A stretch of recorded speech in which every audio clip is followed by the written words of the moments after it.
Got everybody here?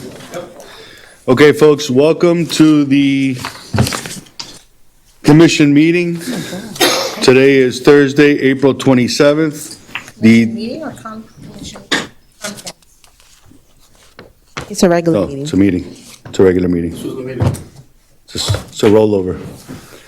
It's 5:30 PM in the afternoon, and Madam Clerk, can you kindly call the roll? Mr. Mayor, excuse me, Yes, shouldn't you say that it is a continuation of the last meeting? I did, but for the record, everybody listening, this is a rollover meeting from our previous meeting on the 18th, a continuation of the legislation that we did not take up.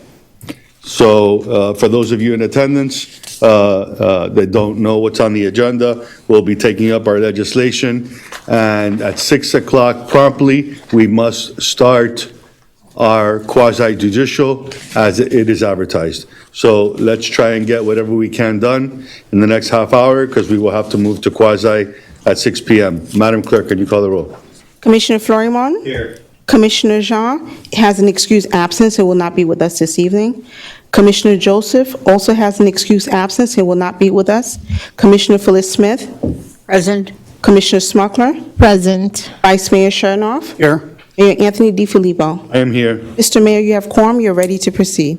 Thank you, Madam Clerk. Our next item is our invocation, and I'd like to ask everybody, we had what I would consider, and I think most of you would as well, one of our matriarchs of our city, Miss Marilyn Baumel, passed away this week. And as you know, she was over a 62-year resident here of North Miami Beach, practically attended every city commission meeting, couldn't come during COVID, but sure went online and did the Zoom and was always part of the activities and interacted with the city commission and in public comment, and always spoke her mind and cared so much about the city of North Miami Beach. And every word she said, that was always her ending. She loved the city with a passion. And for that, I like to take our time for invocation as a moment of silence, memorializing Marilyn Baumel and the great things that she did for the city of North Miami Beach. Please put your heads down. Thank you.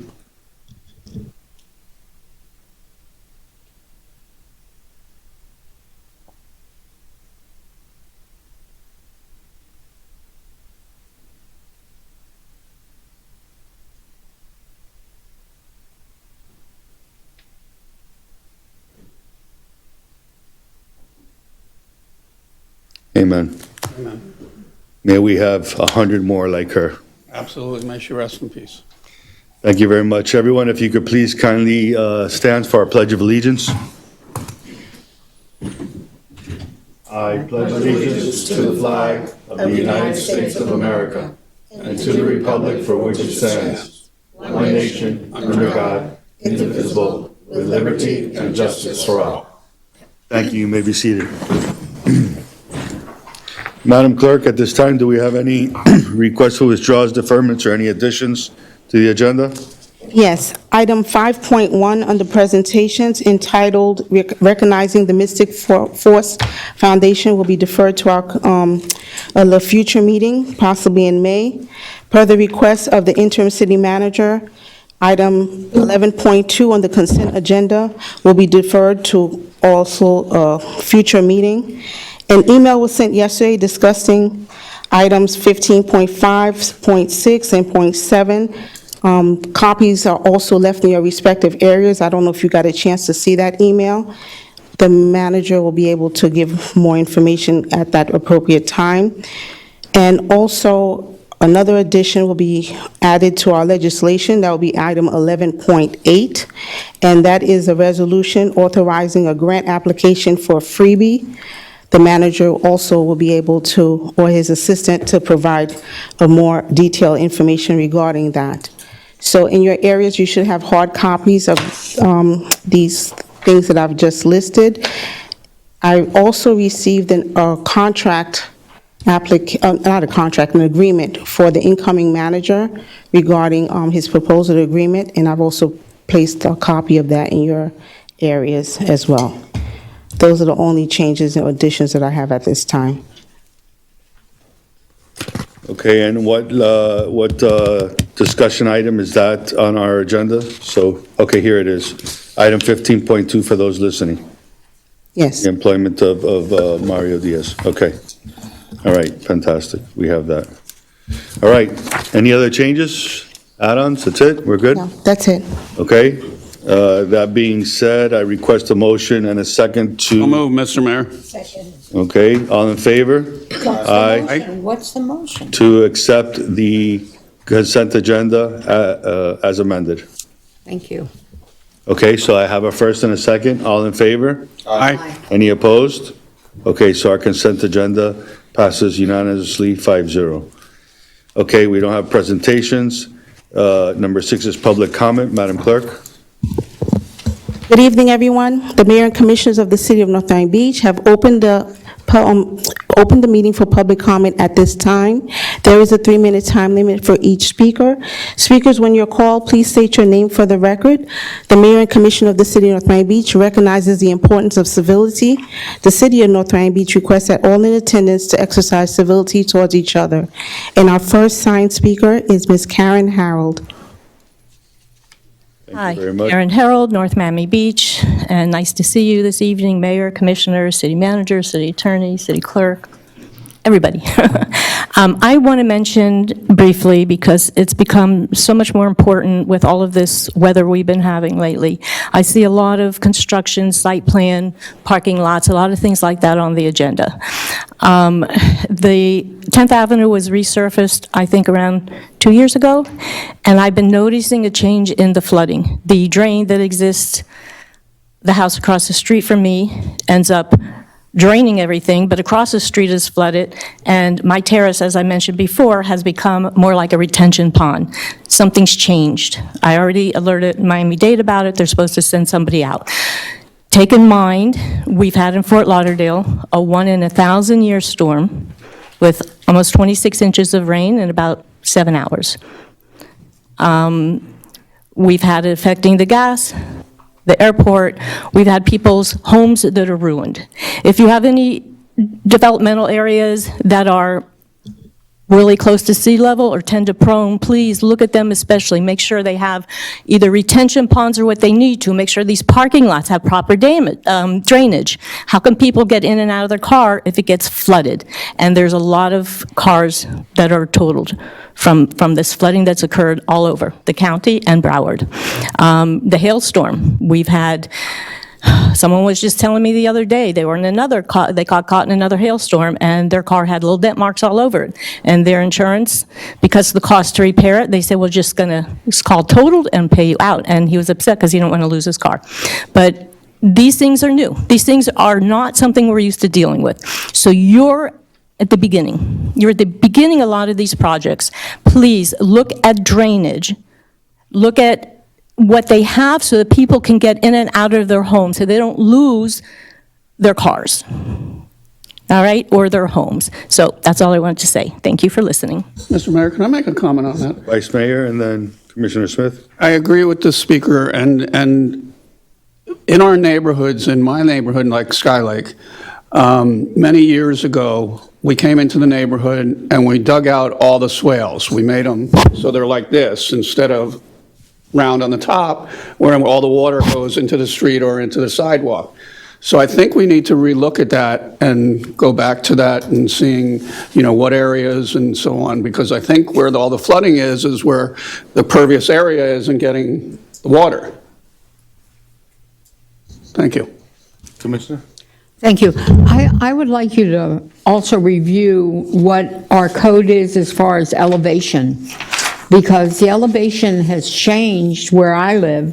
The elevation used to be at this level, and now it is many feet higher. So besides just the drainage, I think we have to really check what the code is for elevation and see if that needs to be addressed, because we don't want to wait until the next group get the approval when they should have been much higher. Thank you very much. Okay. Next speaker. Do we have any other speakers?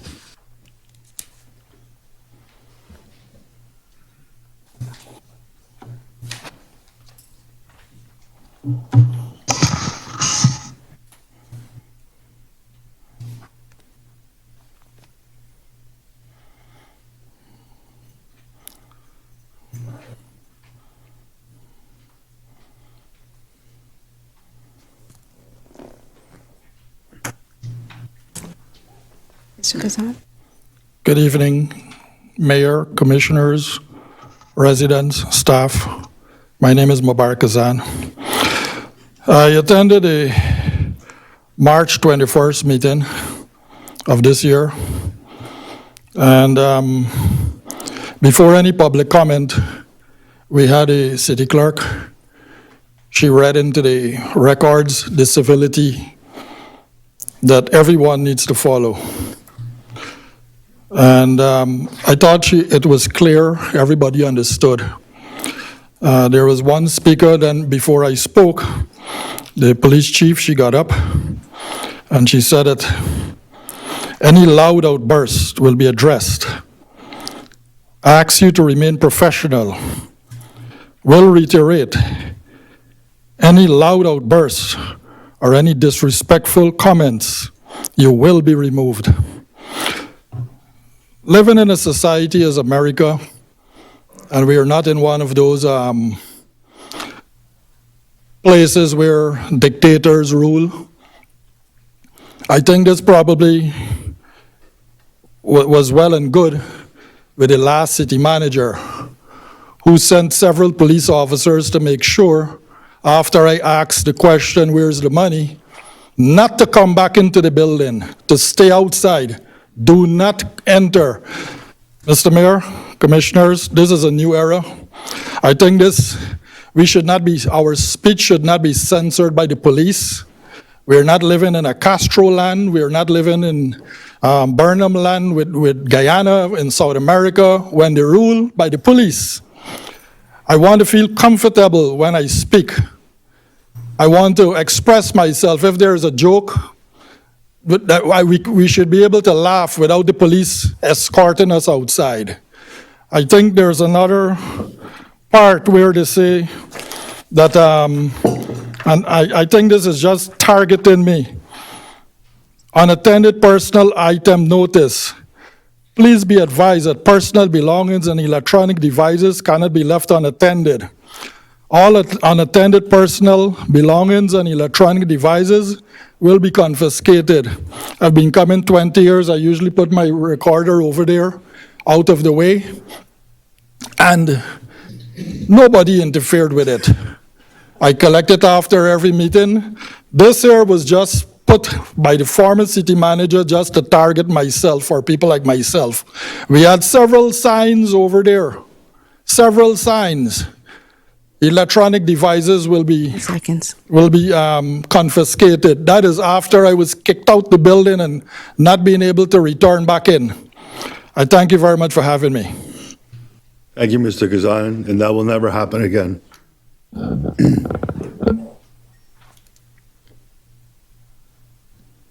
Any other speakers? Or Public comment? Public comment is open at this time. Anybody wishing to speak, please come and sign up here with the clerk. If you're wishing to speak at this time, public comment. There we go. I see we got one more. I just came in. I don't know the order, but I'm a resident of North Miami Beach, You're number one. Go ahead. and I apply for the roof repairs. Sir, please state your name. Oh, sorry. My name is Woni William, 921 Northeast, 155th Street, North Miami Beach. Just speak it to the mic so we can all hear you, because there's people watching. Thank you, sir. All right. I'm here to say I had applied for that program 13 months, and I've been turning around and around. Yes, I am approved. Yes, somebody will be coming to my house for inspection. until the rain is upon me, piece my roof, my ceiling, destroy my walls, my TV, brand new. And I'm here to say, I don't understand how come in such a big city cannot apply such an easy program. That's all. Okay, we appreciate your comments. Mr. Manager, if it's possible, somebody from your office can have a sidebar with him, get his information, and make sure we follow up and see what's the status of his application. Yes, so that- we will. I also just want to note for the commission as well, part of the reason is we have the person that's going to do the inspections and the specifications was one of those waiver bids, bid waivers, so I'm reevaluating that. So I'm meeting with the person who was assigned that to make sure they, Very important. yes, and to make sure that it was done properly before we proceed. So internally, there's still some things that the management is working on, but they're going to take your information and reach out to you and work out. They have been saying that or repeating that sentence. I believe I sent email to the manager. I sent emails. Okay? I sent email to Commissioner Fortuna. I did. And I went through, what the lady's name again? Marlene. Before Marlene, Christine. I came here to the city many times. There's some legislation in the bid waive process that the manager needs to clear up. And when that's cleared up, then the program can roll and be effective. So I know at least us up here as a body, we hear you and we've given the manager direction to solve the problem as soon as he can, once he finishes the legislation that he's looking through for the bid waiver.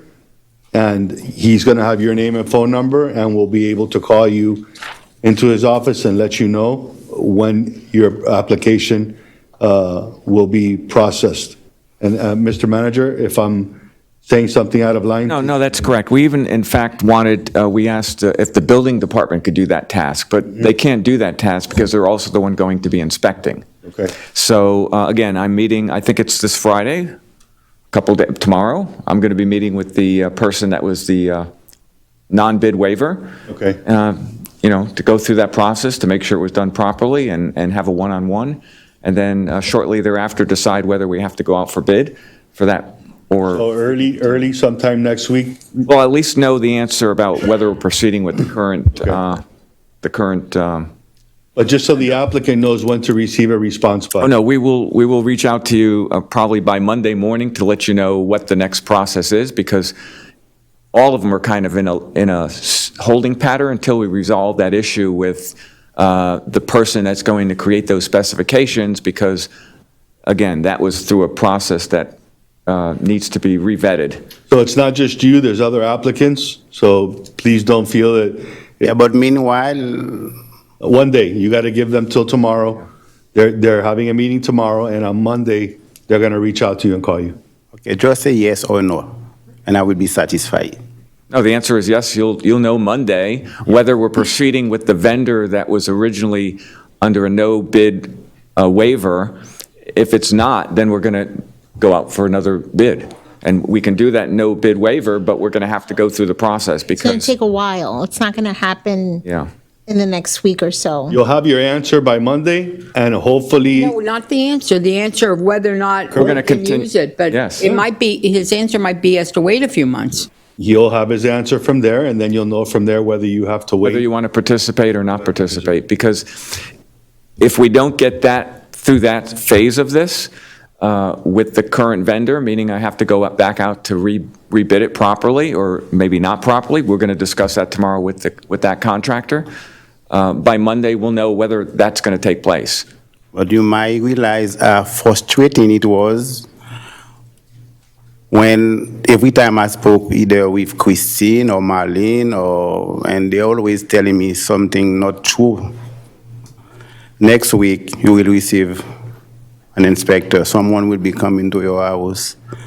And meanwhile, I could have done it myself through credit, loan, and nobody told me the truth. And this is a big city, North Miami Beach. Look at you. You probably don't have a leaky roof. At least just say we cannot do it. I would have been satisfied. Thank you for your time. Thank you, sir. Mr. Mayor, Commissioner? I know we don't go back and forth during public comment, but since everyone made a statement, I just think that No, everyone. separate and apart. Just had 2 people. Okay, well, separate and apart from the vendor, his approval and his inspection, I think, is separate and apart from that process. And I think that's one of the things that he highlighted, is that he hasn't even received an inspection to see whether or not he will be able to get it done. In the meantime, his roof is leaking. So I think that those are 2 separate processes. I don't know if I was clear. The person that would do his inspection is the person or the firm that was a non-bid waiver, and that's who we're reevaluating. Okay, I thought you said the building department. No, I asked the building department if they could do that. Now, maybe I could ask if there could be a special inspector, because the building department does allow special inspectors. So if I have a special inspector, maybe I can have that special inspector and this specific case move this one along. Okay. There's a lot of people in different parts of the process. He's at the part of the process where the next step is the inspection. Some people are still in the process of either making their payment or deciding or filling out applications. But, Just be careful, manager, what you do for one, you're gonna need to do for all. well, that's why I want to, Step lightly on those grounds. So, Okay, thank you for the clarification. Thank you. thank you, Commissioner. All right. Anybody else, public comment, wishing to speak at this time? Please step up, public comment is open. Okay, seeing none, public comment is closed at this time, and we will move on to item number 7, which is our announcements. Mr. Manager? yeah, I would like if David could come up. He's our POI, Public Information Officer. Did he just step out? Oh, he stepped out with the gentleman that he was taking the information. If you wouldn't mind, there's, okay. Good evening, Mayor, Vice Mayor, Commissioners. My name is David Janot, Chief Communications Officer for the City of North Miami Beach. In the past, announcements, right? Yes. Okay, just to make sure. In the past, Public Affairs would prepare a 5 to 8 minute video or slideshow with city announcements. Now, in our new merged Office of Communications and Public Affairs, we're moving towards delivering the announcements here in person. This method will be a little bit more efficient, save some time, and it'll have the most up-to-date information. Now, for those of you who are interested in NMB events of the past, present, or the future, you can follow us on social media at City NMB. You can watch our YouTube channel, Channel 77, or you can visit us at citynmb.com. Now, I know later on we're going to have a discussion, items on aids, the structure of our department, flyers, and things of that nature. When that portion of the meeting comes, I'll be more than happy to answer any of those questions that you have. Now, let's go ahead and just dive into the announcements of upcoming events. Tonight, the NMB Discovery Library will have a board-certified analyst presenting an autism workshop. The program is called Behavioral Alternatives: Parenting Choices when Addressing Sensory and Repetitive Behavior Concerns at Home. Tomorrow morning, the North Miami Beach Police Department will have its 6th annual Charity Golf Classic at Miami Shores Country Club. It's all about filling playgrounds and not prisons. Tomorrow, also the Arbor Day tree giveaway at Dolphin Park at 10:30 a.m. This event is for residents only and is limited to 1 tree per household while supplies last. Dolphin Park is located at Northeast 170th Street and Northeast 3rd Avenue. On Saturday, April 29th, is the TPS Citizen Drive downstairs at the McDonald's Center from 10 a.m. to 2 p.m. Also on the 29th is the Art Club for Kids at NMB Discovery Library from 11 a.m. to 3 p.m. Join in the fun in the Join in the fun in our Children's Art Club, where you can participate in fun activities, painting, drawing, and arts and crafts. Wednesday, May 3rd, is the second annual Small Business Summit and Expo from 10 a.m. to 3 p.m. at City Hall. The summit will offer resources for small business owners, workshops, one-on-one sessions, and experts, and more to help start or grow your business. From 3 to 5 p.m. on that same day at the Expo, join the Network Mixer or take a trolley ride to different businesses around NMB and wrap up your day with some treats. Friday, May 5th is the NMB Annual Police Memorial from 10 a.m. to 12 p.m. On Saturday, May 6th is the Asian Pacific Month Celebration Community Luau at NMB Amphitheater at 6 p.m. Sunday, May 7th is the Magical History Tour from 1 to 4 p.m.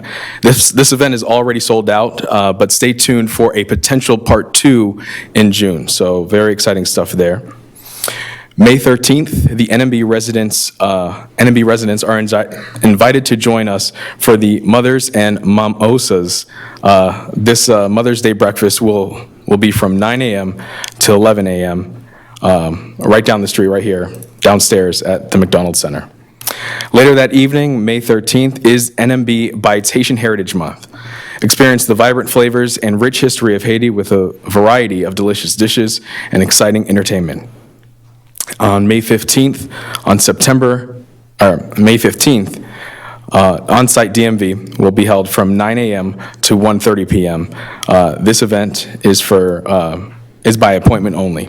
And that concludes my announcements. Thank you. Thank you very much. Next, we're moving on to our consent agenda. Consent agenda, Mr. Attorney, if you can read that into the record, please. Yes, Mr. Mayor, members of the City Commission, item 9.2 is resolution number R 2023-31, a resolution of the mayor and commissioners of the city of North Miami Beach, Florida, accepting an Edward Byrne Memorial Justice Assistance Grant Domestic Violence and Community Intervention Program allocation from the Florida Department of Law Enforcement Office of Criminal Justice Grants for the North Miami Beach Police Department's efforts in the reduction of violent crime and domestic violence crimes in and around the city of North Miami Beach, providing for authorization and providing for an effective date. Item number 9.3 on the agenda, resolution number R 2023-35, a resolution of the mayor and city commission of the city of North Miami Beach, Florida, approving an interlocal agreement for administrative support services with the Community Redevelopment Agency of the city of North Miami Beach, Florida, authorizing the city manager to execute the interlocal agreement and do all things necessary to effectuate this resolution, authorizing the city clerk to file the interlocal agreement with the clerk of the circuit court, providing for conflicts and providing an effective date. 9.1. Sorry. Oh, and let me grab the last one.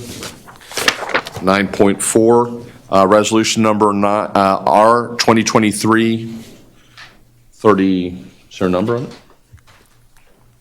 9.1 needed to be read. It was regular commission meeting minutes of March 21st, 2023. I'm sorry. Is this going on legislative? That's it. Move to approve, Mr. Mayor. Second. Okay, so I got a motion and a second. All in favor for approving the consent agenda? Aye. Aye. Any opposed? Okay, passes unanimously 5-0. It's 5:59 PM, and we will move to our quasi-judicial hearings that we have before us. Phew. Finally, we're here. All right. Why don't we take this first? Why don't you take this first? Mr. Ying, this is your time to shine. Thank you, Mayor, Commissioners. Go ahead. I don't know what process you want to take it in, but I believe you have everything cut out here. I believe. Mr. Mayor? Yes. Before we start, we should swear in all the witnesses on the quasi-judicial items, Just like we always do. as well as the brief. Madam Clerk, if you can kindly, for the record, read the Jennings disclosure process and swear in those providing testimony regarding the item. We'll read the title. The first item Mr. Mayor, is item 10.1 on the agenda, resolution number R 2022-68, a resolution of the Mayor and City Commission of the City of North Miami Beach, Florida, granting a non-use variance from Article 8, Section 24-81A2 of the North Miami Beach Zoning and Land Development Code to permit an existing awning located at 2811 Northeast 164th Street for property owners Anna and Mark Antonio to encroach 17 feet into the side interior setback, whereas the code allows a maximum of 5 feet, confirming expiration limitation of approval, providing for conflicts, and providing for an effective date. Before we move forward, I've had a conversation with the city manager advising him that in abundance of caution, he should remove himself from the room as we move forward. But we can then swear in the witnesses. I don't know, I'm still learning your procedures, but historically, I think it's most efficient to ask anyone who's here on any quasi-judicial item to stand and be sworn in at one time, so we don't have to do it piecemeal. Yeah, unless anybody else comes in during the process, we'll swear them in. In the meantime, everybody else. If you're here tonight for any of the quasi-judicial hearings that are going to be read into the record and reviewed by the mayor and commission, please stand up. And Madam Clerk, if you can ask them the question and follow what you do best. Good evening. Please raise your right hand. If you plan on giving testimony on this item, please, do you solemnly swear that the testimony you're about to give is the whole truth and nothing but the truth, so help you God? And your answer is? Yes. Just for confirmation, when you come up to speak, just testify. There's a test that you did, you were sworn in. Thank you. You were all just married. No. Vice Mayor. Okay, thank you very much. All right, Mr. Ng. Thank you, Mayor. Mayor, Commissioners, what we'd like to do from staff side is to first present to you an overview and then offer the opportunity for the applicant to present any pertinent information for your consideration in this process. I apologize that it seems that my predecessor did not provide for PowerPoint that was uploaded for the prior, but I will read through, before public record purposes, the pertinent information for your consideration. Thank you, sir. Yeah. For the record, Edward Ning, Interim Community Development Director. The first case before us today is the auditing variance request, file number 22-06, regarding folio 07-2215-07-0010. The property is located at 2811 Northeast 164th Street, and this is in regard to the property owners Anna and Mark Antonio. The project background involved a non-compliant awning, and the item for this evening is a request for a variance. Pursuant to the Zoning and Land Development Code, Section 28.81A2, awnings and canopies which are attached to a principal building and well-maintained may extend to any required yard setback, provided that any such extension shall not exceed 5 feet, or 1/3 the width of the required setback, whichever is less. However, in this case, the property in question had an awning of 17 feet. The variance request before the commission this evening is the variance to Zoning and Land Development Code Section 24.81A2 to increase the maximum allowable encroachment into the side interior setback from 5 feet to 17 feet to legalize existing awning structure, which was built in 2009 without permit. Now, we had to go through this process with a variance request because while the code provides for an administrative waiver process, this far exceeds the threshold of 25%, which is provided for in the administrative waiver process, which is why it's coming before you this evening at the variance request. The awning extends 17 feet in the building, which is about 320% of what it should be. In reviewing the site, staff notes that the entire building with non-conforming minimum 5-foot interior setback is east of the property, but the awning as it extends off of the building still provide for a consistent 6-foot setback with respect to the property line. So it's an awning that projects from the building at an angle relative to the property line. It is consistent to provide for access to the easement. It does not block the easement.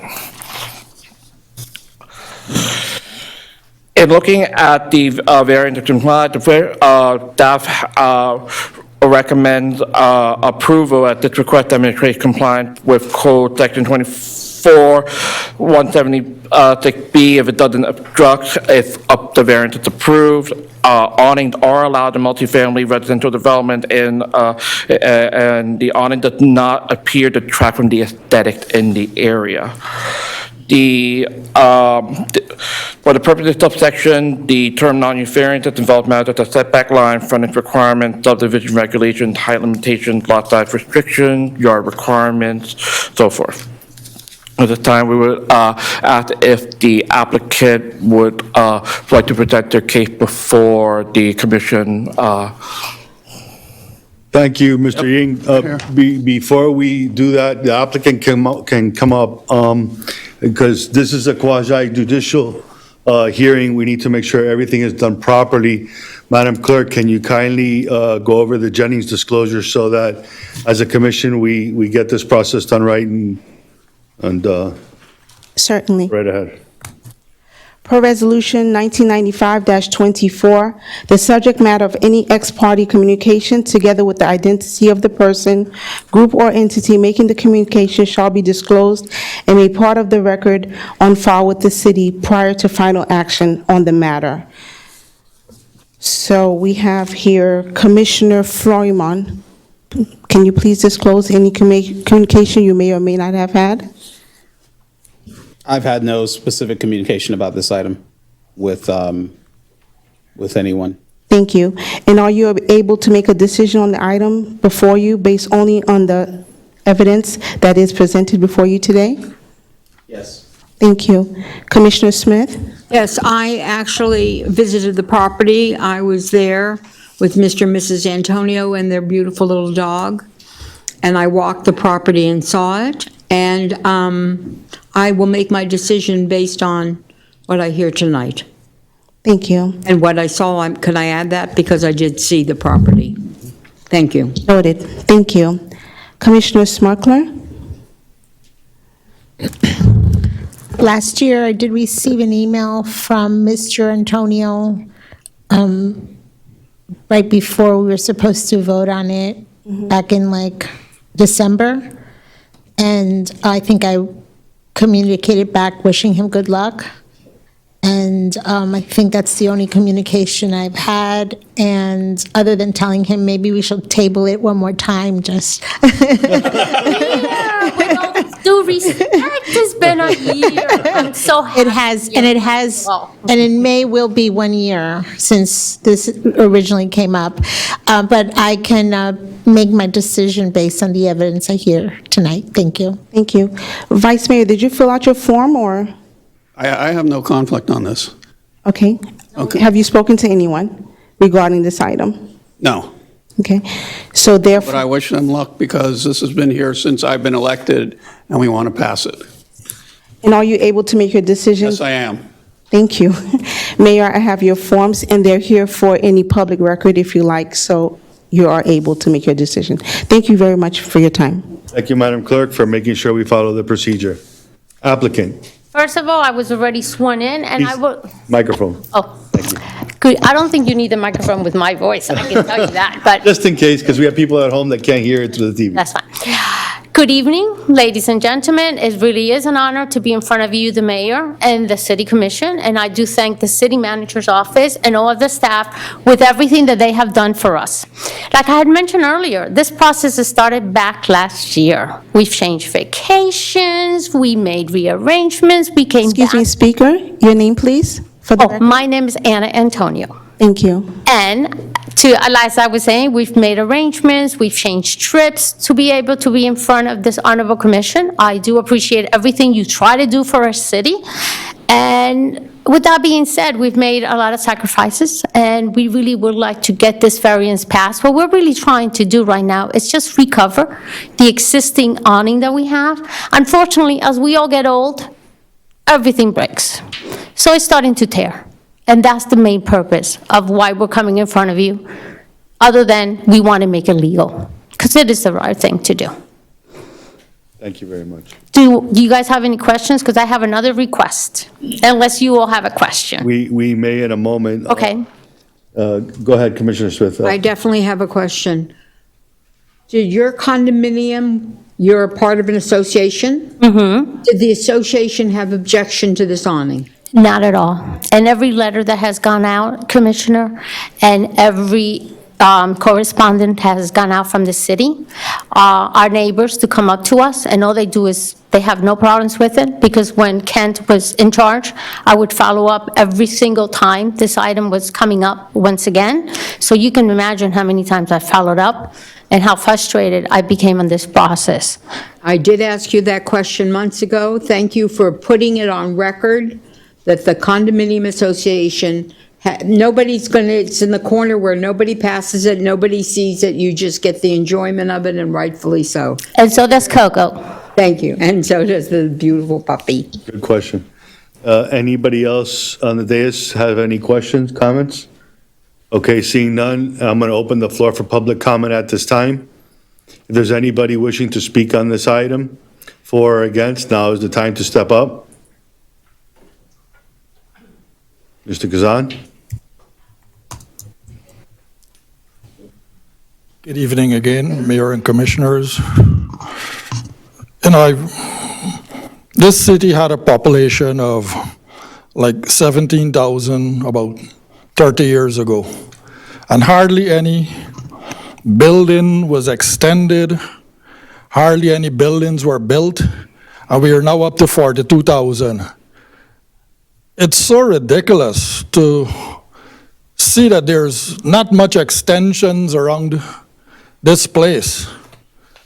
It boggles the mind that only the mighty rich developer, supposedly rich developer, can only put up the 32-story high buildings or the 16-story high buildings, but the homeowner like us, we can't put up a shed, we can't do an extension of a room.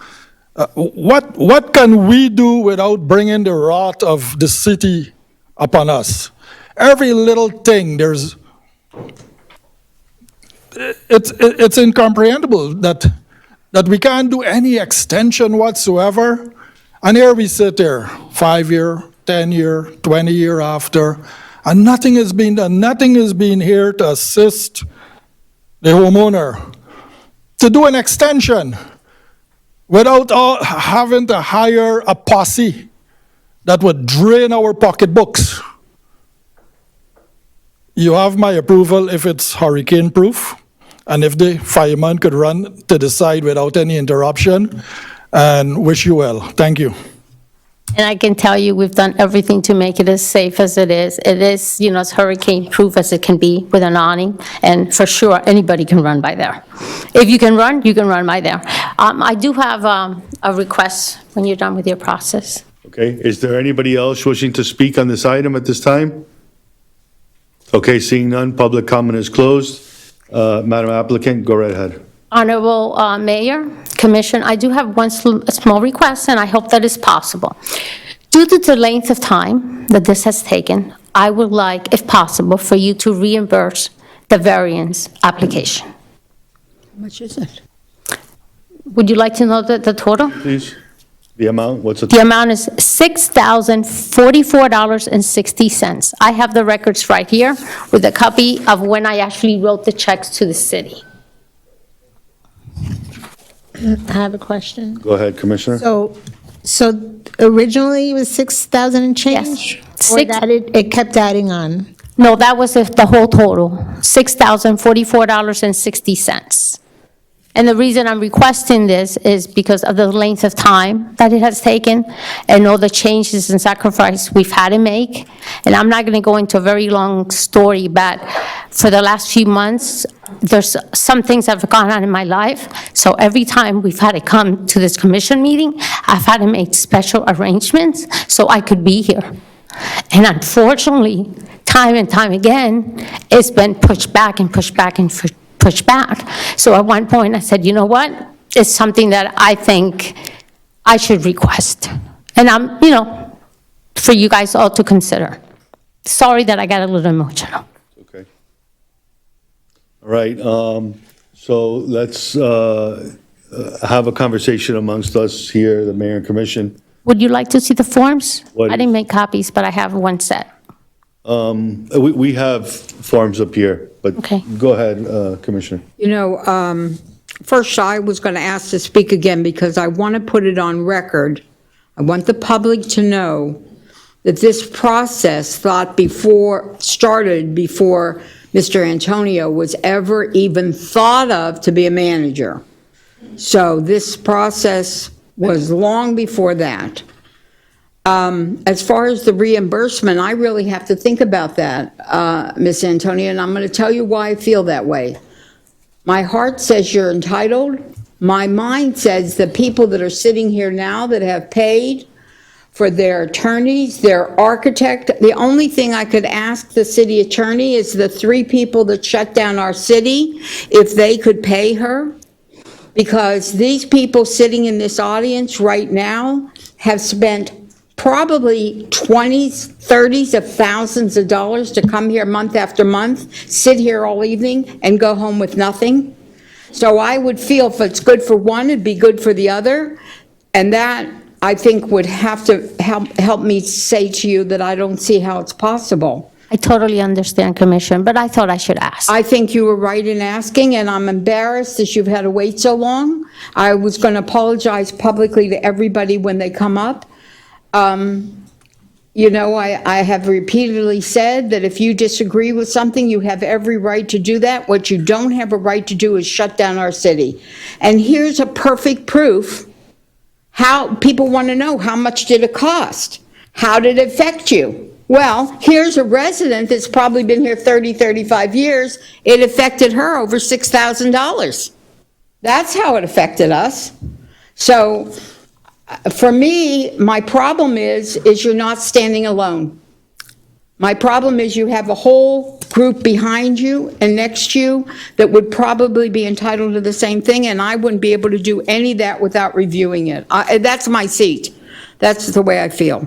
So again, thank you for your patience. I am sorry about it. You get to keep your dog, which you're not sharing with me. They do have the cutest dog, and I'm not. I got to see it. But I'm embarrassed by it all for you. I really am. And I'm embarrassed for our staff that had to come meeting after meeting, sit here, and nothing got accomplished. I'm embarrassed for all of it because your purpose as a commissioner is to come and make the other commissioners agree with what you feel. Teach them, help them to change their mind, not to shut down the city. So the only thing I can say is I'd like to hear what the other commissioners say, but I know that it's going to open a big Pandora's box. I appreciate any consideration and all of your comments. Commissioner Spuckler? Thank you. So developers come and go, but residents are here for many years, as you both have been. I personally thought that they should have been given an administrative waiver. I don't know why, because they give developers administrative waivers for much bigger. But if it were up to me, I would take $2,000 off of each of the 3 commissioners that postponed these meetings for December, January, February, and unfortunately, we just couldn't get to it in March. Thank you. Mr. Mayor, Go ahead, Vice Mayor. we all are in agreement of where the cost should be. Unfortunately, if we do it for you, then we have 2 other quasi-judicials that are going to cost us a lot more to do the same thing. So I would say we can't do it. I understand.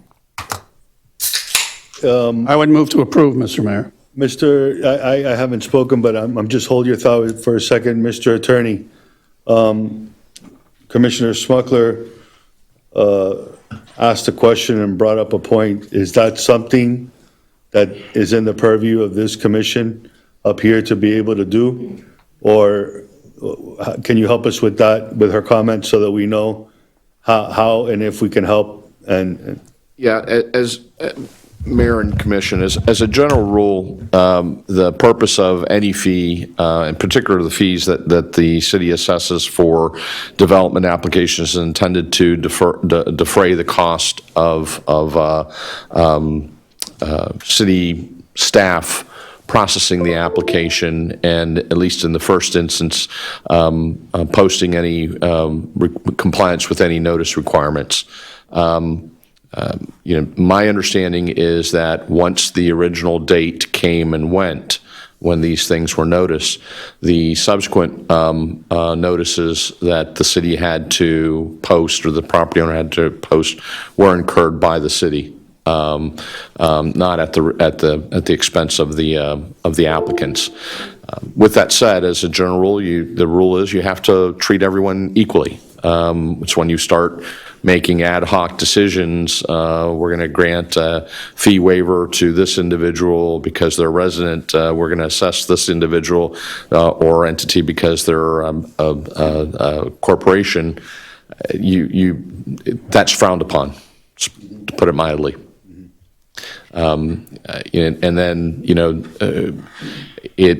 there isn't any provision that I'm aware of that would allow those costs to be passed on to anyone other than the applicant, or in the case of, as I said, the re-advertising and the re-noticing on the city, which those were incurred at the city's expense already. so I'm going to go ahead and rip the Band-Aid off again, because you know what? I want to get through this meeting quick and be to the point. Is there a possible way to garnish the wages of the commissioners that didn't show up in order to help the people that were waiting 4 months in the pattern? Because I think that's the question the commissioner posed. And you know what? I'm not against looking into this, because you know what? We're here to take care of the people's business. Please enlighten us. That will require us to take a deeper dive into our regulations. Generally speaking, you all have the authority to regulate yourselves. Obviously, we want to make sure that that's consistent with the charter. The charter does provide that commissioners are to receive money, salary. I know that there's been prior conversations and suggestions as to whether or not the city commission should adopt an ordinance or other type of regulation that would penalize commissioners for non-attendance. Again, I think that the last meeting I suggested that is your direction. We'll look into it. I don't recall that there was specific direction to do so. But I suspect that that's also on the agenda as additional comment and one of the items later on the agenda. Can I make a motion? Yes, ma'am. So I make a motion that the three commissioners responsible for holding back, not allowing us to have meetings, each pay $2,000. I'll second it for conversation. Makes sense. I have a That made question. sense. Go ahead, Commissioner. Mr. Attorney, separate from whatever conversation is happening here, you stated that the fee is the fee, and that there were no additional costs incurred by the applicant. Is that what you stated? That's my understanding. Okay, so the fee is the fee no matter how long it takes. It's a fee that is a set fee. Correct. The applicant might be able to, expand upon. I don't believe that they were they were assessed an additional fee, but they're in a better position to answer that question than I am. I mean, well, staff is here for that, right? As And staff as well, so I don't know. May I make a comment or answer your question, go ahead. Commissioner? I'd like to hear from you. Based on my understanding is, this was the initial fees that were assessed by Kent and his team when we first spoke with them back in February of last year. Then we had to go in front of the P&Z board. That process was done and over with. Then they gave us the assessment on how much we had to pay for the mailings and the signs. We paid for 2 mailings and 2 signs to be posted. After that, everything else that has happened, all the meetings that have been, everybody that have been posted and mailings have been paid by the city. No additional cost has been given back to us.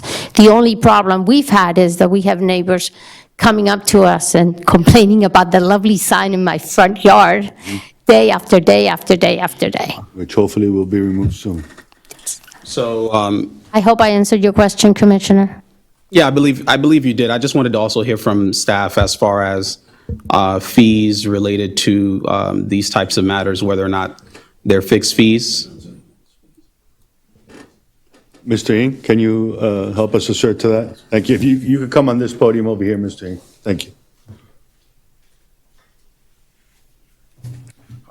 Mayor, Commissioners, my understanding is that when we assess the fee, is to provide for processing at that time as well as the required mailers. However, in cases where we've had to resend out notices because we had to re-advertise every time we defer one of these items, past the initial time, our city budget had to absorb the impact of those. Now, what I can do to verify this is to go back to staff and report back to the city manager's office to verify that this is the case. I do not have the specifics of Ms. Alvarez's specific request before me to completely verify if she was any undue fee paid in this case. And in addition to that, it was said also by the attorney that portions of it goes towards staff. But as far as the length of time to get any item approved, your only responsibility, I would assume, is to re-advertise and re-notice. Would that be correct? We are required to re-notice every time this had to become before the separate date because we had to provide the surrounding properties with the appropriate public notice saying that, hey, this is coming up, and so that they have the right to come and comment if needed. Thank you very much. Is there any, go ahead, Commissioner Smith. First place, let me just say to you that then how much did it cost the city to keep redoing this over and over and over? So if you want to label it one way or the other, but I do believe that we only get $3,000 annually as a salary.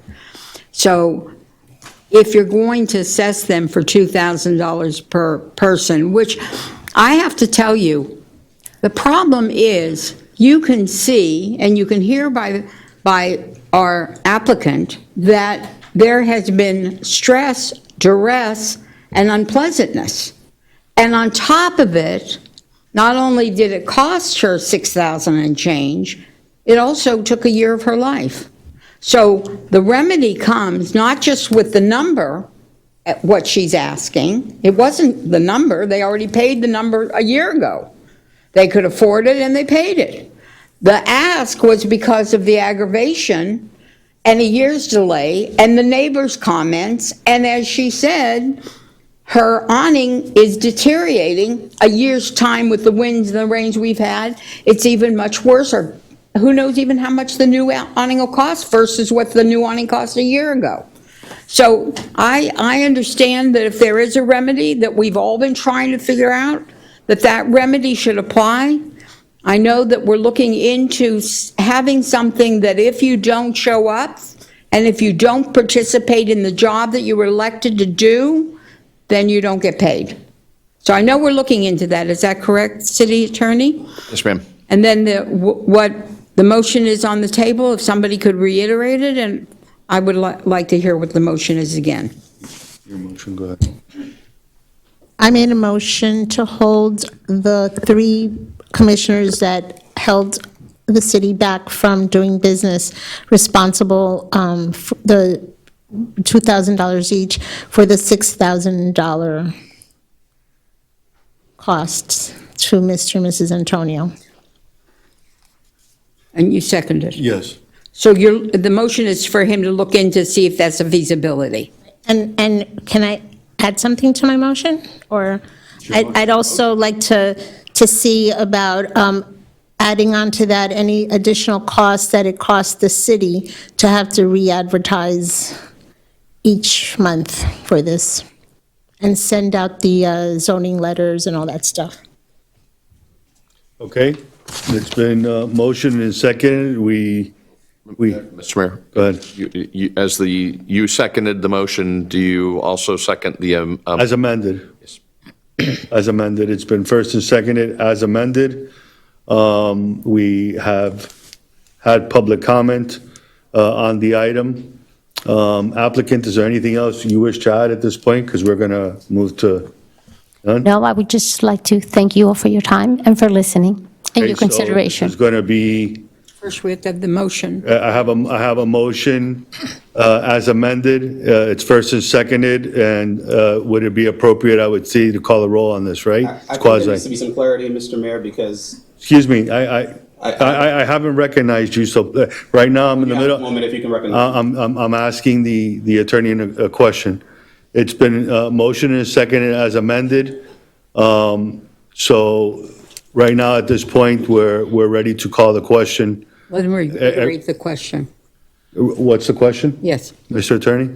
As I understand it, the motion is for us to research the issue as to whether or not the cost that this particular applicant has incurred for advertising, noticing, and submitting their application can be assessed against the three commissioners who failed to show up and thus frustrated the process, as well as the cost that the city incurred in renoticing once the responsibility shifted to the city to renotice, assuming it can be done. And we will report back to you on that, and that can be if we say yes, then you can, at that point in time, direct us to do so, take whatever steps are necessary, or if we come back and say no, then that would essentially be, Oh, if it's a yes by this motion, then it's to. go ahead and do so. Okay, understood. May I ask, Mr. Mayor, to make a friendly amendment to the motion that the applicant requested it, so we can have the applicant money spent, he said, but also to put in there that the money that she requested. Right, but also the, whatever costs the city. Yeah, but I'm just putting the word requested in front of that motion Okay. for her portion. Commissioner, you wanted to chime in? Go ahead. Okay, well, first of all, And we're getting ready to call the vote, so please. Go ahead. okay, thank you. We're considering a quasi-judicial, this is to the attorney, we're considering a quasi-judicial item, which is very specific in nature to the applicant's awning.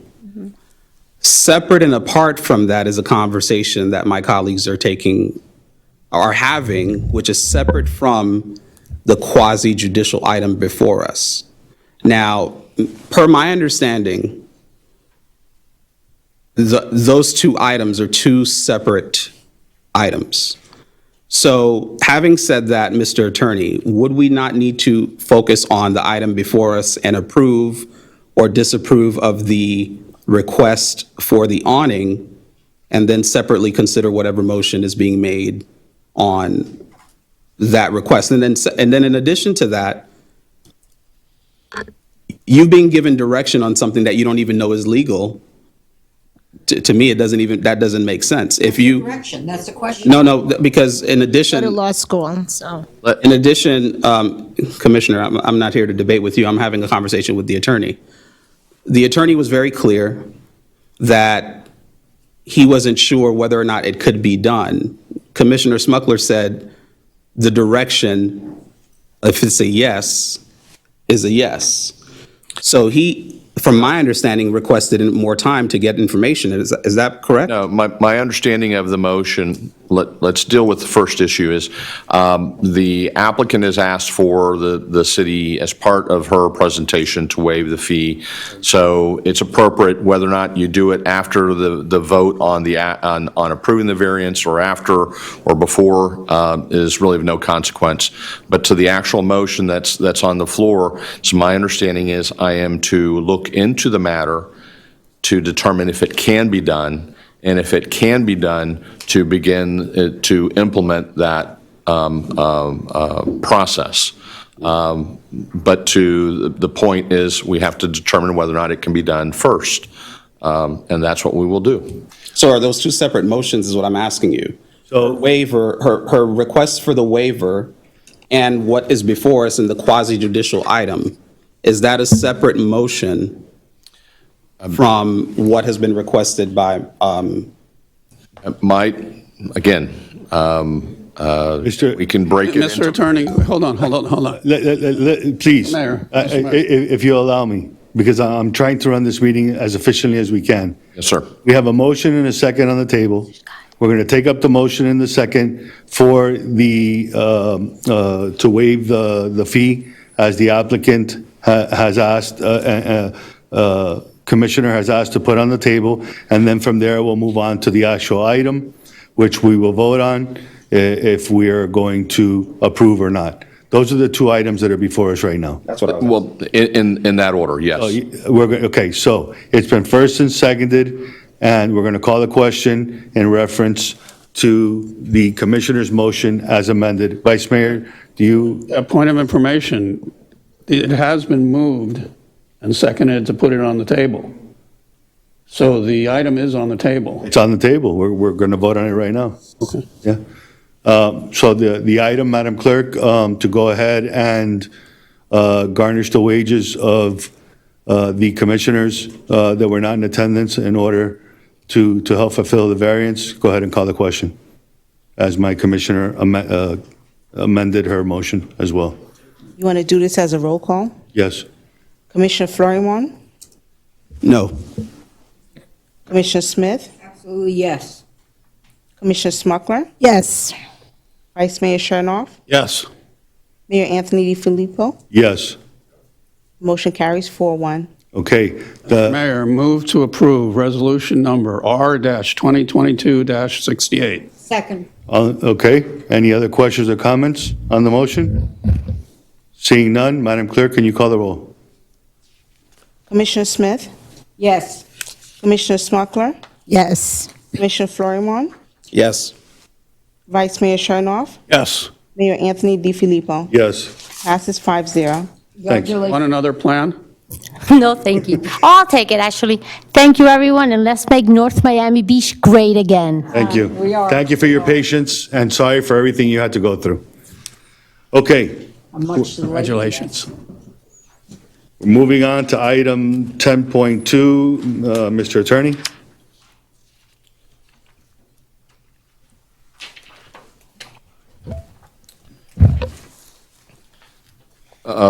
Mr. Mayor, members of the commission, this is resolution number 2022-16HBH 164, site plan and 10 variance request.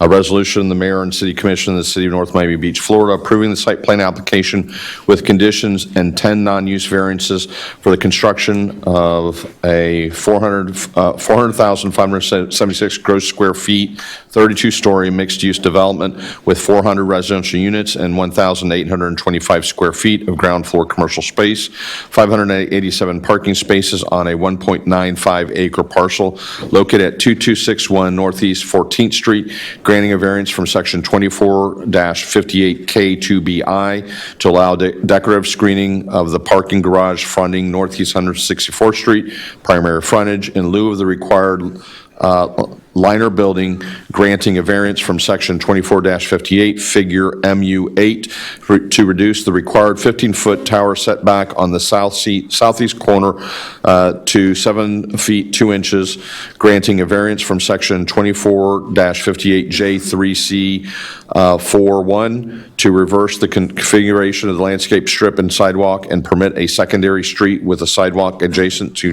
the drive lanes on both sides, granting a variance from Section 24-93C2A to allow for handicap parking spaces to be 18 feet in length, granting a variance from Section 24-58R2C to allow for a maximum floor-to-floor height of 18 feet 8 inches on the 7th level, granting a variance from Section 24-58.1K2, Table MUTC4, to reduce the required 10-foot setback of the secondary street to a setback of 0 feet, granting a variance from Section 24-58.1K2, Table MUTC4, to allow for setback of 125 feet 7 inches from the primary street, granting a variance from Section 24-58.1K2, Table MUTC4, to reduce the required 90% frontage and allow 77% of frontage along the primary street, granting a variance from Section 24-58.1K2, Table MUTC4, to reduce the required 90% frontage and allow 71% of frontage along the Canal Greenway, granting a variance from Section 24-58.1K2, Table MUTC4, to increase the required setback of the 15 feet to 80 feet 7 inches of the Canal Greenway type CG2, providing for findings of fact, confirming expiration and limitation of approval, providing for conflicts, and providing for an effective date. Okay, right on time. Thank you very much, Mr. Attorney.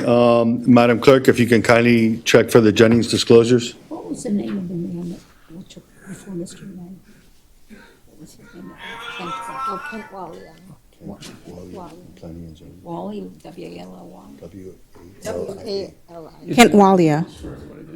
Madam Clerk, I'm sorry. For resolution, This is a new resolution. for resolution number 1995-24, the subject matter of any ex-parte communication together with identity of the person, group, or entity making the communication shall be disclosed and made part of the record on file with the city prior to the final action on the matter. Let's start with Commissioner Florimon. I communicated with staff on this item, but not specifically with the developer. And I can make my decision based on information I received tonight. Thank you. Thank you. Commissioner Smith?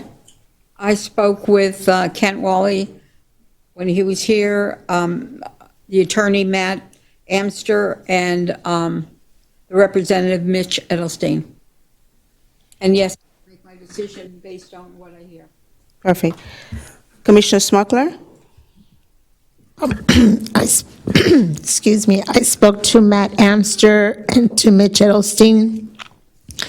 I spoke to Bruce Lamberto and, excuse me, and I'm not sure if I spoke to him or just received text from him, but Mubarak Kazan. Vice Mayor Chernoff?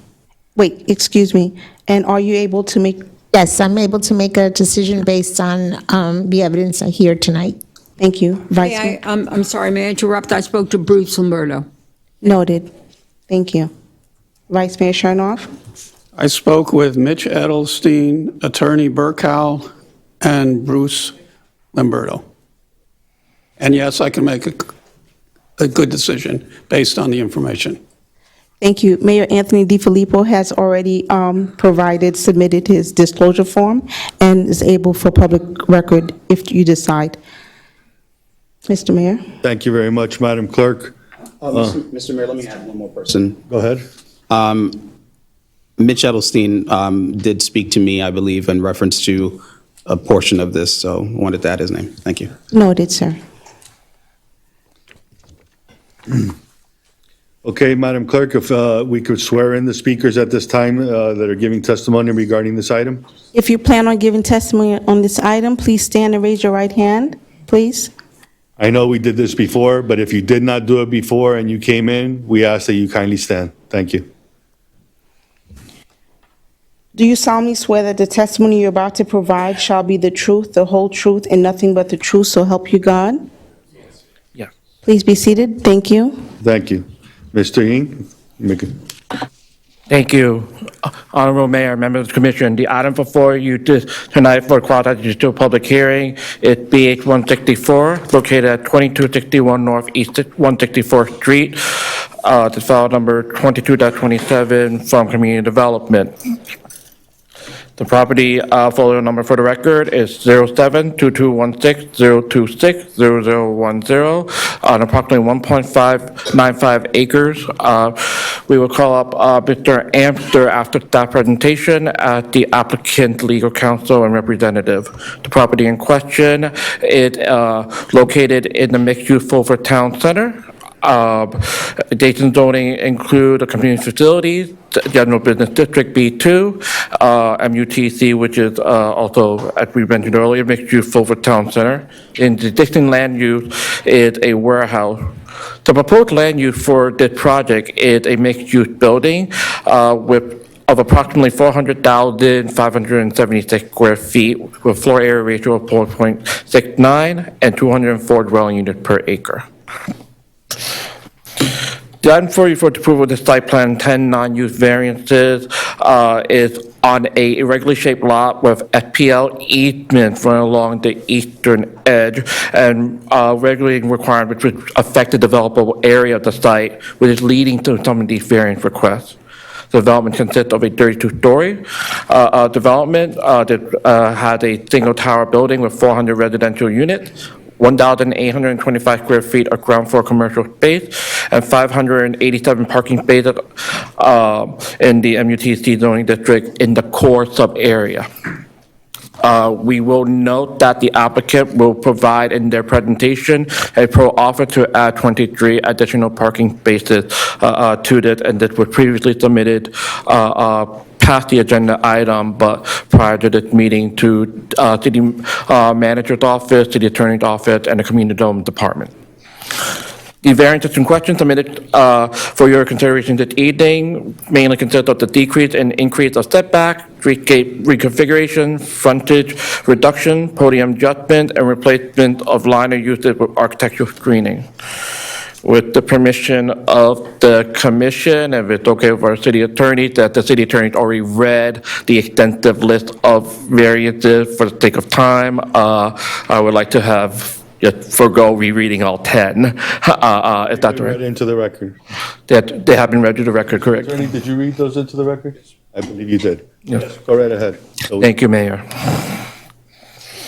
We know that that area had a street connectivity, and it's important to note the specific parcel in question that's outlined in red, and the regulating plan provide for certain roadways to be provided as secondary streets and primary streets.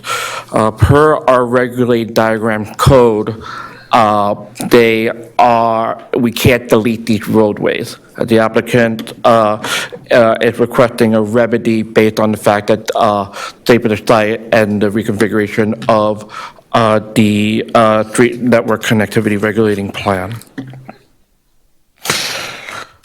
The site also provides for, within our code, a need to have designated publicly accessible open space and greenways that you see noted in the shaded areas thereupon. The site, this is the area of the site to provide the commission with an understanding of what currently exists in the district. And proceeding from that, this is the ground floor footprint of the site plan, which provides for the left side of this is the southern portion of the site. So we're looking back at this presentation here just to provide for a better understanding, because we know the site plan flipped on the side in this slide. So the left side is the southern portion, the north side is where there's the canal.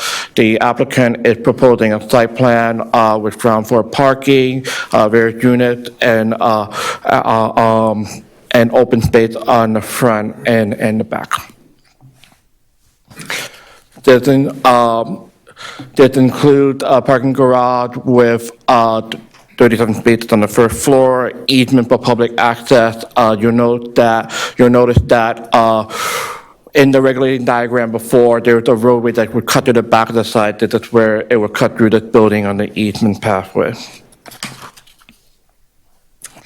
The site itself would provide for amenities on the upper story with a club room, sauna, resident lounge, and a pool on the upper deck. I know that's very, very small, but what it provides for information for the commission here in the diagram are several levels of parking, approximately 7, and I know it's very small on the screen, but it provides for the numbers of residence units per floor ranging from 15 through 19 with an amenity floor above the parking story. The 400-unit spread here is composed of 48 550 square feet studios, 48 610 square foot one-bedroom unit, 48 665 square foot one-bedroom unit, 48 670 square foot one-bedroom units, 46 680 square foot one-bedroom units, 70 1,045 square feet two-bedroom units, and 92 1,050 square foot two-bedroom units. Staff does check for this and provided that information because the applicant is required to have an average square foot area per each housing unit as prescribed by our code, and they do meet this. The proposed development is at the view looking north. How much was the square footage of the one-bedrooms again? Let's see, Mayor, there are 48 610 square foot one bedroom. There's 48 that are 665 square feet. There's 48 that are 670 square feet, and there are 46 680 square feet. So I just have one question as to that, because I want to make sure we get this right, and I love what I'm seeing, but don't we have a minimum square footage of 800 square foot per unit that we're not allowed to go under? Mayor, you are correct in that there is a 100 square foot rule, but it is applied to the average square foot, so that takes into account all the units. We do have a minimum size for an individual unit, which is 550 feet. The staff evaluate with both measures in place. The applicant in review cannot go below 550 square feet in a unit, and when all the units are aggregated together, the average across all units must be at least 800 square feet. Okay, so you're looking at an aggregate of 800 altogether? Yes, sir. I just want to understand the rule because I interpreted it a different way for many years. So when I saw these numbers come before us, I just wanted to make sure we're making the right decision. Yes, sir. There are two separate standards within our code, one specifically for minimum unit size, and the other is for an aggregate average for units. Okay. Please continue. Right. The aerial, the rendering provided by the applicant and proposed, the view looking north, you'll see that to the east is the rail tracks, the FEC line. The view looking south. View looking northwest. View looking northeast. We note that the staff has reviewed what is required and allowed across the various aspects required in the code, ranging from the impervious area to the lot width, lot depth, height, and so forth. We do note that the prior plan director in processing this application did provide for utilize the authority provided by the commission to waive administrative requirements for minimum lot coverage, pervious area, lot depth, and lot width. The reasoning from the community development department is that this is a irregularly shaped lot with certain restrictions provided by the FPL line and its proximity to the FEC line, which makes it difficult to be consistent with the code, and it's a unique aspect of the site location in question. We reiterate that a variance is requested to reduce the podium setback on the front, rear, side interior, and side street of the west tower portion of the building from 15 feet to 7.7 feet 2 inches. This is also due to the narrow nature of the site, which makes it difficult to maintain the tower standard within the code. Parking, the applicant is providing 587 spaces. We note that based on the development program as prescribed under the district, the applicant was required to provide a minimum of 424 spaces and could provide up to a maximum of 827 spaces. It's based off the development program of 400 residential units and 1,825 square feet of commercial space. That include consideration for guest parking as well as the 2 spaces for 1,000 square feet minimum and so forth. Although 587 spaces, the applicant is providing the required 9 spaces, and per our code, Bicycle Act, they're required to provide 1 space for each 15 required parking spots, which is provide for 28 spaces, and the applicant is providing 34. Traffic was reviewed, the applicant provided a traffic study, which is then reviewed by the city's independent consultant. The site will provide for 2,258 daily trips, which include 126 peak AM trips from 7 to 9 AM, and 160 peak PM trips in a time period of 4 to 6 PM. There is the review by the city's independent consultant provides that the conclusion that no reduction in the level of service will result from this development. However, there are considerations that the consultant provided for. Stacking of turn lanes comply to the level of services, except for Northeast 163rd Street, Northeast, the intersection of 163rd Street and Northeast 22nd Avenue, also known as 60 Highway, and Northeast 163rd Street and US 1, which do not currently have enough room to expand.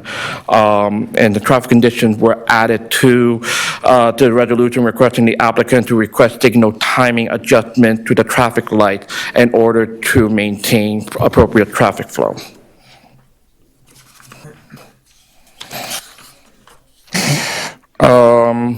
As summarized in the table 3 right here, all intersections are expected to operate adequately in the year 2026, with the exception of what was previously noted. It also should be noted that this intersection is currently failing and would be expected to fail in any case without this project in place.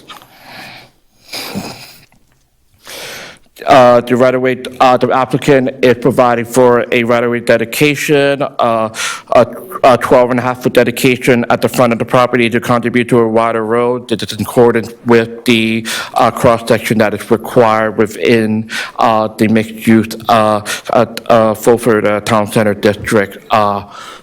Variation 5. As we know, there is a specific design standard depending on which roadway it is, about 6 different variations for the major roads. This portion of the code requires a minimum 14-foot wide median on Northeast 164th Street adjacent to the property. What we have requested the applicant to do is provide the minimum right-of-way from the center line of the road to their property line, understanding that when the property across redeveloped at some point in the future, the city will be able to acquire the right-of-way to implement the desired design as prescribed in the code. Because we do not have that. Aren't they? Pardon, sir? Doesn't he have a 0 lot line? It was originally a 0 lot line, yes. Okay. All right. Staff has reviewed the request, determined that due to the existing condition of the roadway, the fact we don't have the other part of the right-of-way, we could not request the applicant provide the entire cross-section in developing. Due to that, we recommend that the city commission consider to accept an in lieu contribution from the applicant for the design and construction of the median. A condition has been added to the resolution for in lieu fund for the median to provide to the city for this commission consideration.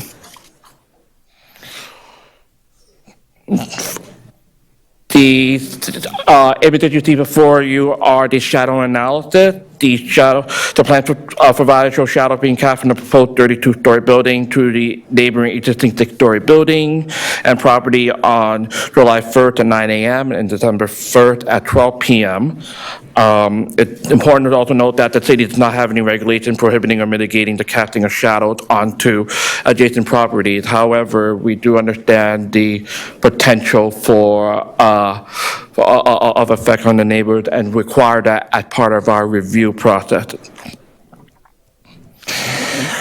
Pursuant to these, what you see here is the building as seen from the side, as proposed by the applicant. Staff would like to bring this up in order to provide for input, in fact, on garage screening pursuant to the zoning and land use development code, section 24-58K2B.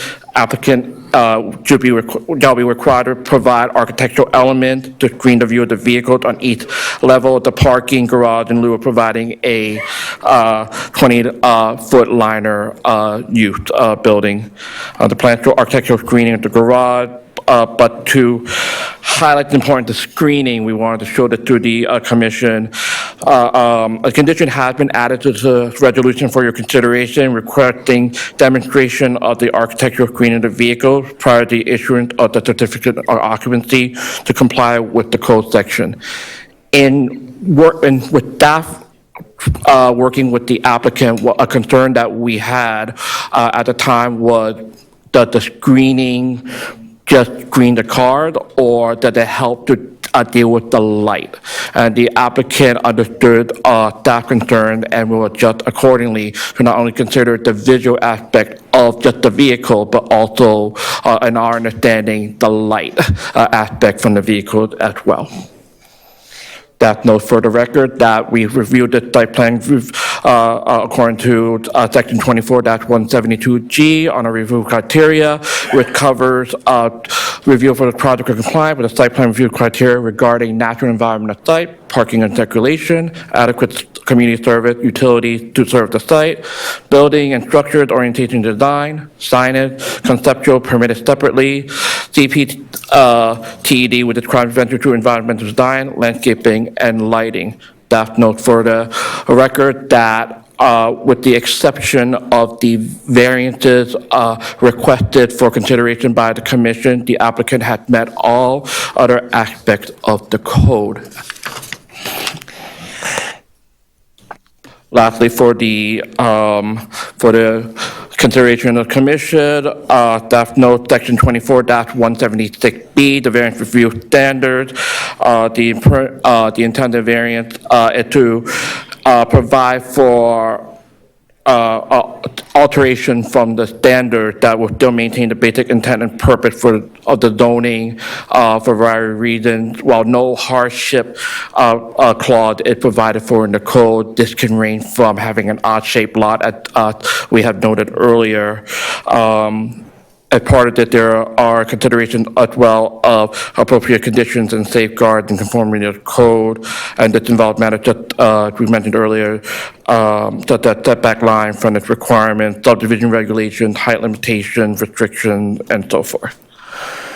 At the time, if it's to please the commission, we will invite the applicant to provide their presentation to you. Sure. Is there any questions we have of staff right now, or you want to wait for the applicant to present and then ask questions? Yeah? After the applicant, so everybody can hear everything.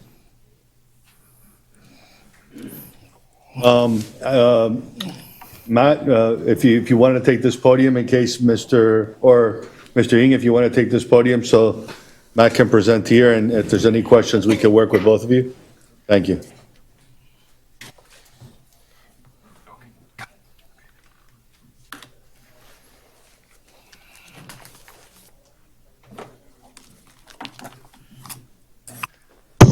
Good afternoon. Good evening. Matt Amster with the law firm of Burkow, Riddell, Fernandez, Larkin, and Tapanez. Offices at 200 South Biscayne Boulevard in Miami. Here today representing BHSG LLC, which is the owner of the property, as well as the applicant for this request. With me today from ownership, I have Avi Abramovich and Paul Murphy in attendance here. Isaac Toledano is also part of ownership, but he is unable to make it here today due to the change in the meeting date. He's actually in Israel, but I think paying very close attention to where we are with the project. We have Sandy Peaceman as our architect from CFE, and also Joaquin Vargas is our traffic engineer, and of course, there are many other professionals that helped us through this process, including my partner at the firm, Jeffrey Burkow. We have, and I do commend Mr. Ng did a great job of putting forward a lot of what our project is about, but I just wanted to give what I think will be a summary to not just go into all the same level of detail. But first, I want to just make it known that the owner here is part of the BH Group, which is a larger umbrella, a very seasoned developer that has done many projects in the South Florida area, all of the same nature, high-rise, multifamily, mixed-use, commercial, and even some including office. Here's one that's in Hollywood, another one in Wynwood. That's a mixed-use apartment building. They also do things elsewhere. This is in Buenos Aires. And then coming back local, here's some towers that are in Miami. So they have definitely the experience, and they are planning to, again, move forward with this project. Despite the delay, they still have been able to make sure that they can keep this project viable and definitely move forward. I think that this just basically showing the location. There was a closer up photo actually that Eddie had, that just to let you know that the existing condition is a warehouse. It's not always in full occupancy. This is at the very end of 164th Street. There's no through street here. It ends at the railway, and the owners do have problems with vagrancies and trash and dumpings and things of that nature. So bringing a development like this will certainly bring an end to that. And as you've seen, and you'll see some more, beautify the area, because what we're doing here is we're building on the framework that the city envisioned for a new mixed-use district. In fact, this is not only the mixed-use town center, this is the core of that area, and it was envisioned, and a framework was provided to provide just this. So we're following that vision with a building of this nature, and doing it with what, as Eddie had shown, was a number of different challenges. This property, as Eddie has sort of pointed out, there's a lot of things that were being asked to be put on this property, and so we're trying to here show you all of those. The purple, both at the left side and right side, which is the left side is south on the street, the right is north on the canal, and even along the railway, there's a purple stretch. Those are 3 required open spaces that are publicly designated open spaces in the code.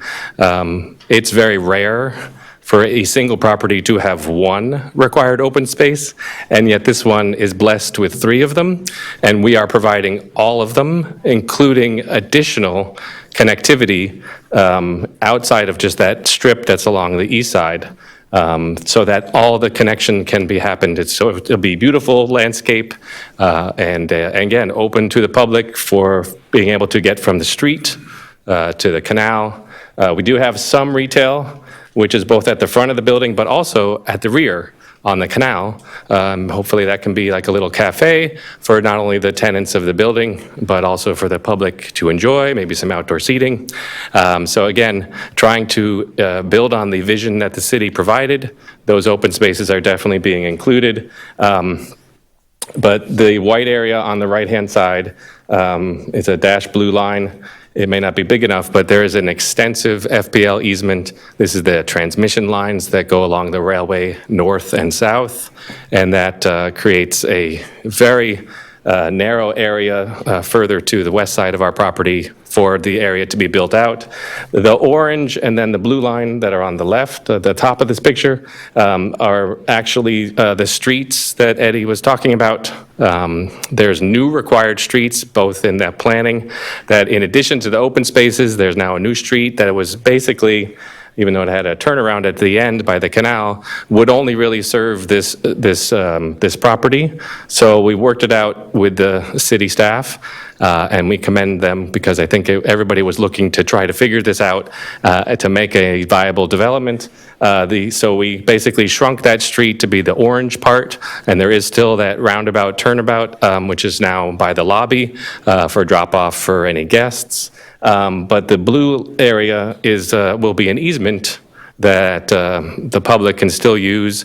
And at the very end, by the canal, we provided 5 public parking spaces for, again, the public to, if they are coming by vehicle, they can park off the street, in fact, get right close to the canal and hopefully the cafe, and they can have some enjoyment there, so they can come by car or they can also come on foot.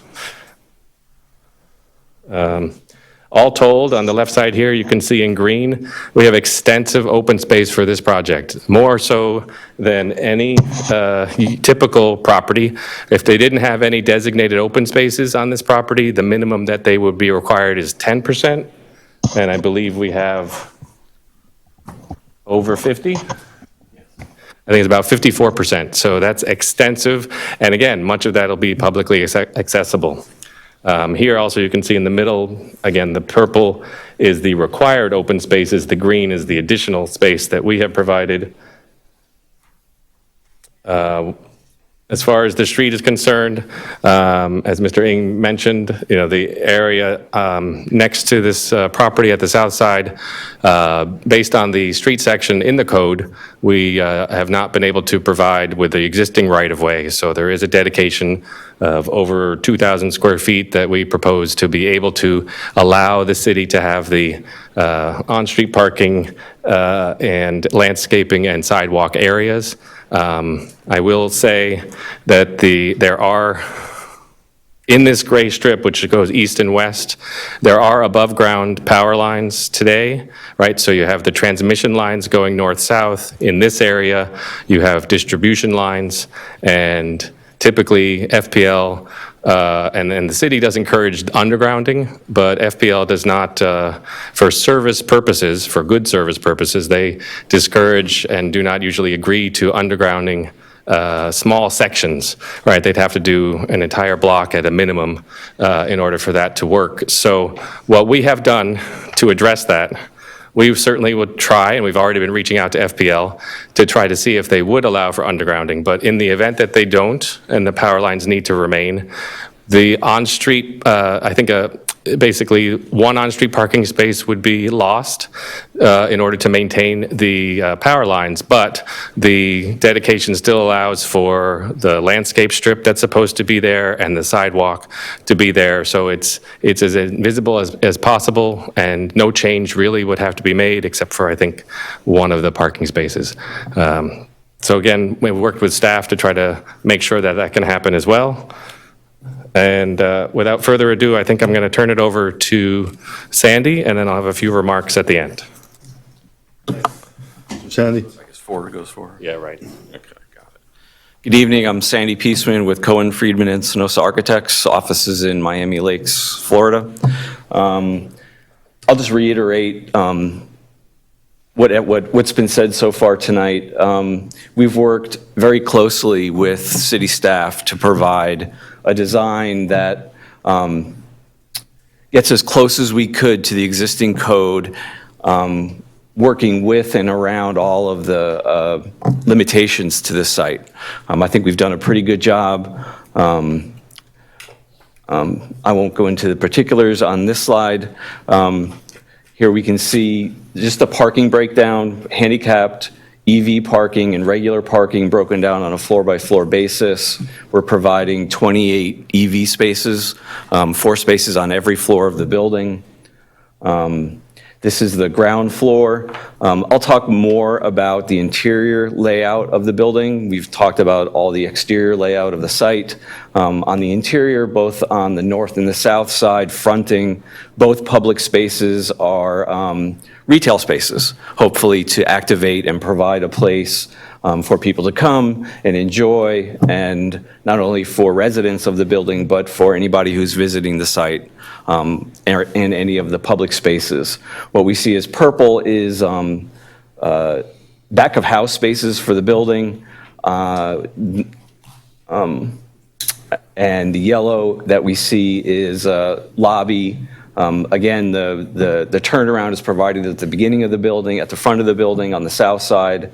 Again, serving 2 purposes, drop off for the building and meeting as close to the code requirement of the turnaround as we could.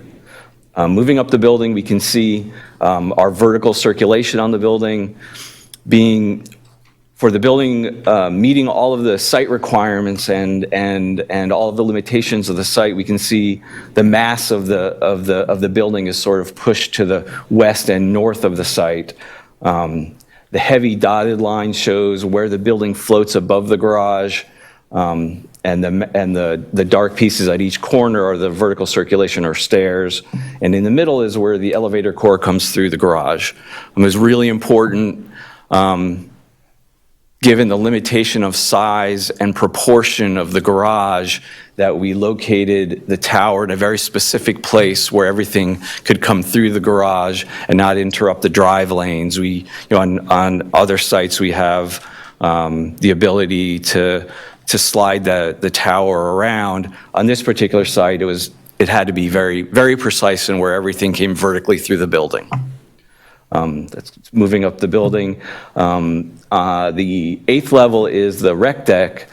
Here we can see where the building comes down, and then on the north side of the site, where the building stops, we've cut out 4 units to give a nice, generous, high space, covered space right next to the pool to let light and air and breezes get to the pool. You can see here where the units are on the floor above. That'll be the next 2 floors.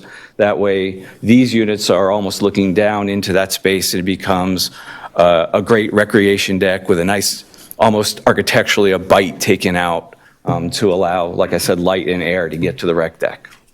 That's a typical floor as we move up the building. This is just a typical floor plate. Those are the units that are laid out, and like we said, we meet the minimum and the average in code. Talking architecturally, what we tried to do, since we know that we're not lining the garage, we tried to find architectural elements that we can use not only on the garage, but also up the facade of the building that sort of tie the garage to the building. So although it is not occupiable space, it has the same architectural detailing, tying the base and the top of the building together. So in doing that, you can see we've undulated and shift back and forth what would be the fins or the architectural elements of the garage, and mimic that in the window placement of the building above. That ties the tower to the garage. And we know in working with the city, the need to block not only visually the car, but to keep the lights from the cars coming out. On every one of these floors, we of course have a crash wall that cars can't go through, that is higher than headlights would be of the car, so the light doesn't spill that way. And we'll also make sure that the section and shape of the architectural elements in the garage keep the light from going through as well. And we can see here on the side where the pool is, we can see the 3-story height where the pool is. Again, really nice space, 3 stories tall, seating, pool, great place to be. Let's move through those. The reason, it's kind of sort of hard to see on this slide, but the one floor that we're asking the extra height for, your code limits a floor-to-floor height to 14 feet. On the recreation deck, what we've done, we all know that typically a pool drops into the garage, so we don't have to go any higher. On this floor, if given the site restrictions and the specificity of where the tower had to be, the tower stairs have to be offset. If we allow an extra few feet on this floor, on the underside of the rec deck, we can hang those stairs and move over to the corners where we saw the vertical circulation go all the way down to the ground. And that's really what that extra height is for. The only thing that will be at that extra height will be the offset corridor for the stair in the bottom of the pool. That's the only thing that's going to happen in that extra height. And it allows us to place the tower where it is. This is a view looking north. Architecturally, the lines are clean. It's a modern-looking building, lots of glass. And again, you can see where we've used the undulating forms and details of the garage all the way up the building, including the shape of the balconies. So the windows move and the balconies move in plan, all relating, trying to give a cohesive architecture to the entire building. View looking northwest, we've looked at these before, and here's a view from the canal looking back. Nice generous green space on the canal. And with that, I will toss it back to Matt.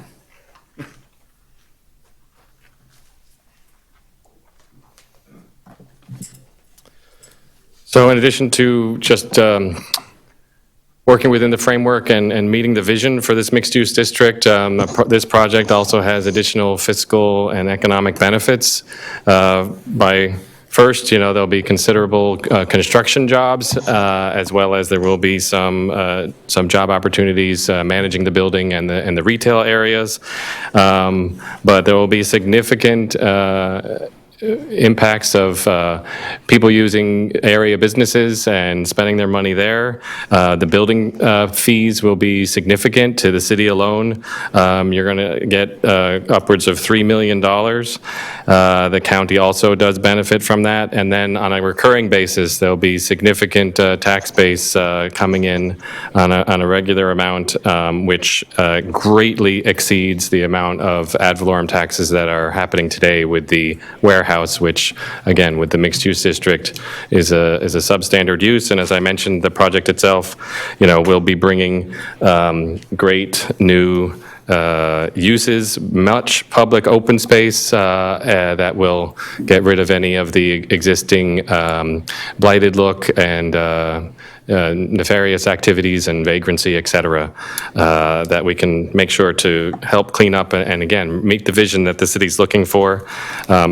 As mentioned, so this has very many challenges, both the irregular shape of the property, that FPL easement, which is 50 feet at the front and narrows to 18 feet as you get further to the north, having to provide extra, new streets that would only serve to make more congestion in this area. I think we've come up with a good solution for that. So all of our variances, without having to go through every single one, those challenges and limitations of the site and the conflict of 3 open spaces, new streets in the code, irregular shape of the property, the easement, and those are basically giving us the challenge as well as the justification for our variances. But we have worked with your staff to make sure that these are the minimum needed and to try to comply with the code in as many ways as possible, which also includes a dedication of 2,000 plus square feet at the front to make sure that the city can have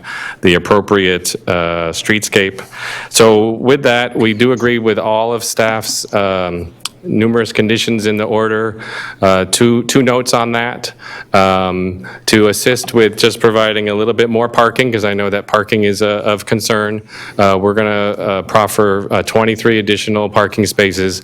It likely will be, as Sandy was mentioning, that uppermost level of the parking is a higher ceiling for those exit stairways, and that gives us the opportunity to put in some mechanical lifts that, because there's the additional height for that we can make sure to provide more parking, and we can make sure to manage, a set of 2 lifts can be for essentially like a 2-bedroom apartment, they can be the ones who use it. And I know from my own experience that those can be done and implemented very safely and operated without issue. And this way also they can be located, in a good area basically to prevent there being any issues operationally. And I have a copy of that condition if you want. That's what Edward mentioned, and I did, if we can pass this out if you would like. But I did share that with the attorney, the manager, the community development director. One more condition, there is a standard administrative modification provision. It's actually a general condition number 5. That today in the code, there's no more change than essentially a 5% could be approved administratively. As every project moves forward to building permit, there's always going to be some minor little changes. That's what the provision in the code is meant to allow, for some change so you don't have to come back through the whole public hearing process. On tonight's agenda, you have a modification to that provision. It may, mostly it would go up to about a 10% change to administrative. All I want to do is make sure that our condition is going to reference that as modified, right? The 5% may be modified through your ordinance process that's starting tonight. So I just want to make sure that we have a tie-in, that we're going to be able to play by the rules that are, going to be in effect for others. So with those 2 conditions, again, we agree with everything else. This project is certainly going to be able to revitalize this area and meet the vision of the mixed-use district that the city has already put into place. So we respectfully request your approval with all the conditions, including our 23 extra parking spaces, as amended for the substantial changes, and we're all available for any questions, and I wish to reserve some time for any rebuttal. Thank you very much. Okay, we're going to go ahead and hear, Mr. Ing, is there anything else you wish to add to the presentation? Yes, sir. Thank you for asking, Mr. Mayor. For the record, because this request before the commission does involve a variance request, I do need to note for the record to you that the vote count for a recommendation of approval from Planning and Zoning Board was 5-0. The reason I have to note that, so the public understands, is that anytime the Planning and Zoning Board does not vote to recommend approval, the vote threshold to override that is actually higher in the commission. It's changing from a majority to a supermajority. In this case, it does not apply. Thank you. Okay, so gentlemen, if you could just give us a chance, we're going to go ahead and open the floor for public comment, and we will speak amongst us, the mayor and commission, and if we have any questions, we're going to ask you to come back up. So Did you just say it was approved 5-0? it has to be approved, right? It's the only way. He did. What did he say? It had to be a supermajority because of other variances that we have. Okay, so at this time, public comment. Madam Clerk, if you can open the floor for public comment. Good evening. If you wish to speak on this item, please come to the podium, state your name, and you have 3 minutes. Anybody wishing to speak at this time on this item, please step forward.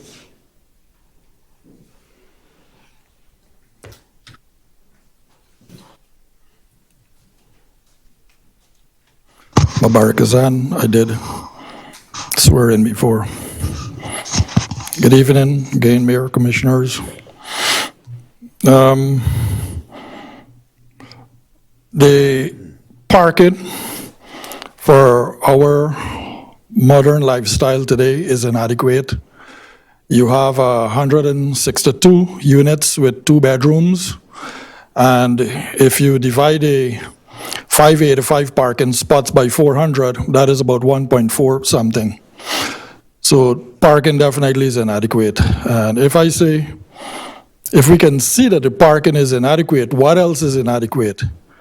Is it the rebars? I do not know, but I hope the building won't fall down, like others that we've seen around here. How much monies did this building get from the CRA? I do not know, but I'm asking a question. I hope that this can be answered, because a lot of the existing properties that were there before, for 20-something years that the CRA is in, it looked very derelict. And then you have these buildings that just come lately and they gobble up a lot of the CRA money, and the ones that were pouring in the money for the decades do not get anything. I look at that building and it looks to me like there's a lot of scaffolding, but it really is not. It looks like if it's under construction always. There's a lot of glass, hurricane zone, I can see. A lot of hurricane and glass breaking and flying all over the place. Consideration was taken for that you can get hurricane-proof glass. You know, they didn't hear anything about the automatic fire sprinklers. If there's a fire to break out in a 32-story high building, do we have the capacity to take care of that? Is it going to be the automatic sprinklers that we have in the 1- and 2-story buildings that the fire department have us to put in to those buildings? Would it be in this building? I haven't heard anything about schools, impact of schools. We're having several of these 32-story high buildings, but I'm not hearing about schools. When we were trying to put down the first 18-story high building, a whole barrage of people came down and pretty much squashed our project, the Marina Grand, now the Marina Palms. And we had to show that literally was 5 new schools were going to be built before 2010. I'm not hearing anything about schooling. How are these kids, they're going to be going to school? Which school are they going to be going to? Those questions, you know, I just throw out a little bait there for you to kind of. All right. Okay. Thank you very much. All the best. Anybody else wishing to speak at this time? Okay, seeing none, public comment is closed, and we will bring the conversation up to the dais. Mr. Amster, please come up, and Mr. Ying, we may have some questions for both of you. If I may, Mr. Mayor, just a few brief comments to that. Address the comments so that we get everything on the clear. Sure. I mean, certainly for schools, every residential project has to get a determination of the capacity in the school system, and that was already done, and there is capacity. I don't know offhand which schools, but they look at the closest public schools, so there is no issue with capacity through the schools. Through the building permit, they will pay an additional school impact fee based on each unit and the square footage of the units. So that was part of an analysis. That's another benefit that they make those payments, as well as road impact fees. There will be park fees paid to the city, and don't forget, we're also providing all those open spaces. This has required by building code. It meets all of the requirements, so there's not going to be an issue as far as the glass or fire sprinklers. I know that will all be up to code, which addresses all of those issues. And we're here to answer any other questions you have. So you're using the proper impact glass, and yes. How many miles an hour winds will your glass hold up, just for the record, so everybody hears it? It varies on whatever height. Please come to the microphone, please. Chris, right? Sandy. Sandy. Impact glass varies on impact depending upon the height of the building, and we'll meet all of this, the state standards according to building code for that. And yes, we'll be 100% sprinkled. We have to do that by code as well. Thank you. Okay. My fellow colleagues, it's our time. Questions on the project, comments? We got our staff here, we have the applicant here. Vice Mayor. Obviously, it's a little scary what's before us with so many variances. I gotta, put that on the record. You're building a huge building on a small property is one of the issues. I mean, I know we're encouraging it and so on. My biggest concern is it's 400 units. And how it impacts, a traffic study can tell me that 400 units aren't going to impact 164th Street, I don't know. Well, we submitted a traffic study that looked at not just 164th, but multiple intersections nearby, and that was vetted through the city's consultants, and there is capacity. One of the tables was displayed through the city's presentation that all of the roadways will all still be acceptable, and the only concern that was raised and is addressed through two conditions, I think it's numbers 8 and 9 in the report, which we agreed to do, is regarding addressing traffic signalization at West Dixie Highway and 163rd, right? So that's around the corner to the southwest of us. And so we will work with the county, since that's county roadway in charge of that, to properly make sure to address signalization based on the additional trips from this project, both at the time of building the project and then also after 50% occupancy or up to 1 year after it's built, reevaluate that traffic signalization and, if needed, make further changes there. Okay, Mr. Mayor? If I may, I wanted to just indulge you, and I don't know respectfully if you received the document or not. I know it's crossed my desk, and I've been at several meetings where discussions have taken place where the county is already looking into 2024 to start the reconstruction and development of West Dixie Highway. And for the widening of the road. So without, Mr. Ng, I know you have to be in the loop of this. I don't know if you've gotten there yet, because I know you have a ton of work and you just got here. I don't know if you got the memo. Maybe the manager's office could speak to it. I know I certainly got it.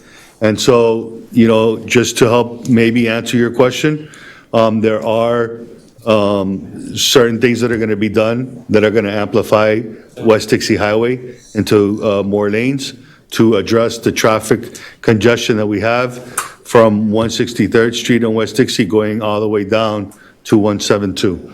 Thank you. I just to put that out there, you have the floor.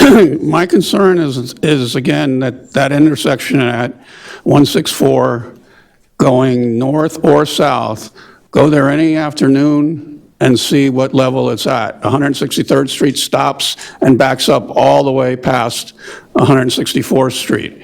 So it would block that street and your residents coming in or out.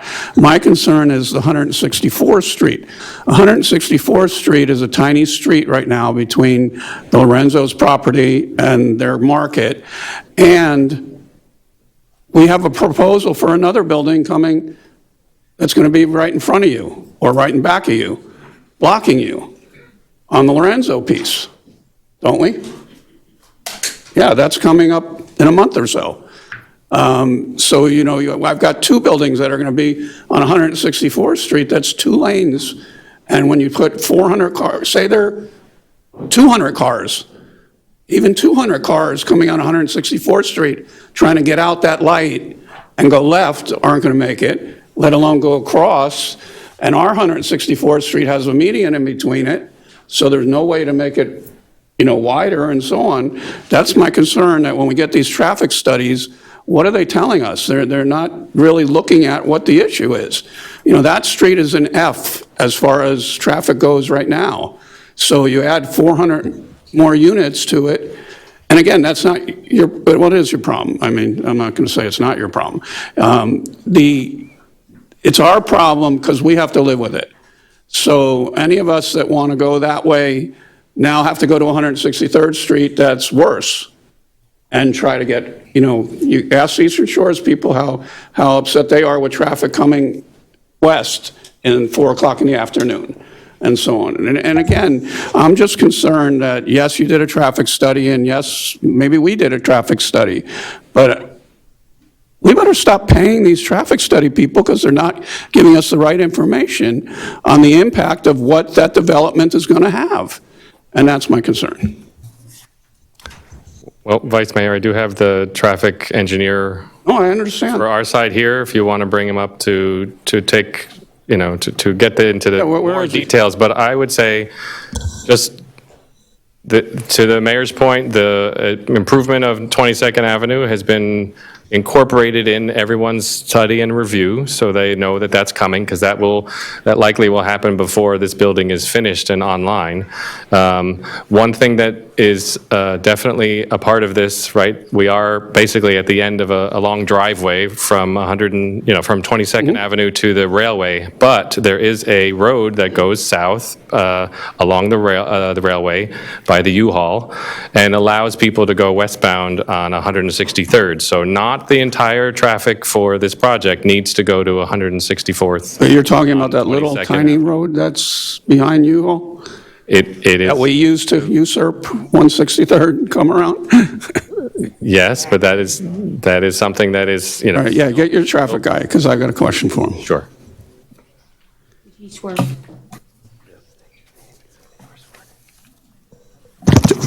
Just for the record, the mayor, vice mayor, and commissioners, Joaquin Vargas with Traftech Engineering, and I have been sworn.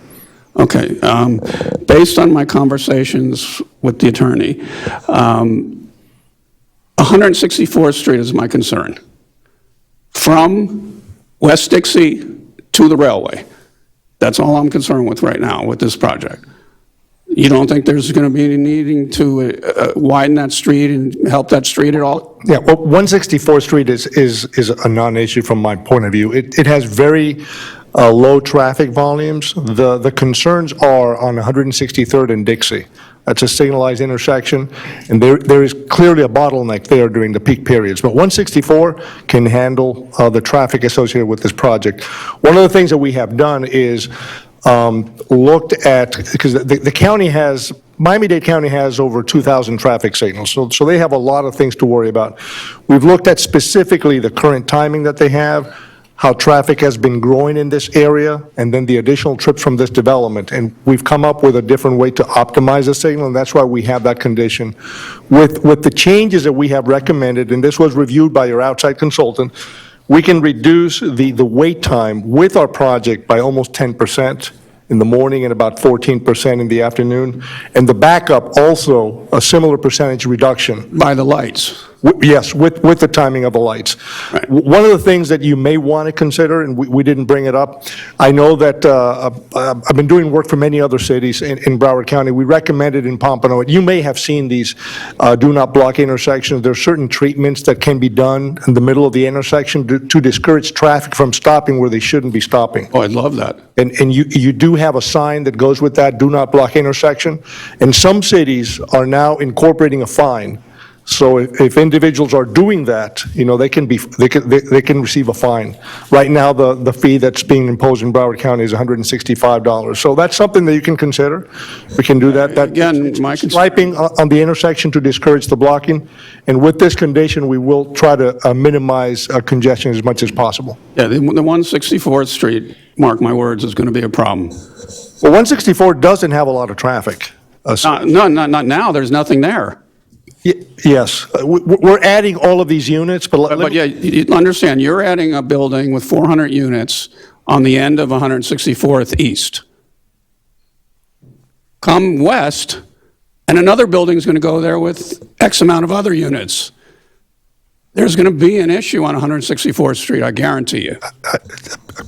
Vice Mayor, with all your respect, we do not anticipate an issue on 164. The problems occur at the major signalized intersections. 164 has 2 lanes, one in each direction, which has sufficient capacity to accommodate the future developments that you're talking about. Okay, go ahead, Commissioner Smith. Thank you. First, I want to thank you and your developer and your builder, your owner, for having the patience to wait us out. So I do want to thank you for that. Did I understand correctly, in your plan, the additional 23 parking places have been incorporated, or they may be incorporated? They shall. They shall. They Yes, shall. our condition, I'll read it to you, it's not very long. Prior to issuance of the full building permit, applicant shall work with the city staff to increase parking at the project by 23 spaces, whether by tandem, mechanical lifts, or acceptable alternative. As I said, likely there'll be mechanical lifts because that we have that space. That on was the top part. level. So in other words, you have to have them, you just said it may go there where we're going to Right. have the extra space. We need and to it may still not. Okay. evaluate where to put them. So it's very interesting, because what my colleague has said, the vice mayor, I foresee it to be so. I think it's going to be backed up. I think that you're not going to have enough parking. But the difference is that nobody will buy there. That's going to be the reputation. So it's going to be up to you, it's going to be up to the developer to satisfy those needs. Because they're condominiums, is that correct? Mixed use at the bottom? Oh, the rentals? It's rentals. So then nobody will rent, because they won't have a place to park? Or if they park where it's not good for the city, they'll be getting tickets? So I understand, and I've had the phone call from one of my neighbors about these parking places, and then you hear it from the gentleman that comes up about the parking places, and he's right. Because yes, in some cities, when you go and sell Brickell, you don't need a parking place at all. They do their banking, they get their haircut, they go to the grocery store, they do everything by walking. But we're not there. The difference is that if there's a problem, he's either going to have to correct the problem, or he's going to have an empty building. Either way, we're going to have the revenue. My biggest thing about you bringing this project before is this is between the railroad track and what my colleague was saying, where Lorenzo's was, that the development's going to come in. It's a very narrow piece of property. What developer is going to come in and pay what it costs for the property, and pay what it costs for the professionals to be here, and pay the cost for the CBS block, and not make a profit? That's what they do for a living. So to take that, in order for it to be a viable piece of property, it has to have an unusual circumstance. There's no question about it. It's a very narrow piece of property at a terrible location. Wait until the tenants hear the train come by. We're not even mentioning that, because that's not our problem. As far as one of our speakers coming up and saying about the quality of the construction, I don't think you can get away anymore if you look at the disasters every day on television without the quality of the construction being superior. That's going to be done with the professionals that come to check it. So I'm not concerned. Yes, there's unusual circumstances with your project. There really is. But it's an unusual piece of property in an unusual location. And the concerns of this traffic are not just this piece of property. This concerns of this traffic is, you know what? People always tell me all the time, traffic is so bad. I wish I could live there. Traffic is so bad. But if you want to live there, so does everybody else, because it's a wonderful place to live. So, I have to give my approval on the project. I really do. And I hope it comes to fruition. And then when it comes to fruition, if there's problems, I'm sure the developer is going to solve the problem. Maybe he has to take 2 units and make them into one, so that they'll have enough parking so that he can rent them. Maybe he'll have to change the whole dynamics of it, but he's going to have to see, because our police are here to make sure that the other people that use the road are safe and it's done properly. The little road he's talking about is a road.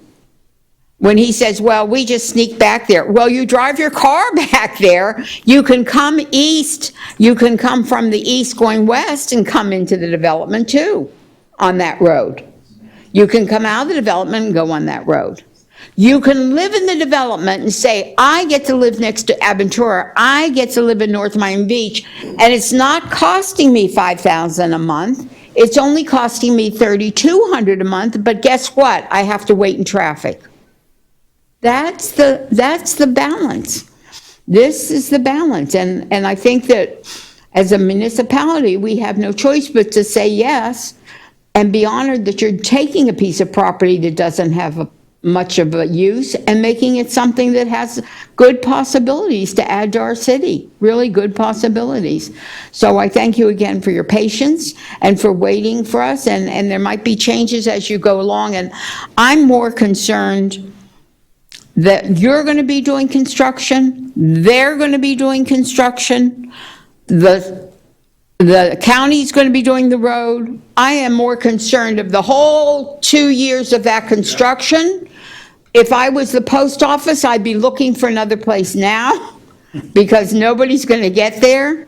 And I will tell you, that's where the big problem's going to be. 19th Avenue is going to be utilized more than ever to get up to 171st and cross the railroad tracks. And we're going to have a bottleneck for 2 years. But at the end, hopefully, the bottleneck will result in good property and good for the city. That's my hope. Mayor, you had asked about the Dixie Highway project, widening project. If you want, I announced it, but if you want to indulge us, if you'd like me to just briefly speak to that. I think there's people here that don't know that probably wish to know. Thank you, sir. Miami-Dade County has underway the design and beginning the construction of the widening of Dixie Highway between 164th Street to Northeast 173rd Street. That project is due to start, started in March and will be under construction through July of 2025. Some of those elements of that project include the roadway improvements and beautification. 2 lanes, goes from 3-lane roadway to 2 lanes in each direction, curb and gutter. They're adding 8 to 13-foot sidewalk sections on both sides, a 4-foot bike lane on both sides, new storm drainage system, new pavement markings and signage, traffic signal modifications at Northeast 164th Street, Northeast 167th Street, and Northeast 172nd Street, along with improved roadway lighting. We talked about the widening of the bridge over the canal, as well as landscaping where allowed. Thank you for the information, Mr. Scott. I brought that out, just to put everything transparent and in the light, because we have to make a decision here, and I think everybody's entitled to know. And most of the questions and concerns that have come up, I think during this phase of construction, and there's going to be a lot of dirt in the air, but at the end of the day, we're going to have a nice gem at one of the 4 corner intersections of one of the busiest intersections people travel, 163rd Street. So, you answered just about every question of the concerns that we had up here. Now, will all that work? Our hopes is that when all that is said and done, it's going to be a working piece of product that's going to help everybody and this development and future developments in that area. I think we just need to give it a chance so that all of that evolves and we could see, for so many decades, we've seen this intersection that doesn't even connect properly. And sometimes there's an accident there to a point where now all of that is being addressed by the county and the improvements they're going to do, and obviously everything that they will come before us and show us, as you have stated in the letter. So I wanted to share that with my colleagues and everybody listening. Thank you, sir. Commissioner Smuckler, and then Commissioner Fleming. Thank you. Vice Mayor, it's called blocking the box. That's what they do. It's in New York, and they give big fines for that, and it's been going on for years there. For years. In all of our intersections. Yeah, I wish we did. So I wanted to ask you, you said there's 5 public parking spaces? So there's actually 10 public spaces. Remember, we have retail both at the front as well as at the rear. So the required spaces for the retail collectively are the 5 spaces that are towards as soon as you get into the parking garage at the ground level. But if you go all the way to the far end by the canal, there's 5 additional spaces that we've designated as public parking to address the connectivity that all these open spaces are, not just requiring, but as a necessity for accessing the canal. And that's also, remember, we're going to give an easement to the city through the parking garage to get to those spaces in lieu of the actual providing a street through the property. All right, well, just so everybody knows, they're not going to be available because the tenants will be taking up those spaces. That's what happened at Lazul. It's not your fault, just telling everyone that that's what's going to happen. That's what happened. All the guest parking at Lazul was taken. Then Lazul started charging guests parking, pay by phone, and now the streets are completely taken by, the manager knows that very well because he's been by there. There is no parking anywhere to go to or by Lazul or to the post office for that matter. Also, something I wanted to bring up, something I think the city should start looking into. I know in New York, a few weeks ago, there was a parking garage that collapsed, and they may attribute it to the fact that the electric cars are weighing so much more than regular cars. So are we addressing, is that something we need to address? I mean, like, a small electric car actually weighs more than my car, which isn't that big. So we need to start taking that into consideration when we build parking garages, because the copper, well, we need to, as a city, need to make sure that our parking garages are built extra reinforced, because those electric cars weigh more than my car. Mr. Ying, Commissioner brought up a great point. Can you do some homework on that and get back to us? Yes, sir. I'll speak. It's a very valid point, but I've never looked into it, but I'm sure we all would like to know the facts on that. This is something that we, community development, will have to work with the building department on, building department being the responsible official after the site plan process is, where to go to, if a project is approved, the applicant is required to undergo a process submitting their master site plan building permit. And at that time, the structural engineering and all the other aspects are reviewed according to Florida Building Code and other standards.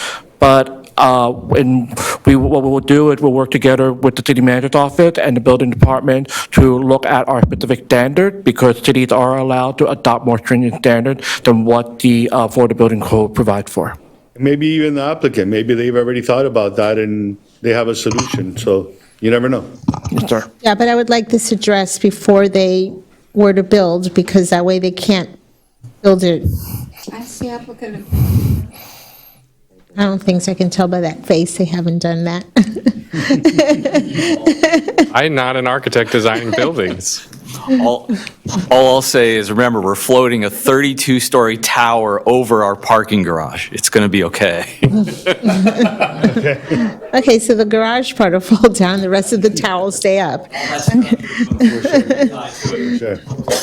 The developers' other examples of buildings are doing just fine. But we will certainly make As more sure. people are buying electric cars, we need to take that into consideration. And I think that adhering to the most recent building code does that as well. Inside a garage, they're fine. All right, what about generators? Any type of generators, backup generators? I'm sure that we have one, but I'm not. Florida Building Code requires a building of this size to have emergency generators that kick in automatically and keeps all of the elevators, and all that stuff going. Yeah. All right. And are any of the impact fees, do they go to the library? What was that? Do any of the impact fees go towards the library? I don't think that there's a direct tie-in to the library, you know, There should be. That would be up to us, not them. All right, so, I mean, there's a city parks fee. I don't know if that can and/or has been able to be earmarked in part to both parks as well as to the library. well, I wouldn't want to take it away from the park, but, Well, we're providing two very large parks and opening up. We're a very unique situation where we're going to bring in the public. We're inviting the public to come through our property. That is not the norm for a no, project of your this type. public will, your residents will be using our library as well. And they, as well as the property owner, is paying taxes that through millage rates goes through all of those public systems and services. This bus routes and bus station, stops. So, I mean, it's not direct, but it still is through the annual upkeep and paying of taxes, and the people paying, at the other services nearby. They might go to the library, and then they might also go and pay and, help other businesses. I know, but businesses are making money from it and the library is not. Okay, did you get any money from CRA? No, we have not made any application to the CRA. This project is in the boundary of the CRA, so they could. The typical development process is you need to know that you have a project. They've definitely done their pro forma and all their, economics for the project. A CRA, if they look to do that, it would be either parts of assistance with infrastructure improvements that they have to do, which would be a benefit not just for this project, but for the nearby properties. And they could ask for the TIF, the tax incentive financing, which would help the CRA greatly because it means that money that is paid through ad valorem taxes comes back not just to pay in part the gap in financing for the project, but gives money directly to the city to use in the CRA. So projects like this, if they do get TIFs, are how your CRA will actually have more funds available to make improvements in the CRA and eventually phase out the CRA because there's no more blighted conditions. If projects don't come in, then you're not going to be able to increase that funds available to do improvements in bus terminals and wrapping of your utilities, et cetera. So you're asking for 10 variances, and you can get 10 variances. What is the city getting? The city's getting 3 extensive open spaces that are available to the public, one at the front and one at the canal, with connections not just in the areas that are required by the code, but additional areas of the property. As you saw, the whole front area is all very heavily landscaped and what with pedestrian paths. We're providing those public spaces and a retail on the canal. There's no requirement to provide the retail per se on the canal, but we're providing that so hopefully that can be activated and give people a place both inside and outdoor seating. And we're dedicating over 2,000 square feet at the front of the property to the city, and we haven't requested any compensation for that loss of our property. We're doing it to meet the code as best we can. That, as I mentioned, we're trying our best to meet their code requirements as much as possible, but this is a heavily challenged site with those open spaces, the FPL easement, and those transmission lines are not going anywhere. So that and throwing in an adjustment to the 164th Street and a new secondary street through the entire property, I think that, we've sort of seen all the challenges and met the challenge by working with staff and coming up with a good, viable use of what is an oddly shaped and difficult location. And I think that we're here to make it work, and it helps the public certainly nearby. People will be able to walk and enjoy the canal and have a coffee or small bite to eat. All right, well, the retail spaces don't do well here in North Miami Beach, and there's not going to be any parking because the residents will take it. But I did want to ask your attorney something before he walks out, or walks that way while he'll be back. Did you want to say something while I was waiting for the attorney? If you allow me to, thank you, Commissioner. I just look, I want to put it on record. Look, I understand how difficult this site plan is to work with. It's very hard. It's in an odd-shaped position. I think you have pretty much worked it the best you can with the clean slate you have. There are a lot of FP&L easements in the area. I do believe that this is something that can be viable and will work. I would like to see if your client is available and open to proffer $20,000 to help our library with resources for our children.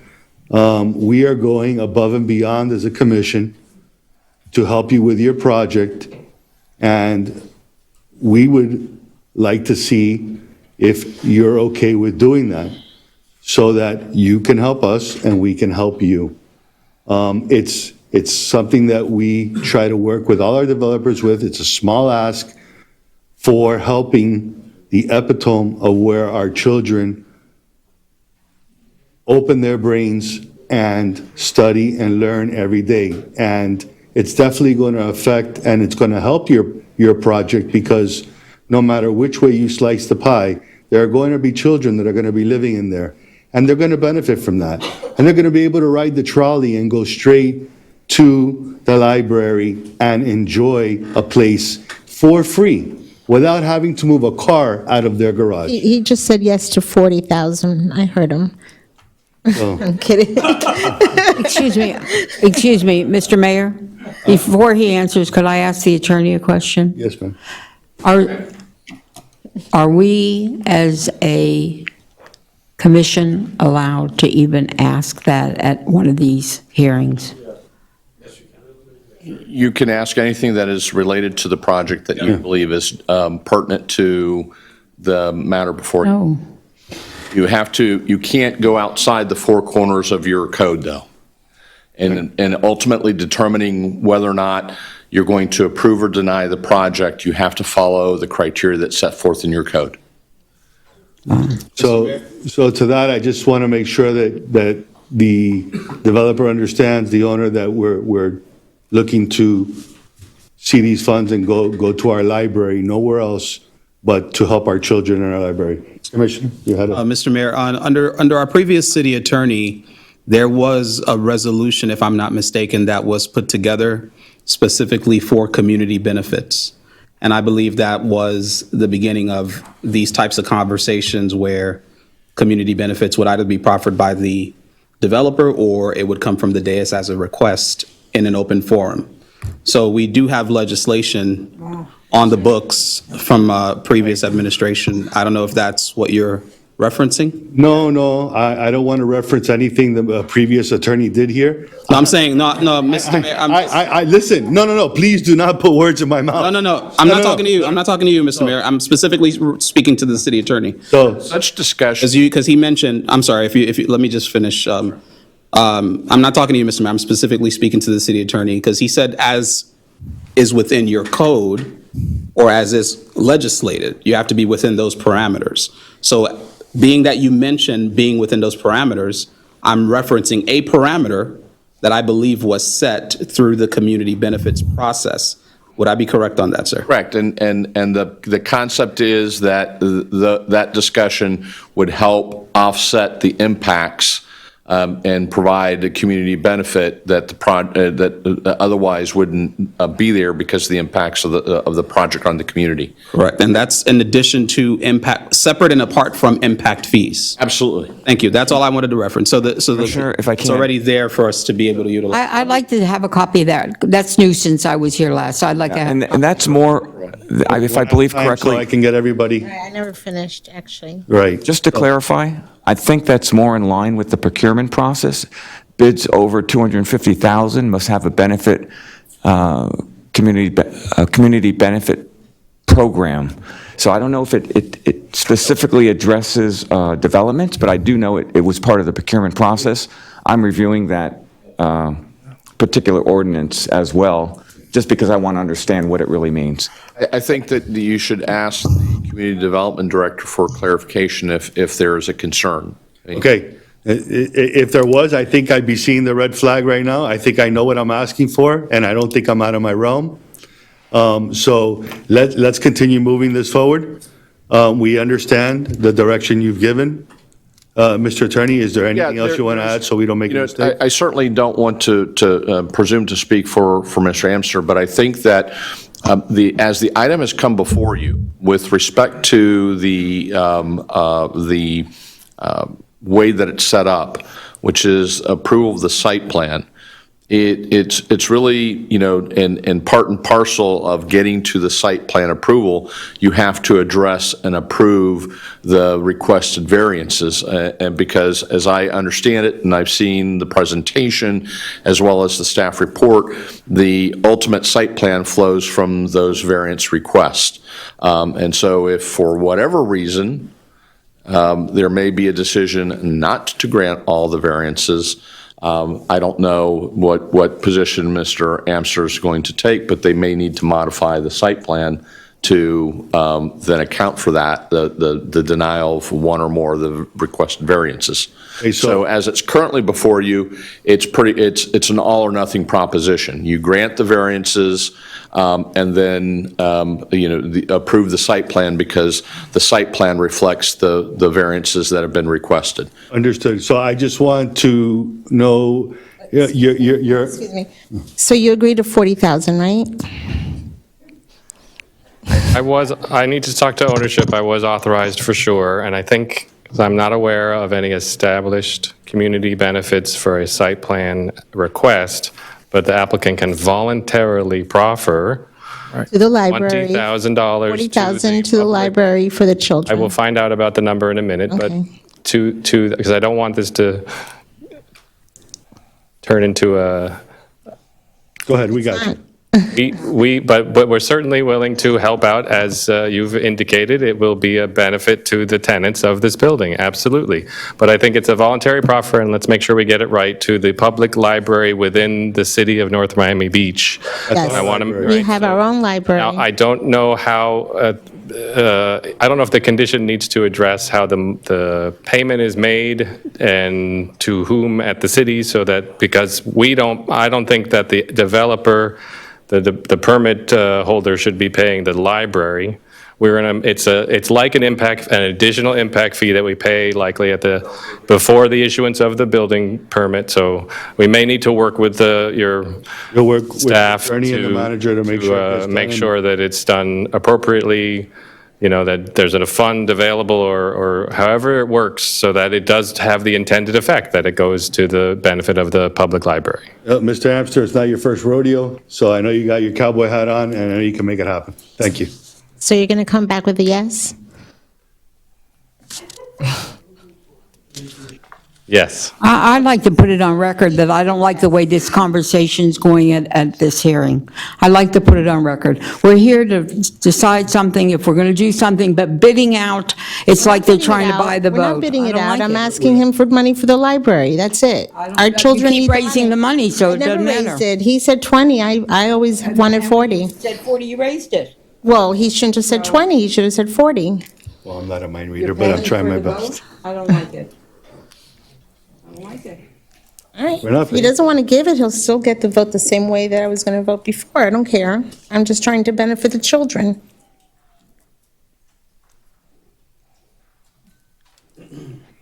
Mr. Mayor? 1 second, please. Mr. Amster. The ownership will agree to the 40,000. Thank you very much. Thank you. Our children thank you, and our city thanks you. And if you don't want to give it, the vote would still be the same for all 5 of us, for the record. Okay, is there any other questions or comments we would like to pose? Commissioner Furman, I know you had your hand up. I'm sorry. Thank you. Since we just had this conversation about the library, I think it's important that, since the manager has mentioned that he was looking into it, and also the city attorney mentioned some framework, that we do have a framework if it's already in existence, that we operate from, if not, that we create, so that it won't seem, as Commissioner Smith is saying, that we're having a bidding before we vote on any item like this. So I just think that's important that we have that on paper. Okay. Secondly, as it relates to this project and traffic, I think it's either you want it or you don't. You know, the reality is whatever developer comes before us is going to have their traffic study engineers and their consultants. And I've never, in 4 years, and in my previous appointment, seen a developer come and say, we're going to have problems with traffic. Never. I've just never seen it. So while I do have respect for the engineer that's before us on the traffic issue, you know, I wasn't expecting him to say anything different. So, you know, having said that, it's really either you want the ad valorem or you don't. And the question becomes a conversation too about whether or not these types of issues will create the need for people to use the other modes of transportation to a certain degree, right? Because this is all supposed to be some transit village, and you have, you know, the trolley, you have the freebie and the train and all of this that's supposed to connect us all and help us to get out of our cars. Something that people in South Florida really do struggle to do is to get out of their cars. But when I think Brickell, the reason Brickell is the way it is now, where people are using I'm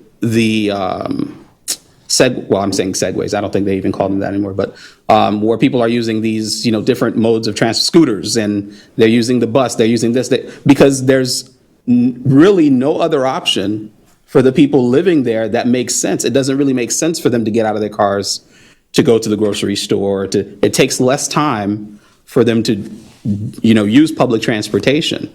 And so I think that, you know, I'm not saying we're trying to force people to use public transportation, but if you want the building, you're going to vote yes on the building, right?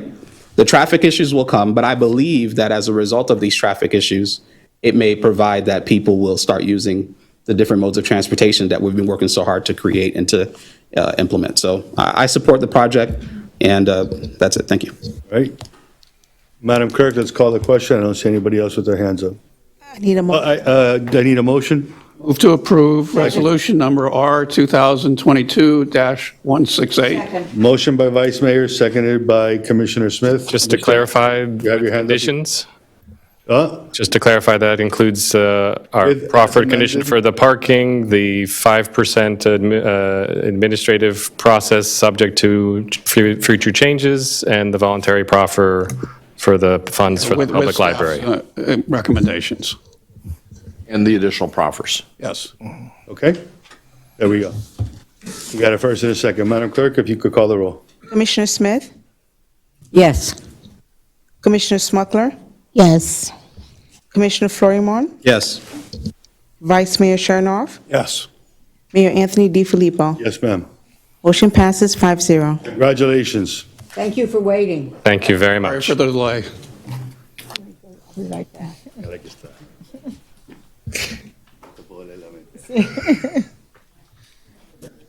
Okay, You lost quorum. take a break for 5 minutes. Okay. We'll be right back if we need a quorum. The next one is the scan of the applicant. The scan of this complex? Yes, that and then the applicant now. Thank you. Appreciate the help. I will talk to the city attorney. Yeah. What's up? Just a real question. So when I look at 11.42, it was the duties of the audit. Yeah, but there's a definition in the statute for Can you waste. show me? Yeah, Okay. yeah. Hold on a I don't minute. mind, I just didn't find it. Yeah, you have to look it over here.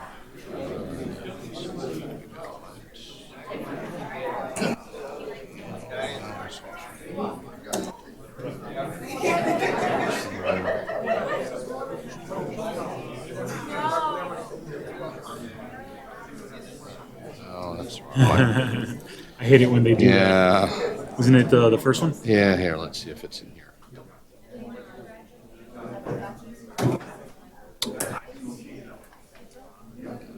Yeah,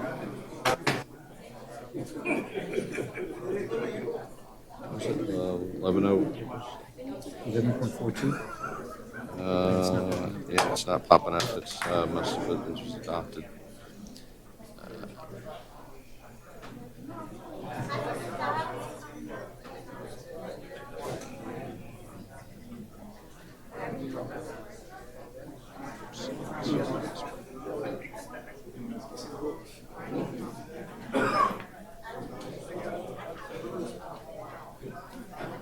And then is there, I believe. Yeah.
All right, folks, if we could start coming to the dais, we want to continue the meeting. Yeah.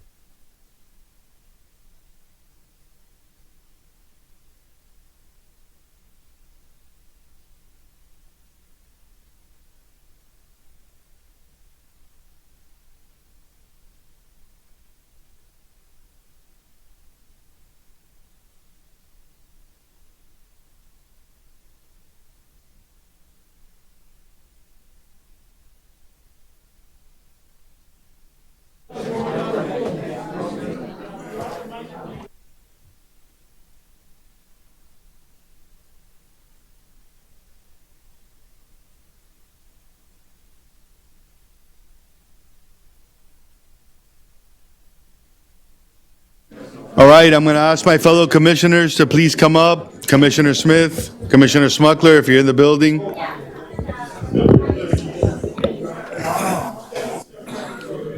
That should have been done before.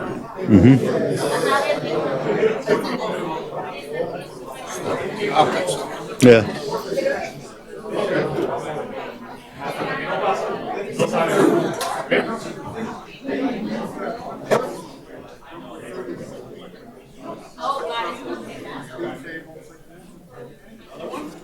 It's the most recent version.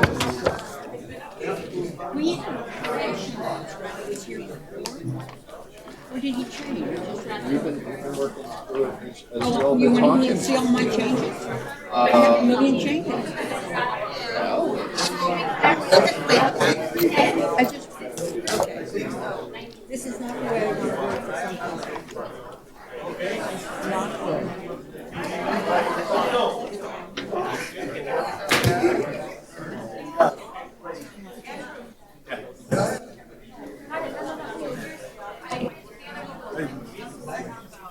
Take your time, you can read it from one to the Oh, other. my God. Write on one news, so you know, well, you know. You know what? That's not the way to do things. I was here when we weren't allowed to do that. I don't know if you were here or not, but we were not allowed. Yeah, I was here, but we asked and if you could do it in that way when we created that resolution. Oh, I wasn't here with the Yeah. resolution. Yeah. I didn't know it. I'm glad he brought it up. I'm gonna get a copy. I have no idea. When I was here, you weren't allowed to do that. And he said you weren't, the attorney just now, he said that's why he rephrased it so that you wouldn't get in trouble. Mhm. I don't know. Commissioner Smuggler? All right, folks, we're gonna go ahead and get started.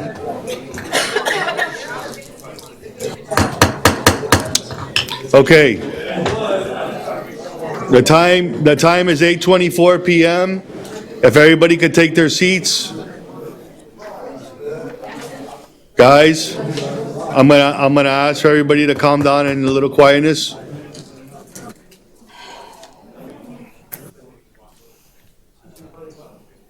All right, thank you very much for keeping the silence down. We're going to continue with the meeting. Okay, we have resolution number 2022-169, item 10.3. We're back in session. It's 8:24 PM. Mr. Attorney, if you could read that resolution for us. Yes, Mr. Mayor and members of the commission, resolution number 2022-169, entitled Resolution of the Mayor and City Commission of the City of North Miami Beach, Florida, approving the site plan modification for the construction of an 18,000 gross square feet, three-story commercial building, and approving a conditional use application for six-story, 68,200 gross square feet parking garage structure with 248 spaces on a 3.49 acre parcel located at 15801, 15805, 15807 Biscayne Boulevard, providing for findings of fact, confirming expiration and limitations of approval, providing for conflicts, and providing for an effective date. Move to approve resolution number R2022-169. Second. Okay, Madam Clerk, if we can read the Jennings disclosure to anybody that has not taken their oath, now's the time. No, we're going to read the Jennings disclosure. With us and then. Yes, Yeah. please. Per Resolution 1995-24, the subject matter of any ex-parte communications, together with identity of the person, group, or entity making the communication shall be disclosed and made part of the record on file with the city prior to your final action on the matter. Commissioner Florimon. On this particular item, based on my recollection, I've only spoken to staff, and I can make my decision based on the information that I heard this evening. Thank you. Thank you. Commissioner Smith. I spoke to no one, and I can make my decision based on what I hear tonight. Noted. Commissioner Smuggler. I also spoke to no one and can make my decision based on what I hear tonight. Okay. Jennings disclosure forms have been submitted to the office of the city clerk from Vice Mayor Chernoff as well as Mayor Anthony DiFilippo. Mr. Mayor? Madam Clerk, I did reach out for an attorney, but he didn't call me back. That doesn't count, is that correct? Only who you spoke with. I did not. Thank you. Thank you, Madam Clerk. So the Jennings disclosures have been given here from the Mayor and Commission, and I will call on the clerk again, this time for the Jennings disclosure process for the public. If you plan on giving testimony on this item, please stand and raise your right hand. Please stand. Do you solemnly swear that the testimony you're about to give shall be the truth, the whole truth, and nothing but the truth? So help you God? Yes. Thank you. Okay, Mr. Ng, if you could start your presentation. Thank you, Mayor. Honorable Mayor, members of the commission, the item for you for consideration this evening is a site plan modification to an existing site located at 15801, 15805, 15807 Biscayne Boulevard. It includes two distinct items at the city attorney read into the record. I would note for the record that the item that is conditional is the parking, and the other aspect is for the approval of an 18,000 square feet, three-story commercial building fronting along Biscayne Boulevard. The property in question is 3.49 acres with current use of commercial. The zoning does not change, which is why the parking is requested as a conditional use. The proposed use of this project is commercial with office, retail, restaurant with a parking garage structure that's 6 stories in nature. And that's the site location. This is the 3D rendering showing the 3-story commercial building and 6-story parking structure. During the review process, city staff works in conjunction with consultants from Bermeo, Adamo & Associates, and the Coordinator Group to ensure the project was in compliance with the B2 regulations. This project has been a while in the making. I took in the pre-application in my prior stint at the interim director, so that to give us the timeline of the how long the applicant has worked with to try to bring the project to fruition. You'll see here is the a parking structure similar to how we have worked with other applicants. City staff work with this applicant to ensure that there's screening for the parking consistent with other projects. This site plan shows you the location of the proposed 3-story commercial building with the fronting Biscayne Boulevard. The proposed 6-story parking garage is to the rear of the property, and it's adjacent to undeveloped land, if I call properly the note, conservation in nature. The red arrow indicates the vehicle access points for Biscayne Boulevard, and US 1, a north and south portion, and it's being here.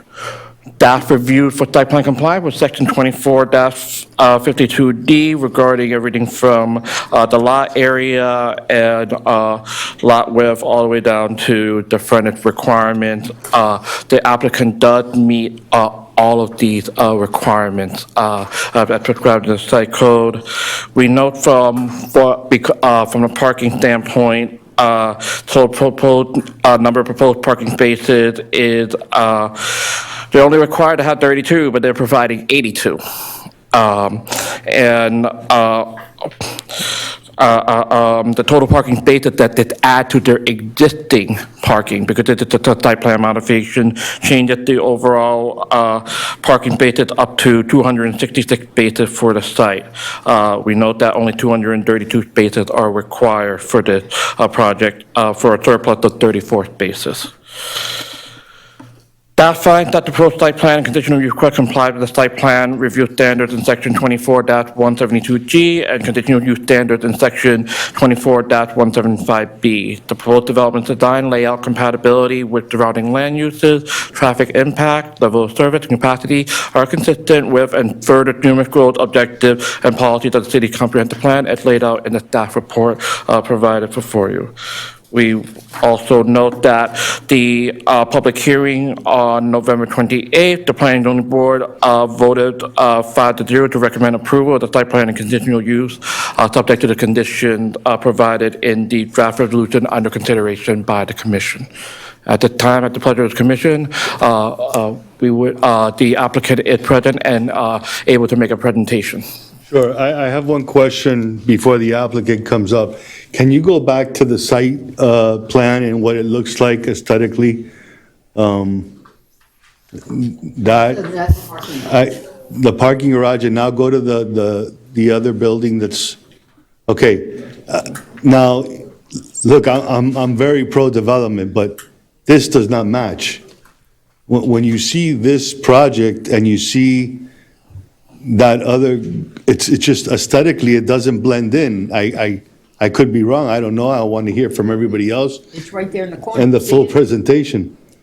But I'm just, with this brown and yellow, and then you got this key Key West style building that's very calm and serene in colors.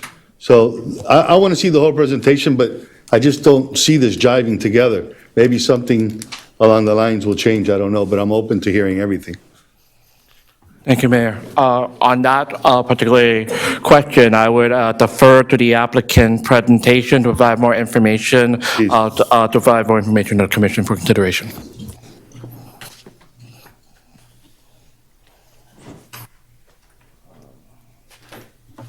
Okay, how do we get out of this?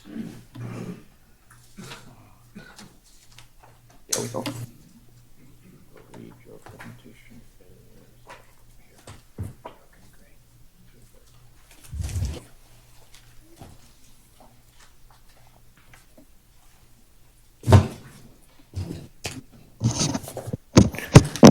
Good evening, Mr. Mayor, Commissioners. My name is Ben Fernandez. I'm an attorney with Burke, Howardell, Fernandez, Larkin, and Tapanez, here on behalf of the property owner, Biscayne 18 Development LLC, and its principal, Alberto Camazi, joined by Carlos Cardozo, our project architect from DTI, as well as Joaquin Vargas, our traffic consultant. As Mr. Engie noted, this is an existing shopping center, and it is, I can show you the aerial, a large 3.5 acre site that is zone B2. There's a Valley Bank, a dental office, and professional offices on the property at present. We're requesting approval to add an additional 18,000 square feet of floor area that will be comprised of 3 stories and a 6-story parking garage as well. I don't want to be redundant because I think that staff made a very good presentation and described the gist of our application.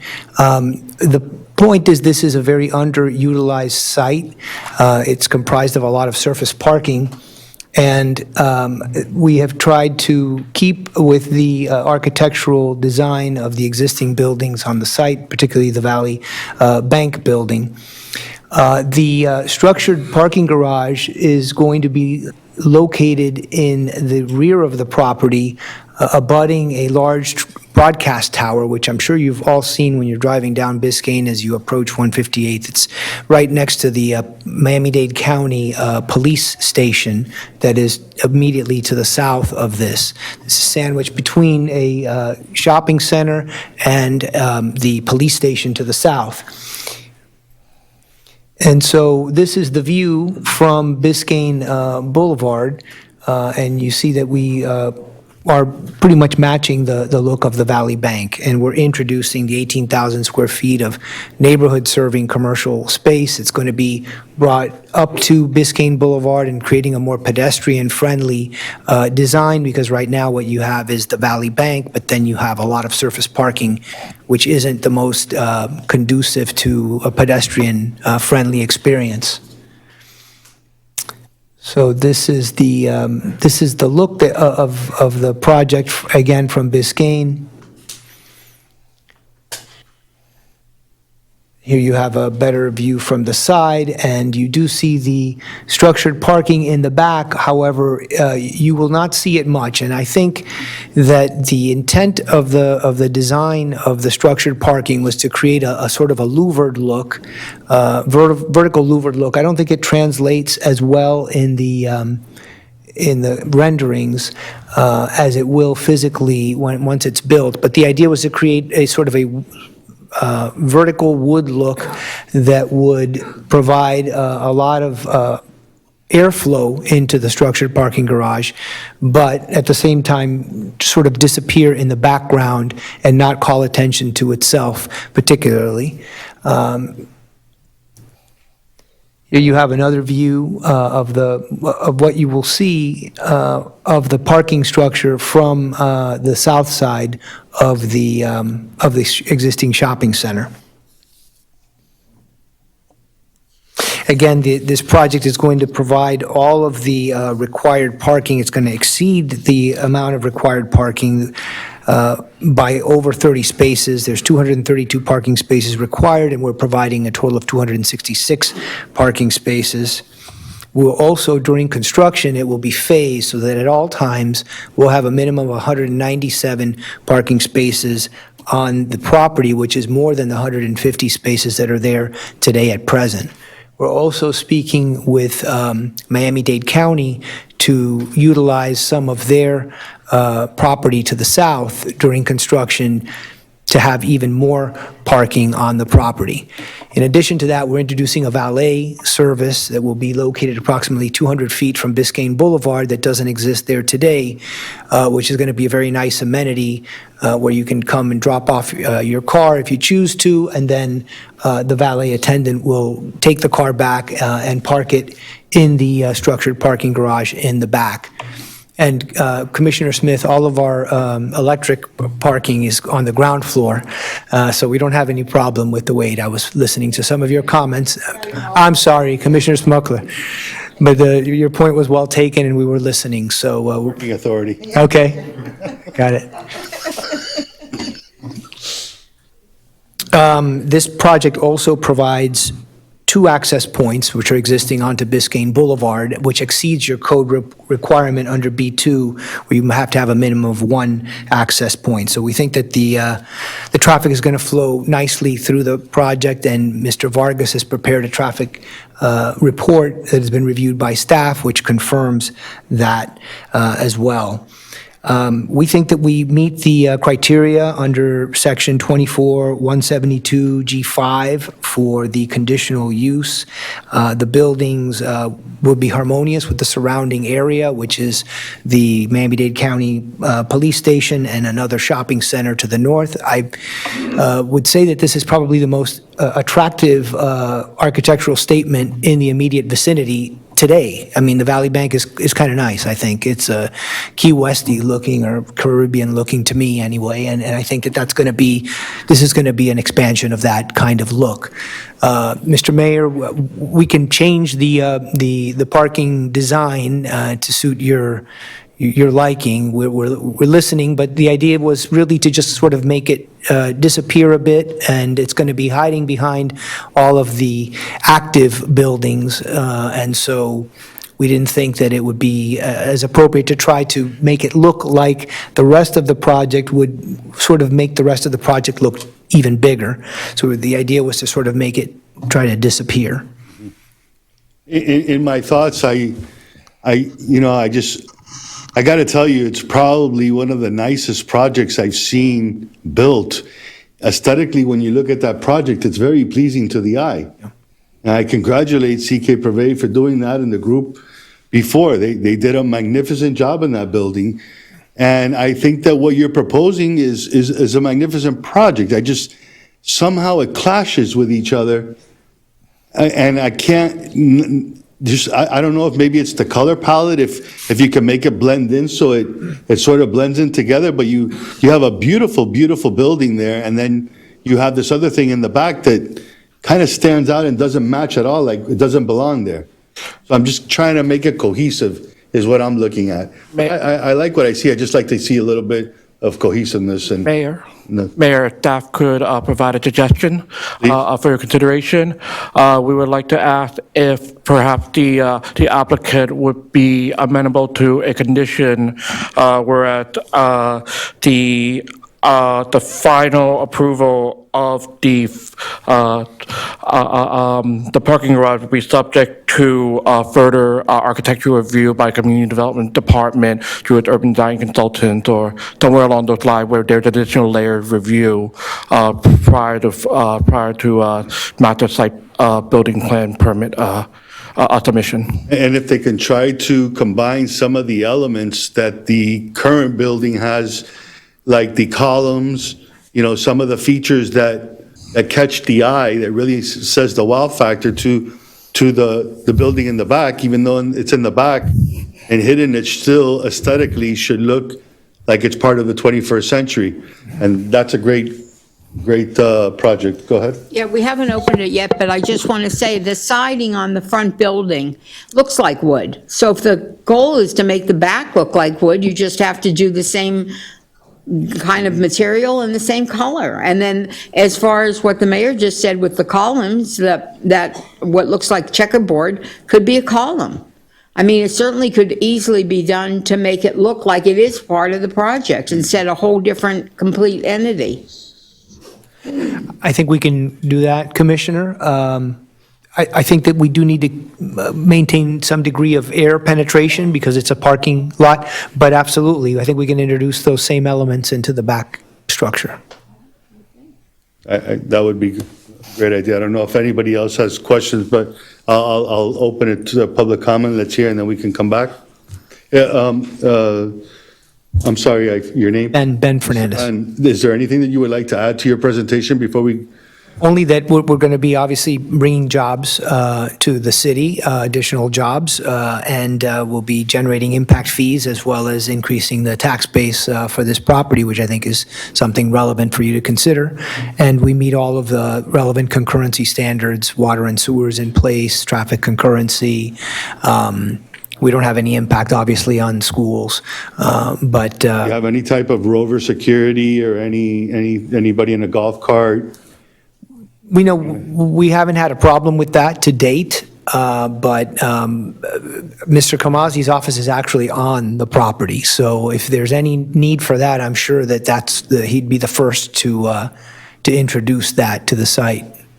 Mm-hmm. We will have the valet attendant there, and sometime maybe we can have a dual function, valet and security. Where is the easement of the garbage located? So the garbage comes in and out if that could be brought up, if there's anything blocking it, and also please take into consideration what times the garbage is being picked up. Right. So that it doesn't impact the people that are living there, the noise.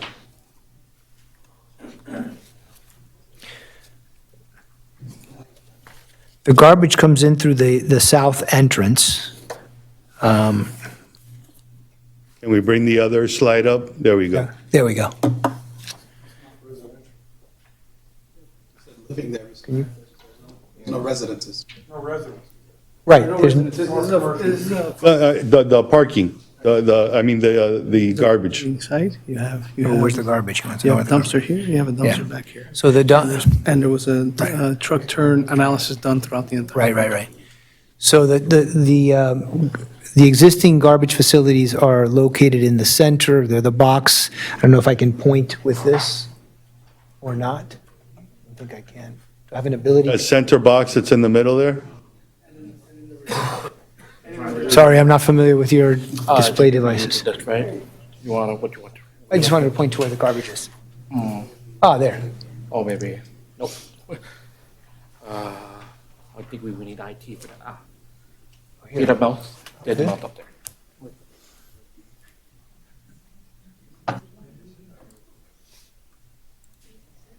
Okay, great.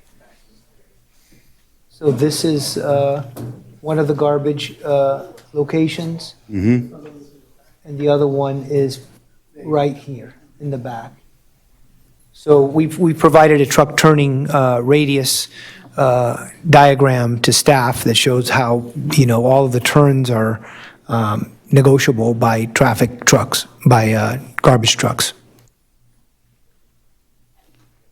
And again, it's an existing. I'm happy with what I see. I just aesthetically, the clash between both buildings is what I just don't find palatable, but everything else seems to fall into place. I'd like to hear what my commissioners have to say as well. Let's, public comment? Okay. Madam Clerk, let's open public comment and hear what our.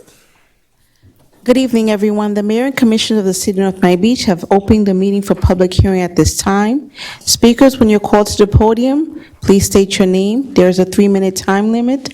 Please speak only on the subject matter that is presented before the Mayor and Commissioners. Do we have any speakers that wish to speak on this item?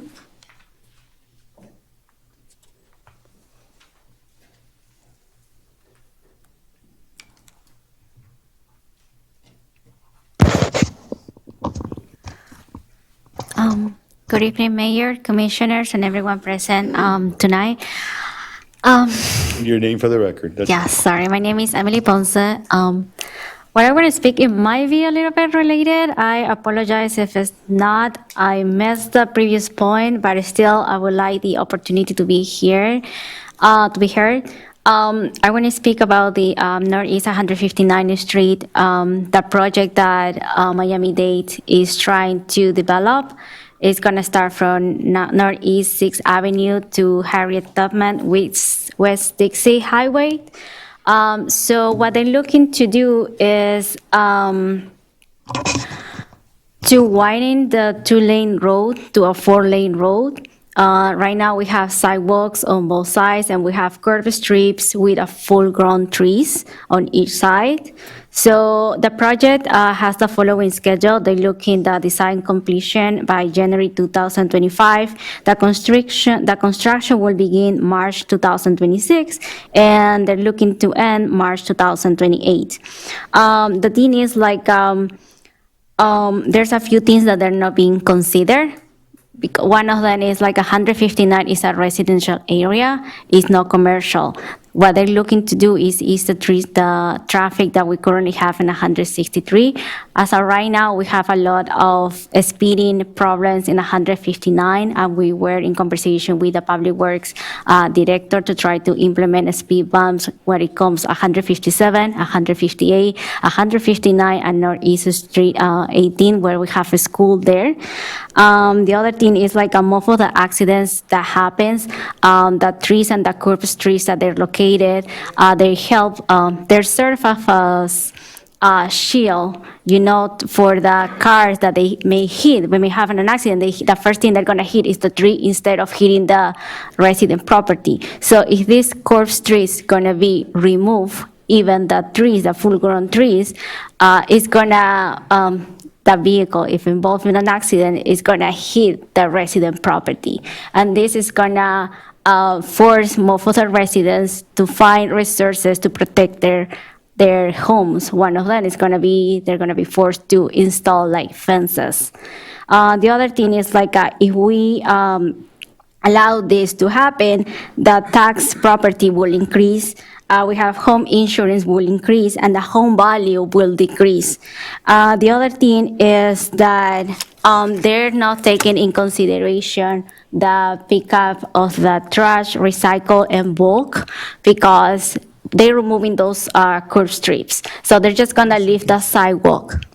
And if they leave just the sidewalk, where their bins, they're gonna be located. They're gonna be located, you know, the trash and bulk, they're gonna be located on the sidewalk. This is gonna block the pedestrians to walk by, and they're gonna force the pedestrians to walk on that road area where cars are passing by. So this is very concerning, because we have like an original meeting via Zoom where some details were given and some recommendations were given as well. Sorry. May you allow me like 30 seconds just to... You have 10 seconds because I got to give it to everybody else. Thank you. And so it's just, I will appreciate if you can look into this matter, because your participation is needed. That would be all. Thank you very much. Thank you. Make sure we look into that. Thanks.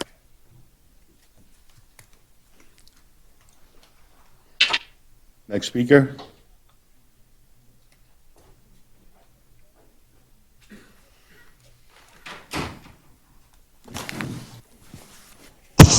Good evening, Mayor and Commissioners.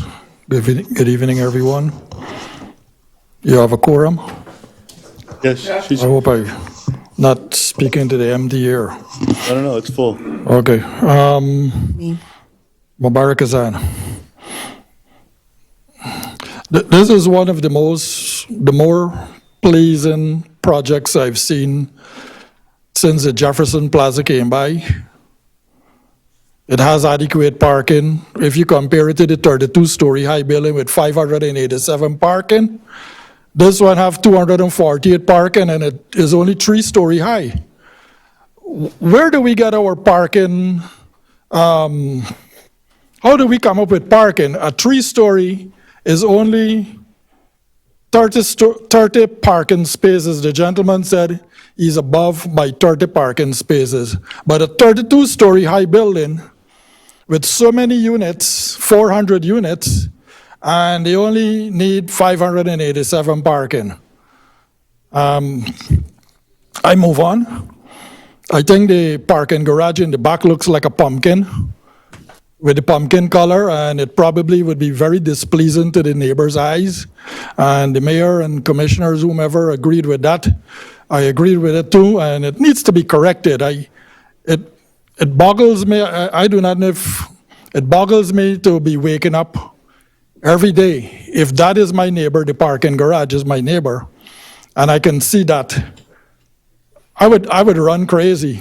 I like the building in front, but that color, the color scheme, and I think the facade, it needs to be tweaked. In terms of compensation or impact fees, I know you guys were asking for like $20,000 for the library, and it went to $40,000. I don't think we have been managing our money properly for the last 2 to 3 years. We've been wasting it. We've been going to the Bellagio, the Las Vegas, lots of waste. Not only commissioners, but staff as well. We've been, I'm not talking about the new ones, or the mayor. Waste, partying. I don't think that we should be getting $40,000, but taking that $40,000 and putting it towards partying. I think it's atrocious. It needs to go. And I would have agreed if the 32-story I building guy did not give anything, because we have a track record of just wasting the money. $20 million came from the ARPA money, and most of it went to overpriced projects. Mr. Mayor, 15 seconds. I hope that we can get a forensic audit on how that $20 million were wasted, and we do not need to be bowing on our knees for $20,000 and $40,000 for the library. We can take it from the ARPA money.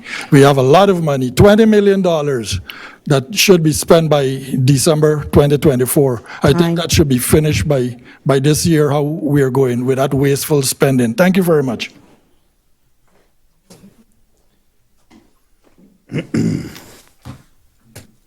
Next speaker? Okay, seeing none, at this time, public comment is closed, and we will have conversations amongst us.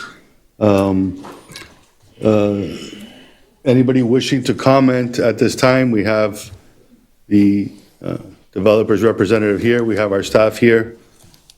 Vice Mayor, I'll take a shot at it first. Mr. Mayor, it's a pleasure to see this project come forward. Your owner is a good corporate person that takes care of our community, and I'm sure you'll address the parking garage, and, he'll understand that he doesn't want it to be, an eyesore either.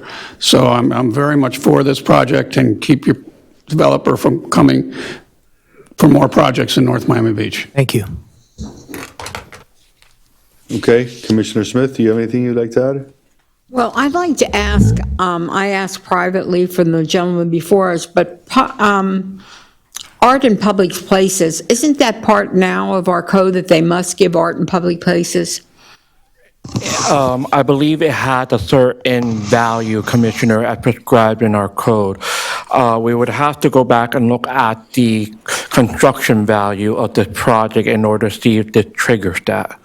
It's interesting because prior to this meeting, we had a CRA meeting and we were discussing signage.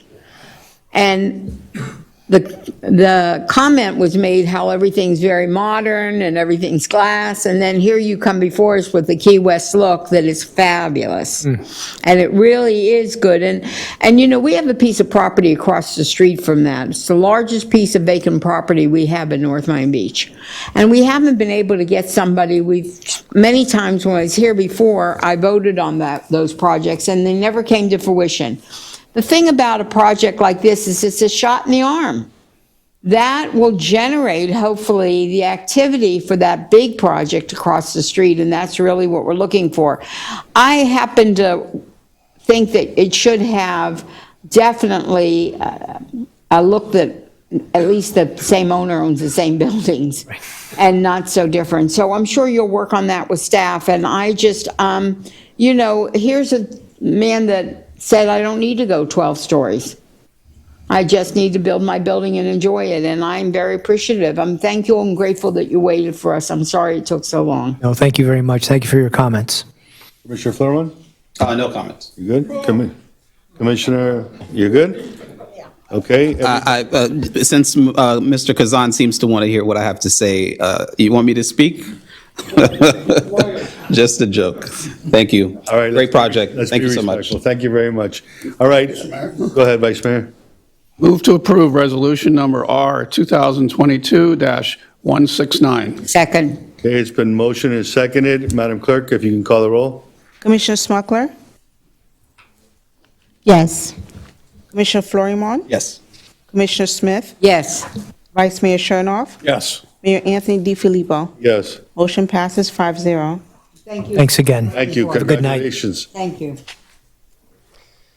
Okay. I'm going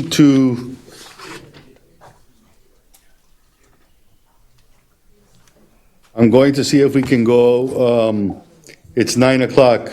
Do you, Let's finish, let's catch up. okay, so let's take up legislation item 11.1. I want to get to the manager's contract. Move to introduce ordinance number 2023-02, first reading by title only. I'll second it for Mr. Attorney, if you could read it into the record. Yes, Mr. Mayor, and members of the commission, it's ordinance number 2023-02. It's entitled an ordinance of the mayor and city commission of the city of North Miami Beach, Florida, amending the city of North Miami Beach Code by amending chapter 24 entitled zoning and land development, Article 15, other development review procedures, section 24-172, site plan review, to delete subsection K entitled limited administrative authority for site plan amendments and create a new subsection 24-172.1 entitled administrative site plan processes, providing for conflict, severability, and codification, and providing for an effective date. Okay, this is the final reading. I remember this from our last meeting. So let's open the floor for public comment and see if there's anybody wishing to speak. Hear what is it about? I can't make a comment on. No, Mr. Mayor, it's shown on the agenda as first reading. Oh, I'm sorry, no, final reading. It's final reading. Final reading, yes. Oh, it says first reading on mine. I see final reading on mine. It should say final. But on the one that Andres sent us, says first. You're looking at the red line. It should be on the I agenda. have to look at the red light. No, you're right. You're absolutely correct. I believe that was a typo. It is first, not The final. first reading. You're correct. Thank you, Madam Clerk, for helping me out with that. So this is first reading. Let's go ahead and open the floor for public comment. Hold on, hang tight, because we got another podium. You don't have to go too far. Mr. Mayor, can we get an explanation of what he's presenting? Mr. Ying will do that. That's your department. Mayor, would you like me to go to the presentation in order to Please do provide? the presentation so everybody could see, and then we'll have public comment. Of course. Thank you. Mayor, members of the commission, before you today is a discussion on administrative site plan processes. That site plan review, as we have gone through the quadrilateral process that's required for all new development. And afterwards, that process involved a strenuous process including a travel review. We had ours this morning, planning doing once a month before coming to you for approval. Site plan approval resolution has conditions that add expiration time within 18 months unless extended. They are often extended because we are in a constant state of emergency in this state due to the sheer amount of hurricanes and other items. So what are we talking about today with the site plan amendment? Well, there's administrative authority currently provided to the Community Development Department under current code section 24-172K, which provides for a certain insubstantial changes to the code. It doesn't provide for everything, and there are certain cases where the modification makes sense, but because it's not prescribed as delegated authority to us, it will need to come back to the commission for approval. And many of these things might be very minor in nature. What this resolution text tries to do is to change, to provide a better, change the code to provide a better understanding and revised threshold of what you would like to task the community development department to handle in order, well, part of it is to expedite business at the city as well, because if we're coming up here noting very minor changes that are really, really technical in nature and don't really have substantive or not substantive changing. For example, if you were to change your interior layout and you got additional square footage more than 5% because you took out walls throughout your building, legally speaking, we would have to bring that change to you. It wouldn't change the footprint, it wouldn't change the outside, you're changing inside, removing walls. We would technically have to bring it back to the commission for approval based on how our code is written. The changes here involve looking at how the code currently implements the code section doesn't include how to apply 5% for things over 500 square feet.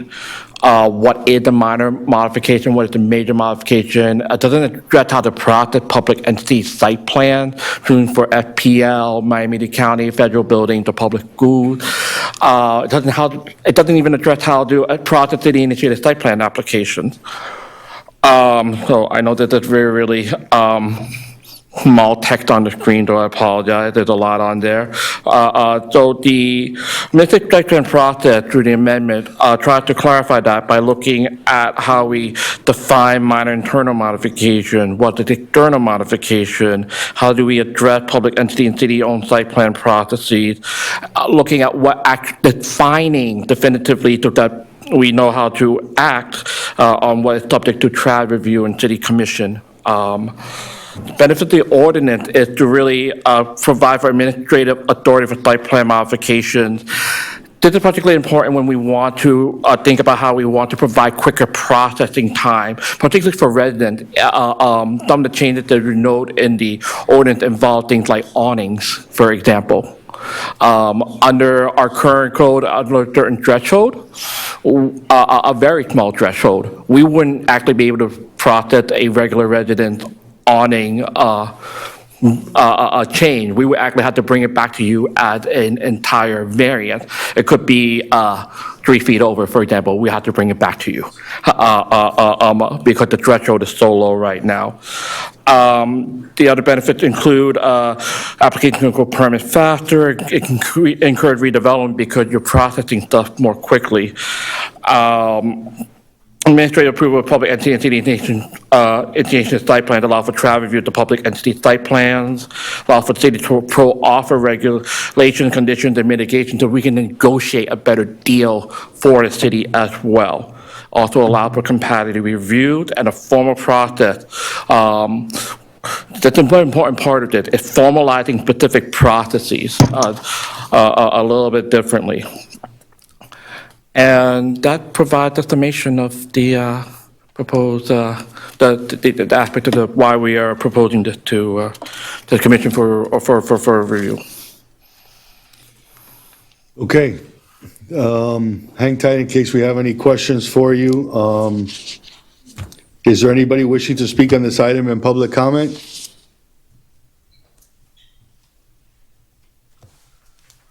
We're good? Okay, seeing none, public comment is closed at this time. My fellow commissioners, Vice Mayor? Just move to approve, Mr. Mayor.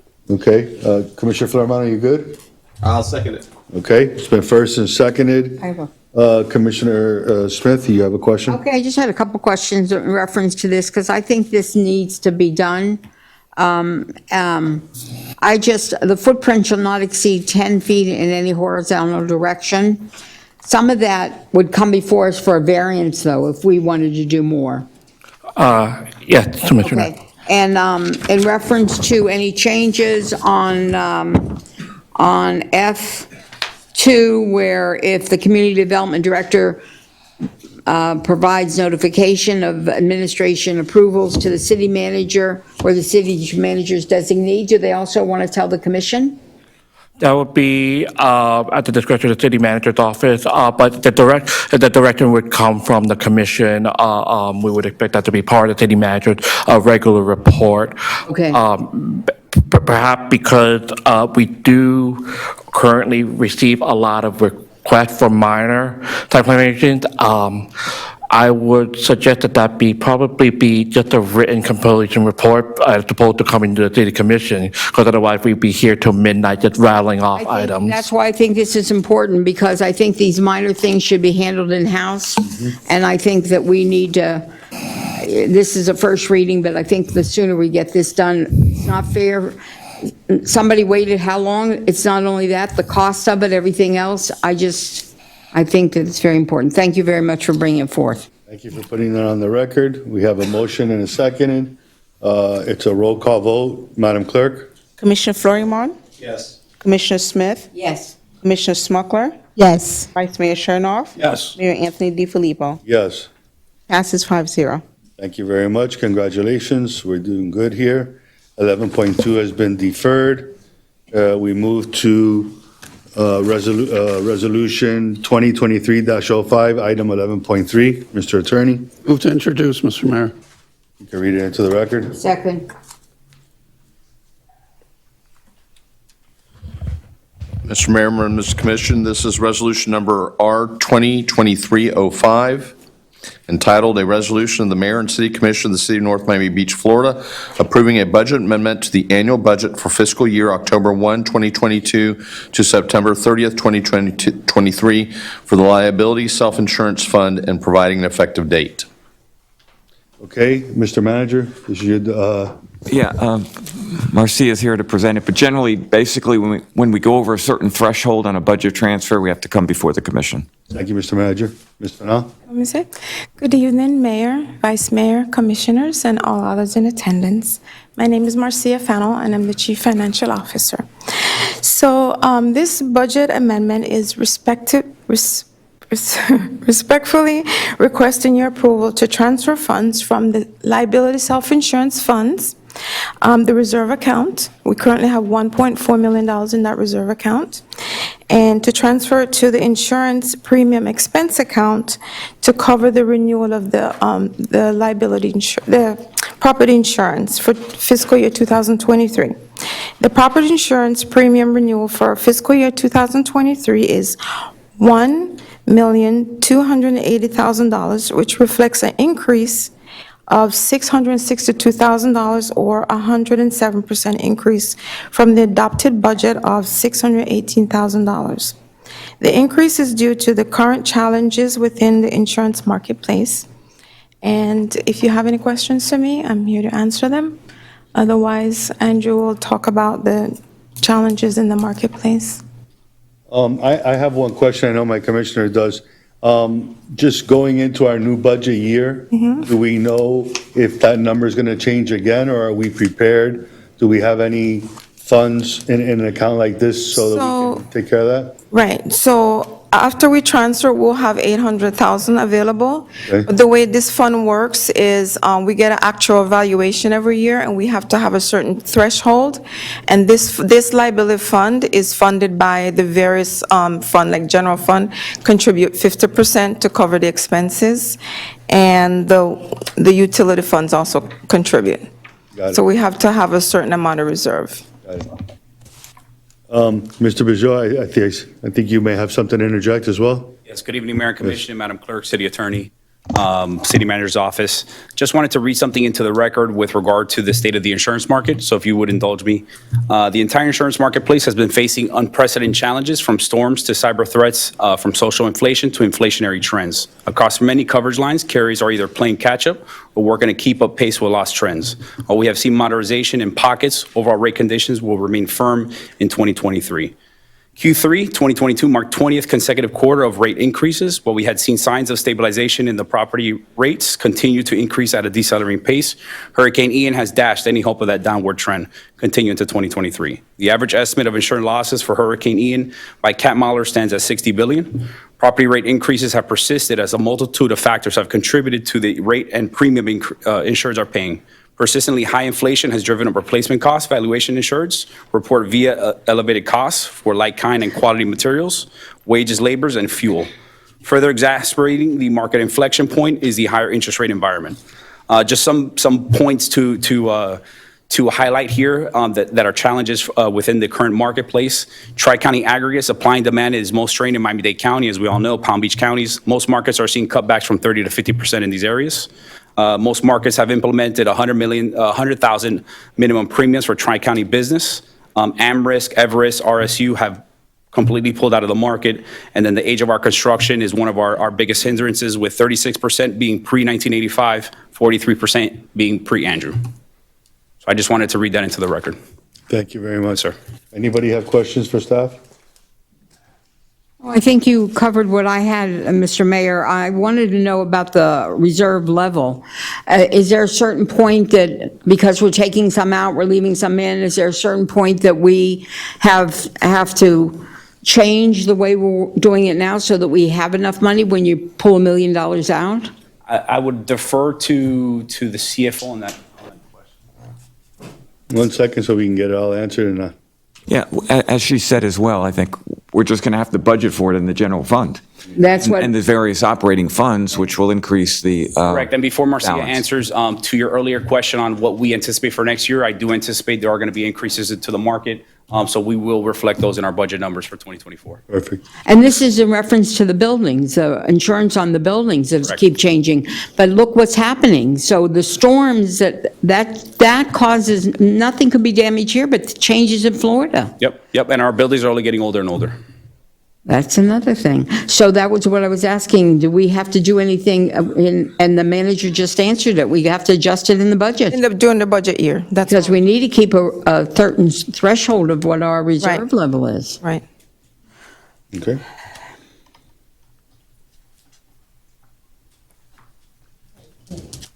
You good for now? Yeah, I know, it's hard to swallow. I mean, I'm wondering if the self-insurance funds will run out one day. Is that a possibility? I mean, it could, I Commissioner suppose. Slater, you had, are you ready? Commissioner Flurman, are you good? I'm good. Okay, Vice Mayor, you good? I'm good. Okay, all right, so Let's go into some good news. let's go ahead, Madam Clerk, if you can, Move to adopt resolution number R 2023-05. Second. okay, it's a voice vote, all in favor? Aye. Any opposed? Okay, that passes 5-0. Move to introduce resolution number R 2023-18. Second. Mr. Attorney. Mr. Mayor, members of the commission, this is resolution number 2023-18, entitled Resolution of the Mayor and City Commission of the City of North Miami Beach, Florida, supporting the implementation of active design, Miami design, and policy strategies for the healthier communities as developed by the Miami Center for Architecture and Design, supporting staff's efforts to incorporate strategies into planning functions where feasible, and providing for an effective date. Okay, Mr. Ng?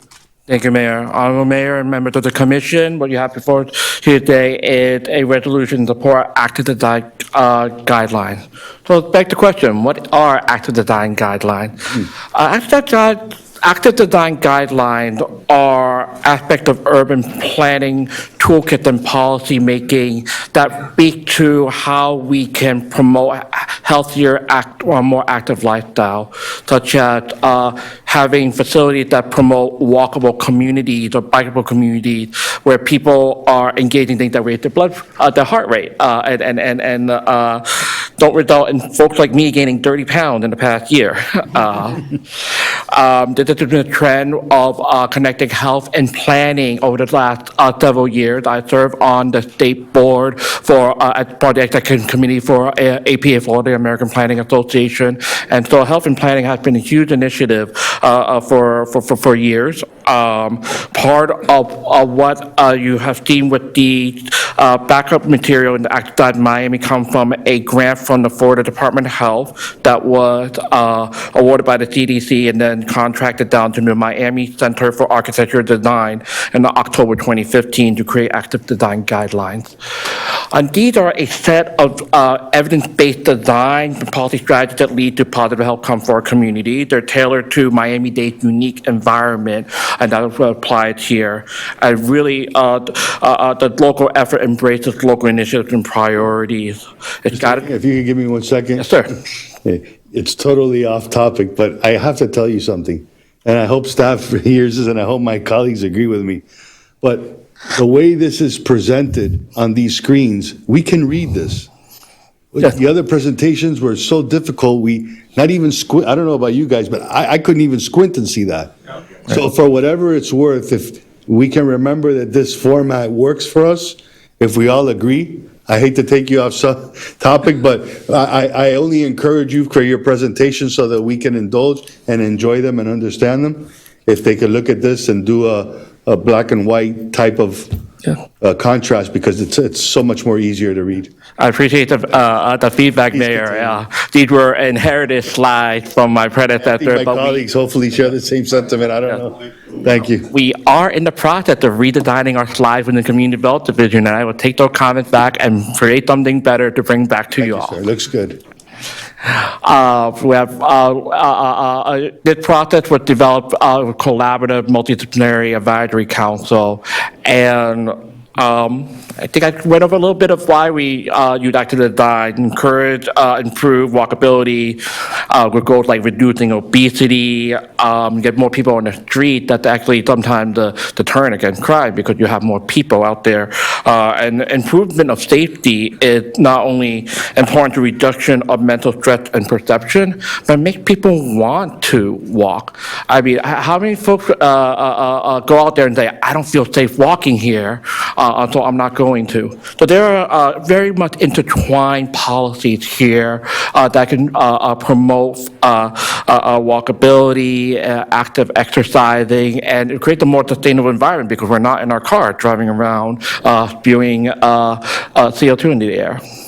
The guiding principles to these policies involve physical, mental, and social health. Safety is a critical priority. It's inclusive, and we look at equitable design serving everyone. I remember one of my first projects with the city was analysis of the trolley, and we went out and we noticed that there were some paths that were not ADA accessible for people to access our trolley. And the city corrected that, and our trolley number ridership started to go up as well. So when we incorporate these items, we create a better environment for our residents and improve the accessibility to our businesses. There's a lot of this that involves our sustainability, but it's integral to connected to knowledge and information sharing. And this can be applied across all different areas, ranging parks into open space, to how we think about development patterns, how we address site plan standards, transportation and mobility. I just spoke about how we access our trolley better, and of course, our building. On the same note, we couldn't read those. Yes, sir, yep. So, you know, it's inconsistent. We will definitely work on it and bring back something better in the long run. Now, our code currently requires streetscape and urban green environment and minimum open space environment, access to scenic views, and these are certainly things that the design guidelines would suggest we would do. But these various target opportunity, range in what they provide for in the active design guidelines and at recommendation.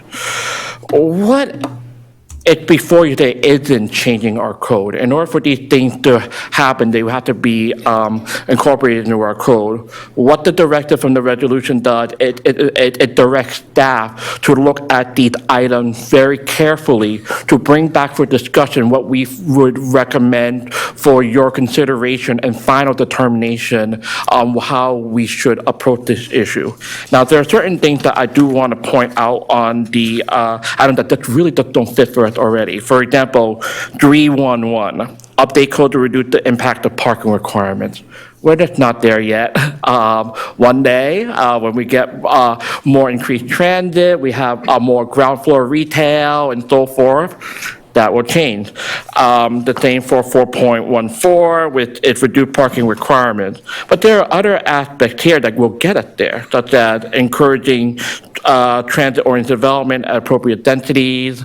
For example, for our areas around 151st, which is the TOD station area on the proposed SMART plan for Miami-Dade County, and other aspects of this. And with that, that concludes my presentation. Fantastic. Let's go ahead and open public comment now on this item. Anybody wishing to speak, now is the time to come up.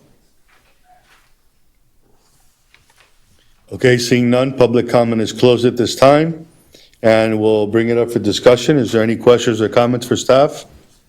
Well, I think, Mr. Mayor, I think this is what Hampshire Boulevard we're working towards. This is just what we've been talking about, to have funds now that they've given us for studies and to utilize our canal, utilize, I think that's what it's all about. So I think this is a good thing. Thank you for bringing it forth. Move to adopt, Mr. Mayor. Second. Okay, there's a voice vote. All in favor? Aye. Any opposed? Okay, it passes 5-0. Okay, let's move on to, Move to introduce resolution number R 2023-28.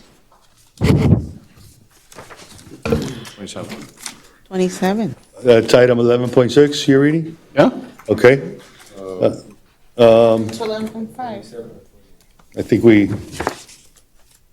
Zoning and We project. just did 11, no, I'm sorry.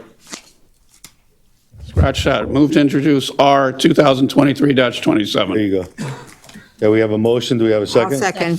Okay, it's been motion and seconded. Mr. Attorney, if you can kindly read it in. Yes, Mr. Mayor, members of the commission, this is resolution number R 2023-27, entitled "A Resolution of the Mayor and City Commission of the City of North Miami Beach, Florida, recognizing that the City of North Miami Beach is considering amendments to the city's zoning and land development code, ZLDC, with respect to increasing the minimum number of required parking spaces for multifamily residential and mixed-use zoning districts, invoking this zoning in progress, ZIP, with respect to the city's ZLDC, providing that during the pendency of the city's consideration of these amendments, all site plan applications submitted after the effective date of this resolution that require multifamily parking will not be processed until after the city adopts new regulations, providing for a 180-day expiration of the ZIP unless further extended, providing for conflicts, severability, and codification, and providing for an effective date.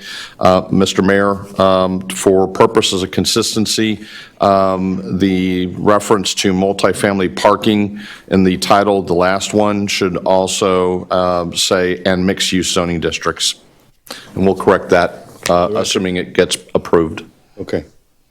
All right, so we have this before us. Is there anybody in public comment wishing to speak at this time? I was wondering why he's staying. Now we know. This is the resolution that I spoke about at the last meeting, that I spoke incorrectly on the wrong resolution, but I'm sure you guys understand where I'm coming from. So, Mr. Amster, go ahead. Good evening again. Matt Amster, law firm of Burke, Howardell, Fernandez, Larkin, and Tapanez. Office at 200 South Biscayne Boulevard. As a representative of a development just here this evening, I think everyone is well aware of the amount of time and effort it takes to get to that point. And there's a lot that happens before tonight, right? There's a required pre-application even before you do that. People are looking to buy properties or make agreements for purchase and sale, and then they have to hire their team for architects as well as landscape architects, civil engineers, just to get to that pre-app process. So if you're going to move forward with the zoning in progress, I just want to make sure that you're acknowledging that there are a few projects in the pipeline that have put in a great deal of effort to get to the point of knowing what the city's rules have been, and have then therefore taken steps to design under those rules in order to then move forward through the process and eventually, hopefully, bring a project to the city that will be mutually beneficial to everyone. So on that note, I do think that Section 2 of this resolution needs some clarity, and I would ask that, and I'll read it, but I can pass this out if you'd like, to make sure that, again, it addresses just projects that are in the pipeline. I'm fully supportive of the city taking its efforts to properly and carefully study and evaluate parking requirements. I'm not here to change that at all. But I proposed Section 2, and by the way, I've shared this with your staff, the manager, the city attorney, community development director. During the zoning in progress, any site plan application submitted after the effective date of this resolution that requires multifamily parking shall be processed subject to any forthcoming change to the multifamily parking requirement that may result from the zoning in progress. So far, that's just a rewording of essentially what it says. In addition, any site plan application already in process, including submittal of pre-application, shall be exempt from any forthcoming change to the multifamily parking requirement. It's just to capture whatever people who have taken this substantial effort are in the pipeline. Thank you very much, Mr. Amster. You can, Madam Clerk, if you could just pass those out to us, Vice Mayor? Mr. Mayor, to the attorney, John, isn't this something that you were addressing at the last meeting? About the pipeline and so on?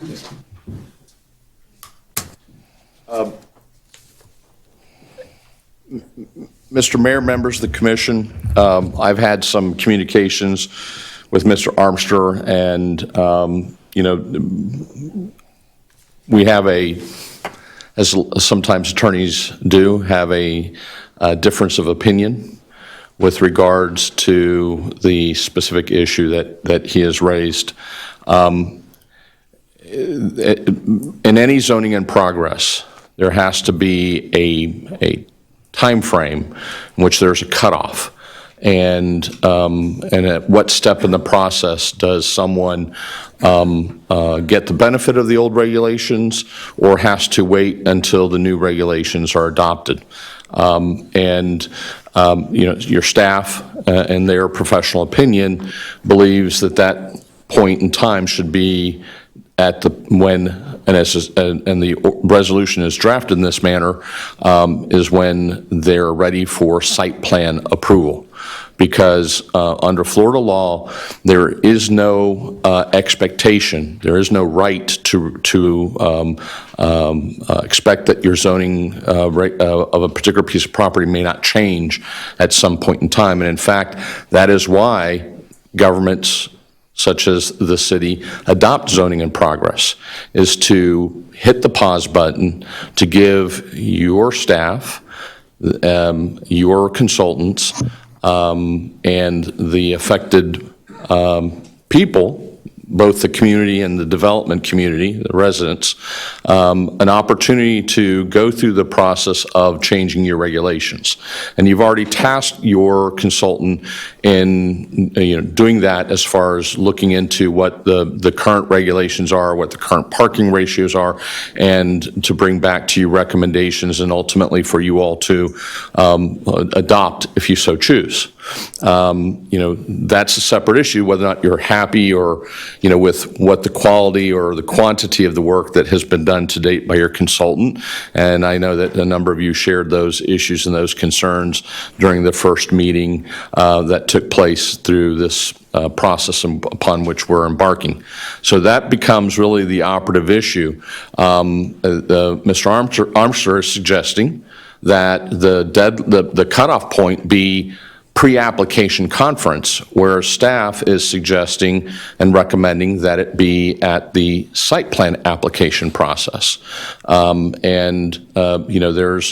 There's valid points to both, but I would say that until you actually file an application, there's nothing for staff to review. There's no commitment. There's no process other than, yes, there's a pre-application process in your code, but that only is to inform the applicant of what the regulations are, and so they can begin the process of then developing their project. It is within your discretion to determine what point in that pipeline you say we're going to accept or not. And that's what's before you. Understood.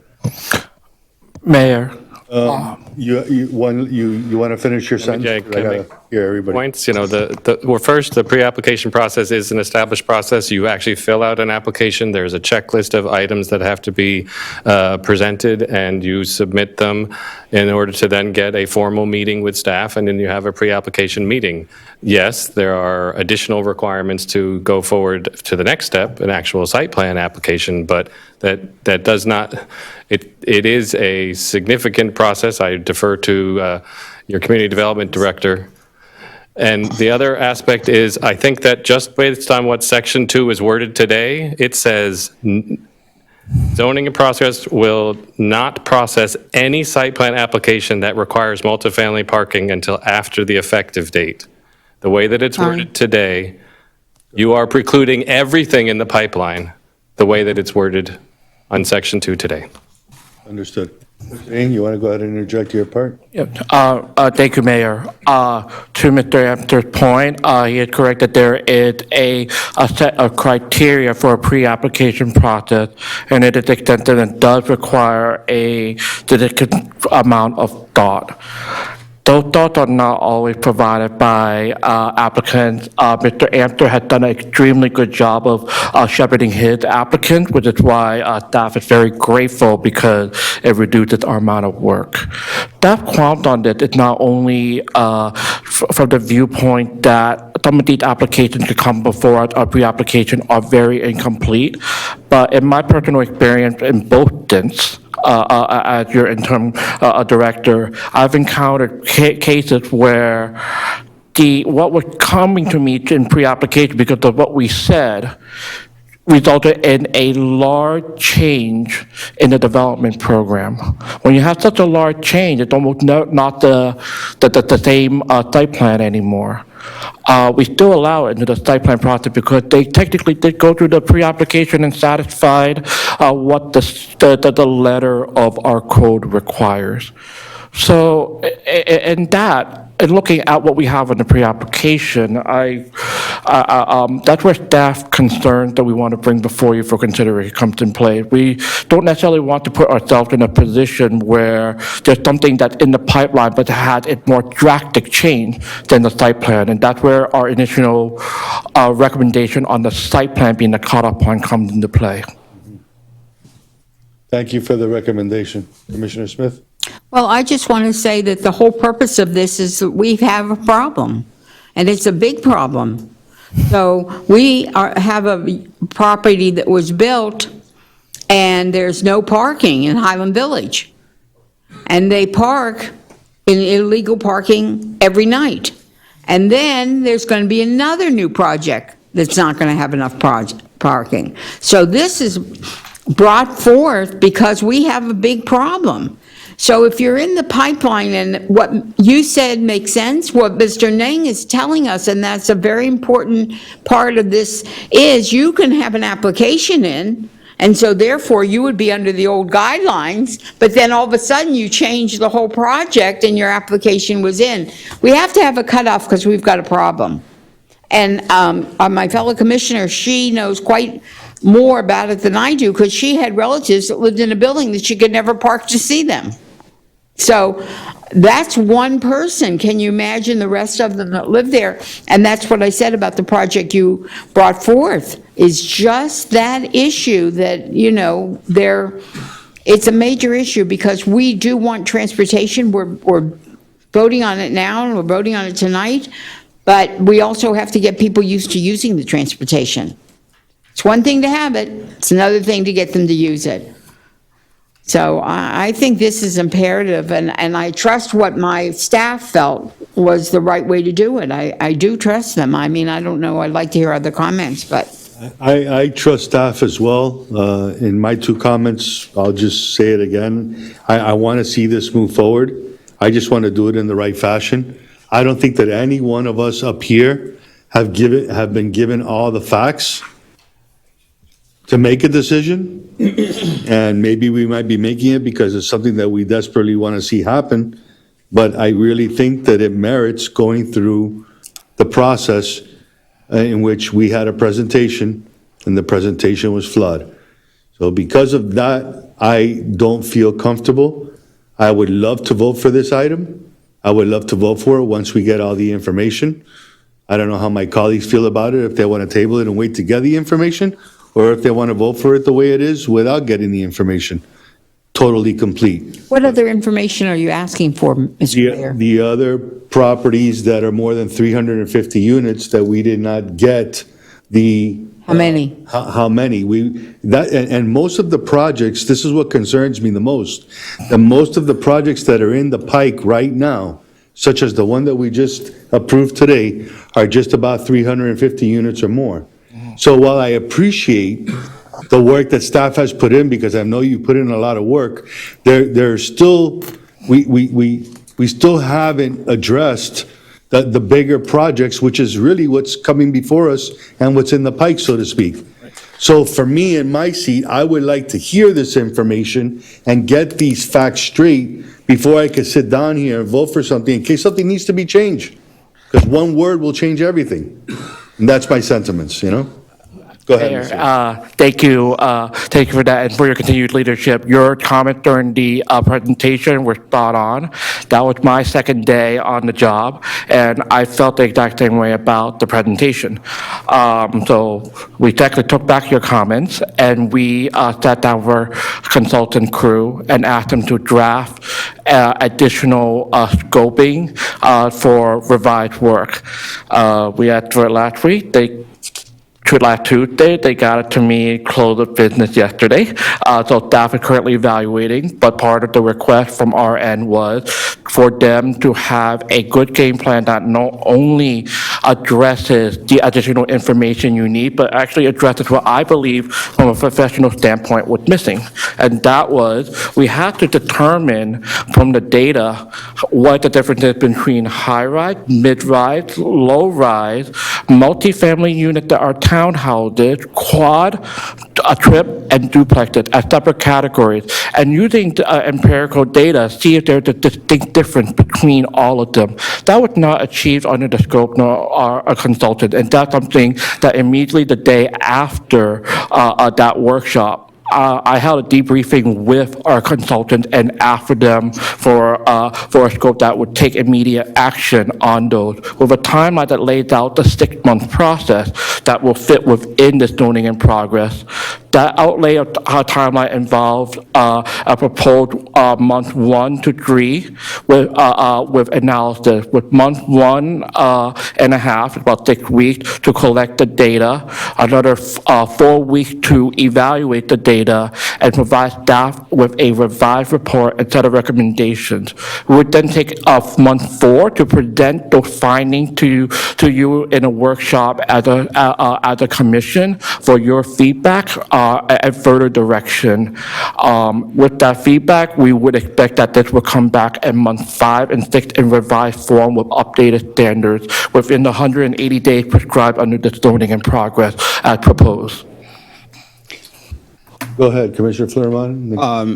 While I understand some of the concerns, I think that from what I'm hearing, the zoning in progress itself, we're proving the concept of the zoning in progress, not necessarily what the details of the requirements will be.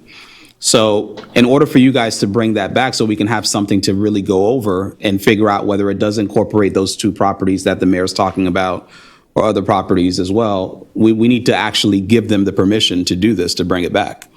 If I'm not mistaken, Mr. Attorney. Yeah, the point is that, and it's a policy decision. You tell us what you wish to do, and we'll do it.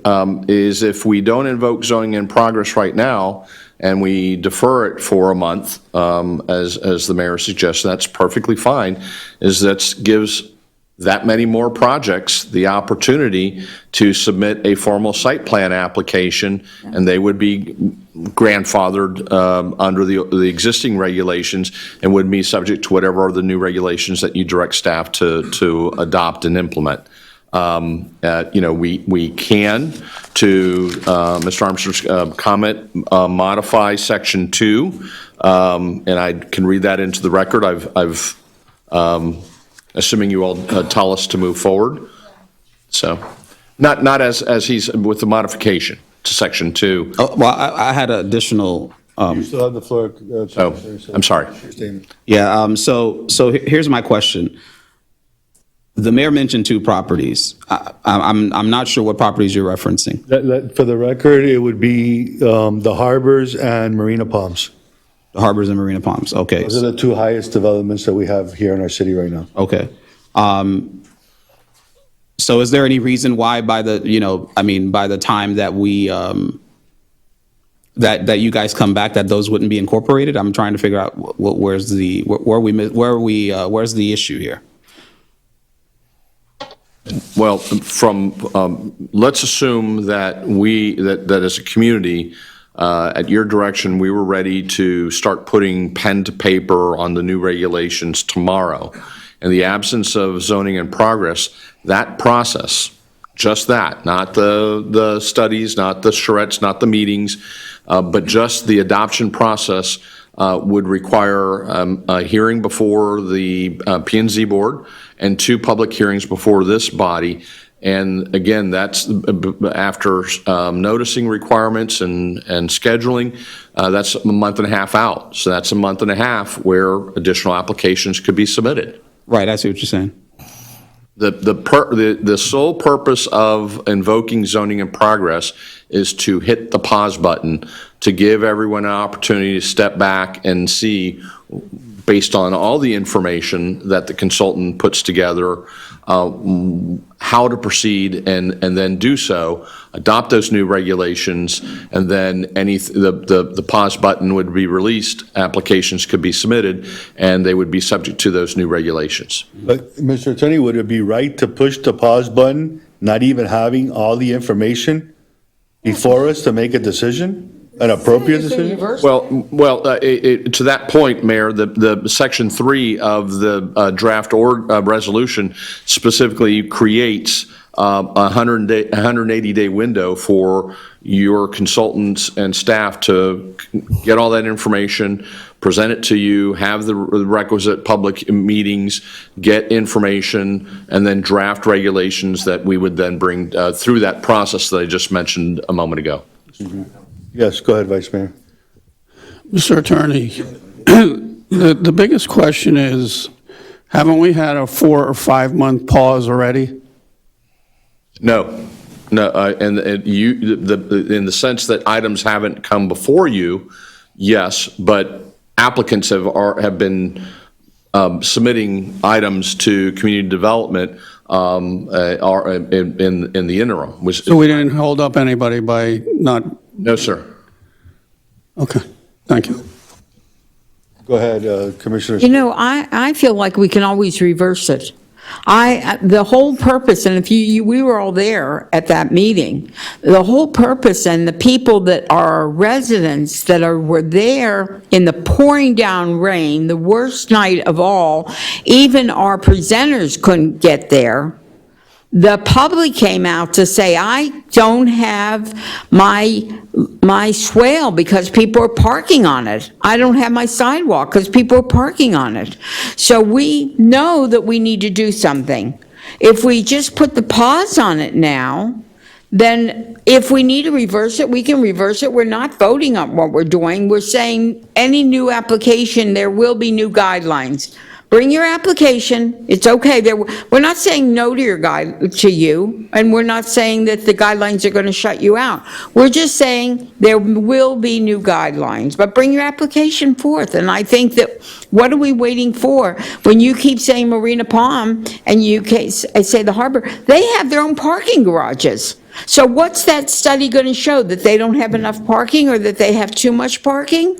We have to do with what we're viewing and what our residents are saying now, right in front of us. Well, if the decision that we make doesn't contain the information from these buildings, because if, like you said, if they do have adequate parking, then maybe the formula, like Mr. Ying was saying, because you're going from high-rise to mid-rise to low-rise to 4-plex, 8-plex, 3-plex, 2-plex, ground-story family. So if we don't study that, if we study that and we find out that the study came back that in these high-rises, they have the formula right, and we don't need to tweak the high-rises, then maybe it's the low rise or the mid rise that's giving us the problem. Why are we going to fool around with these big? You're right. That's why we'll put a pause on it, and then during that pause time, we'll find that out.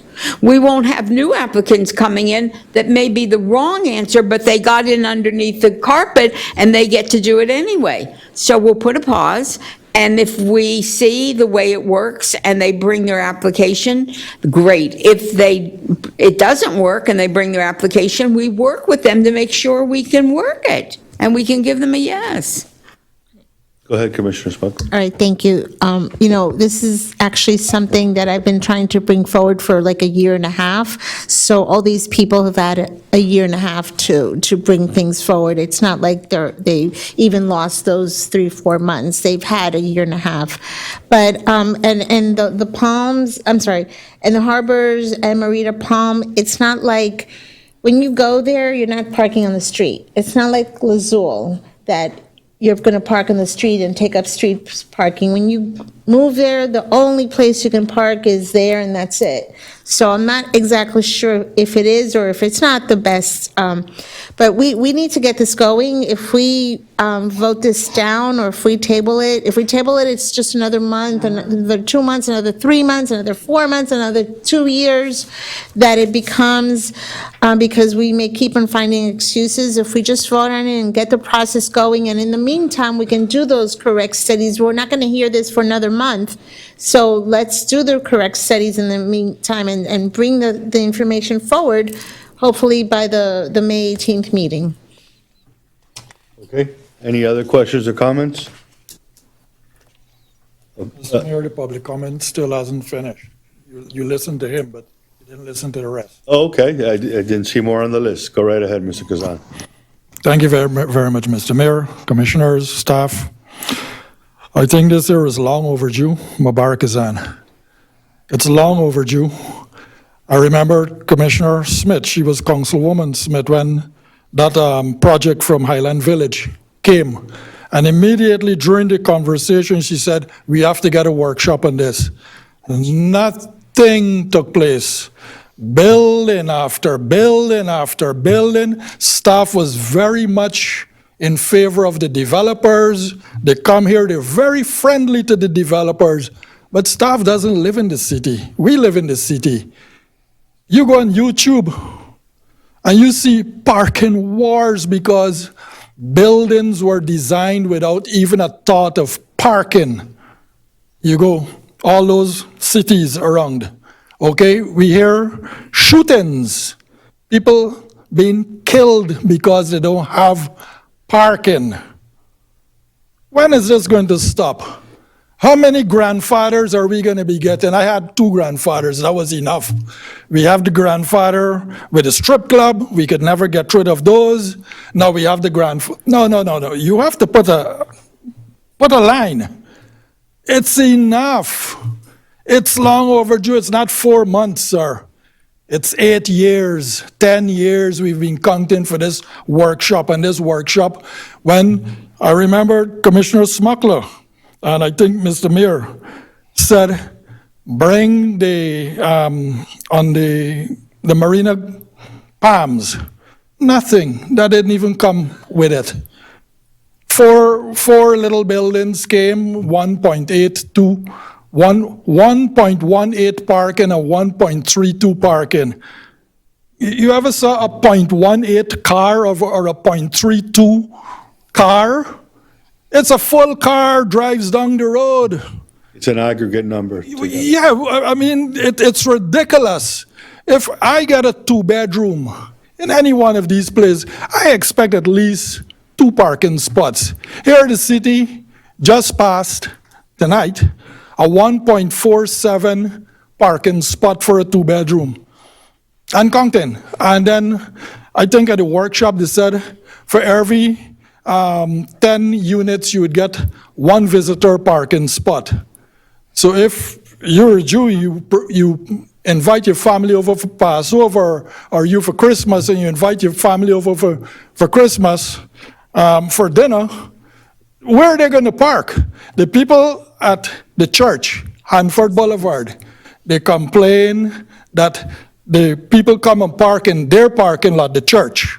The people in Highland Village, they complain they park on the swale, they park on the street, they park everywhere else except where they're supposed to park. And it's because we planned without adequate parking. Common sense would tell us that we need more parking spots. We don't need surveyors, we don't need all of these consultants bleeding our pockets. Common sense would tell us that we need more parking space. Thank you very much for having me. Thank you, sir. Anybody else wishing to speak on this item for public comment? Okay, seeing none, public comment is closed. I'm sorry, I'm just listening, and I just had one more comment. Yes, go ahead. You know, this parking conversation, that workshop isn't, workshops are important to discuss these things because we have to get to a point where we can not only continue to bring more development, because I understand that, hey, you know what? Zoning in progress means a little bit more money out of the pockets possibly of developers to meet the parking requirements. And they don't want to hear that, right? But at the end of the day, when your residents don't have places to park, right? And then they're getting tickets from PD because they're parking along the canal, it's also an issue as well. We're going to have to find a way to encourage people to use public transportation, but at the same time, we definitely need to have something in place that is a rule as it relates to parking. So my other question is, what are your thoughts about this, Mr. Attorney, this modification of Section 2? Because I'm ready to vote on it as is, but what are your thoughts? Thank you for asking.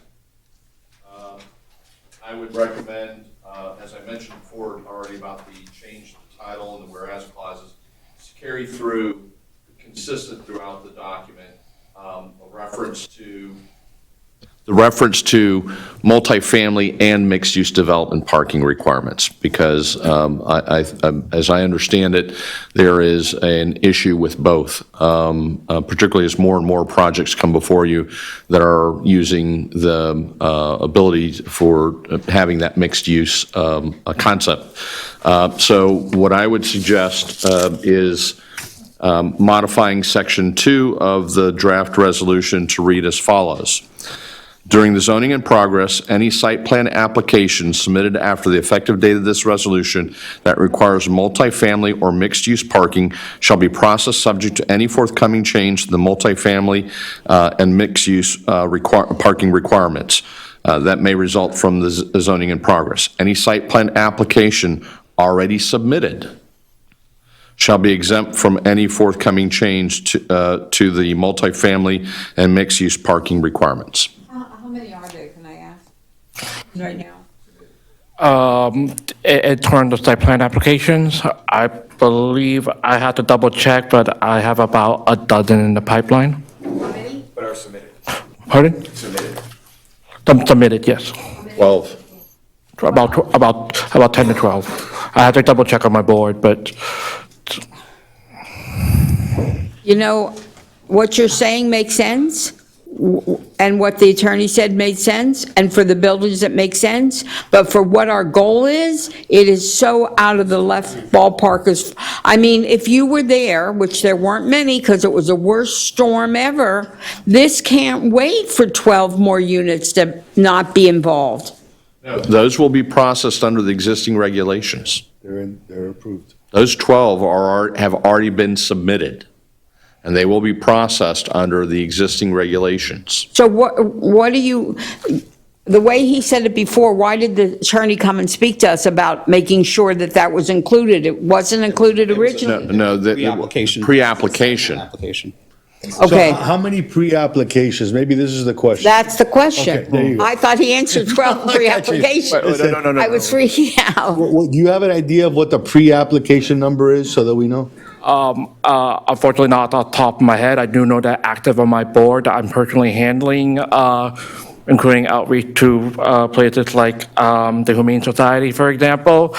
There's at least 8 on my personal agenda. Well, I don't even know that we need to know that number because we have 12 that we can't change. Mm-hmm. So do we really need to know about the 8? I mean, can't we this is the question. If this is passed and there's somebody that comes before us that needs an exception, Because he just mentioned, let's say, the Humane Society. Can't we make the exception to what we have on the books? We would have to write into the resolution that there's an administrative relief process. And, you know, I would suspect that you're going to get Yeah, 8 of them. that's not good either. If I may clarify for the benefit of the commission, when I get those numbers, those are not all multifamily or mixed use. Some of them, for example, the Humane Society, it's just an expansion of a conditional use, and that will have no bearing in this zoning in progress. Unfortunately, I apologize, but I would need to do some research and consult with a day-to-day staff that we have in community development to provide an answer to the city manager's office for the commission. I think that we should go with the 12 that are there. Yeah. Leave it like it is. I think that this is what needs to be done now, and I would like to vote for it.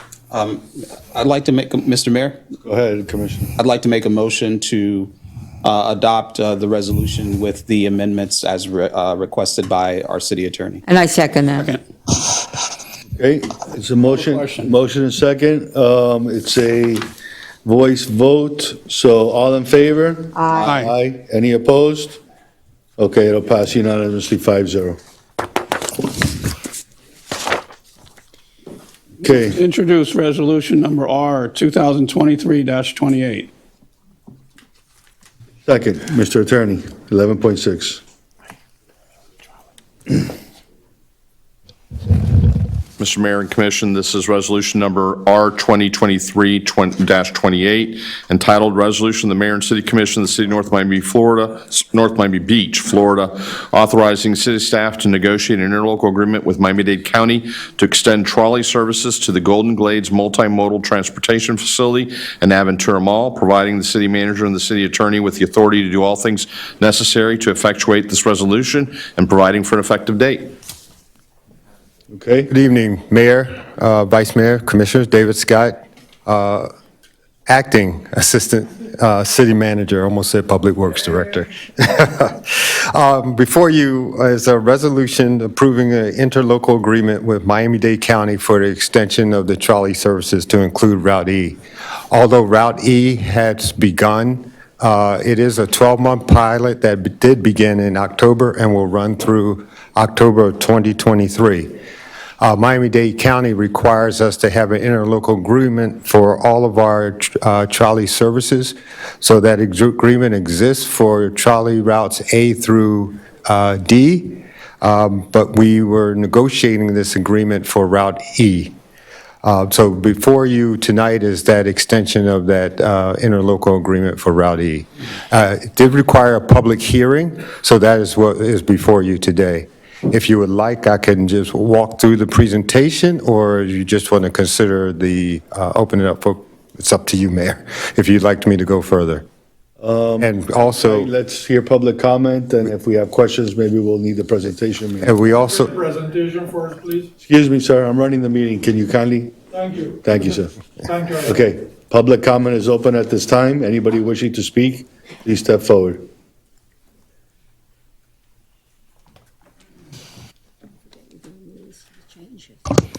Hello, everybody. So my name is Wendley Mesidor, Oak Grove, 970 North Miami Beach resident.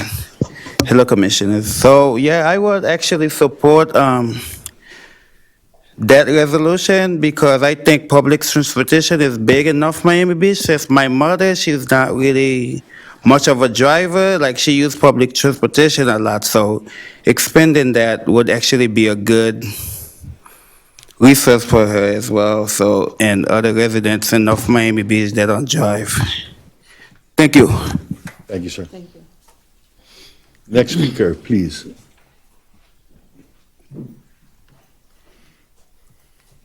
Mubarak Hassan.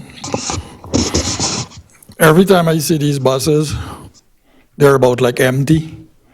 I do not know if we put a turnstile in there with a camera above, we can actually see how much people actually use these things. I took out videos, traveling behind one of them, 2 people jump on, and that was it.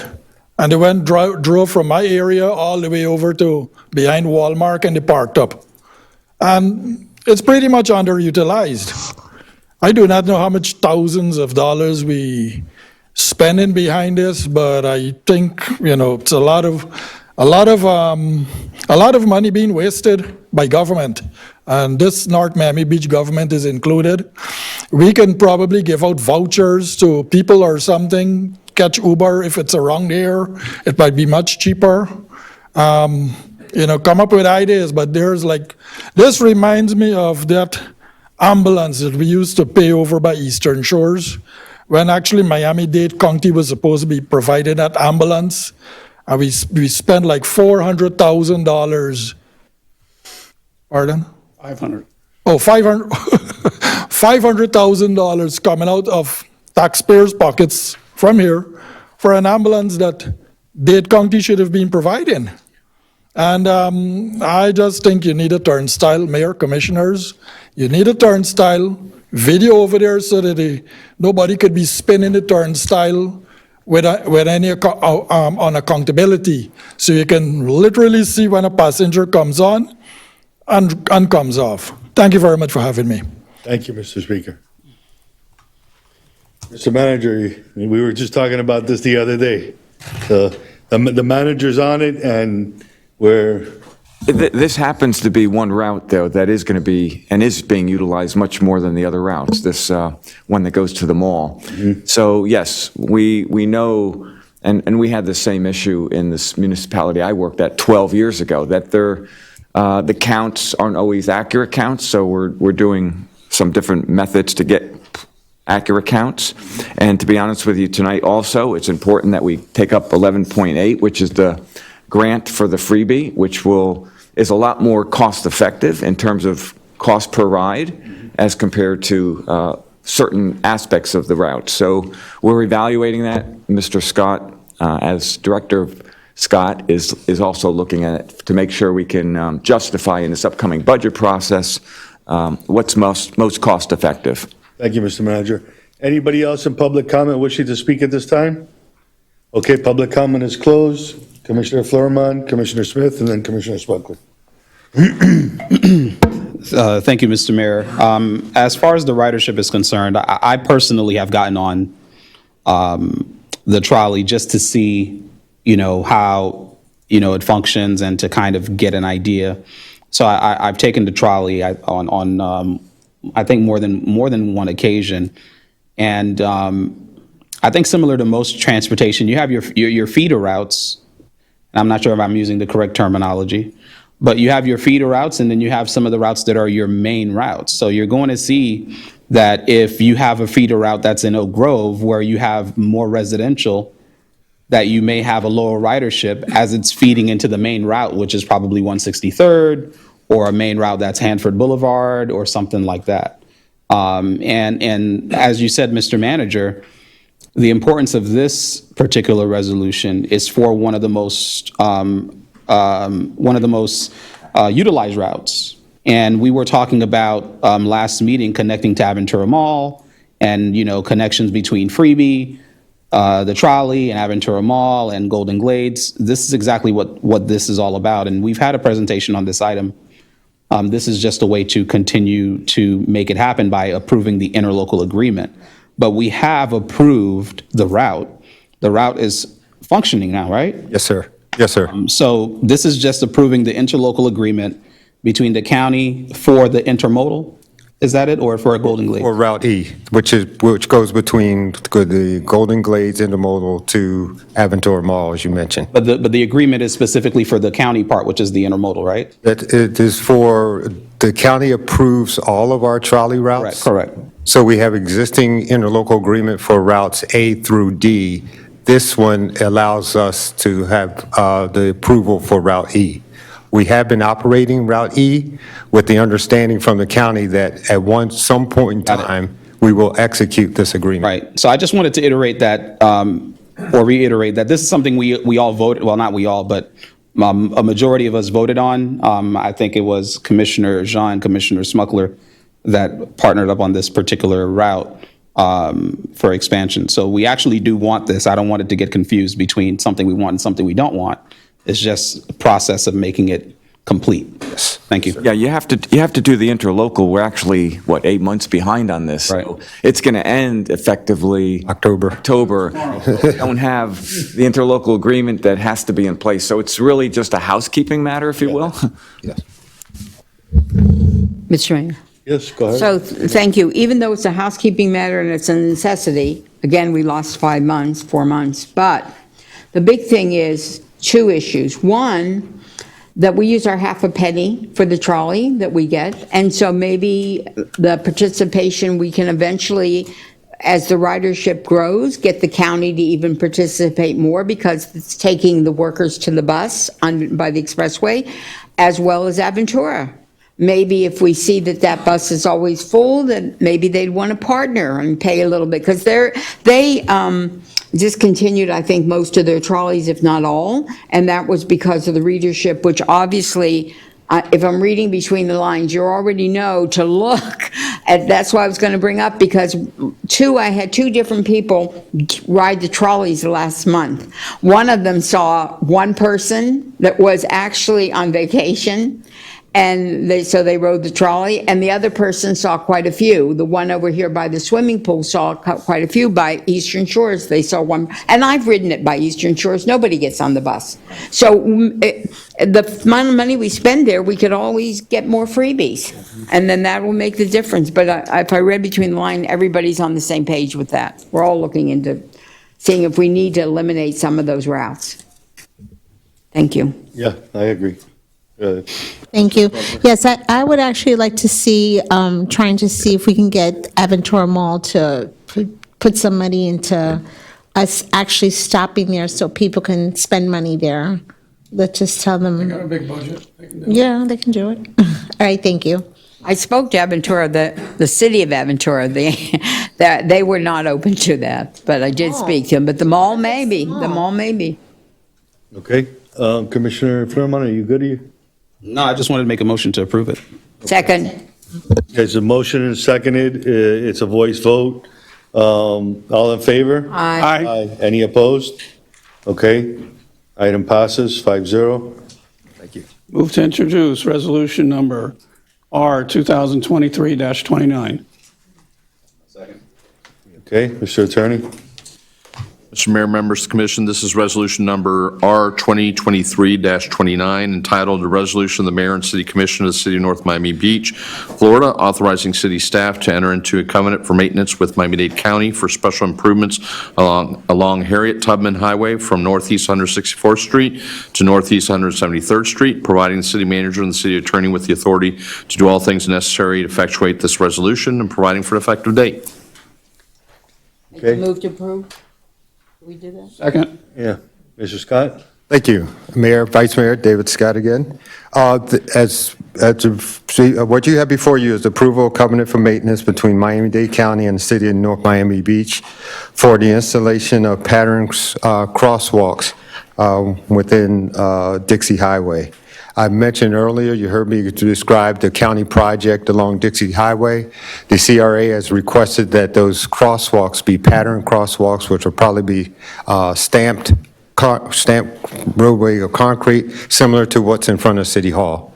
That's not included in the contract, so Miami-Dade County has stated that if this is something that the city CRA wants to do, they will install it, but we will have to maintain it going forward.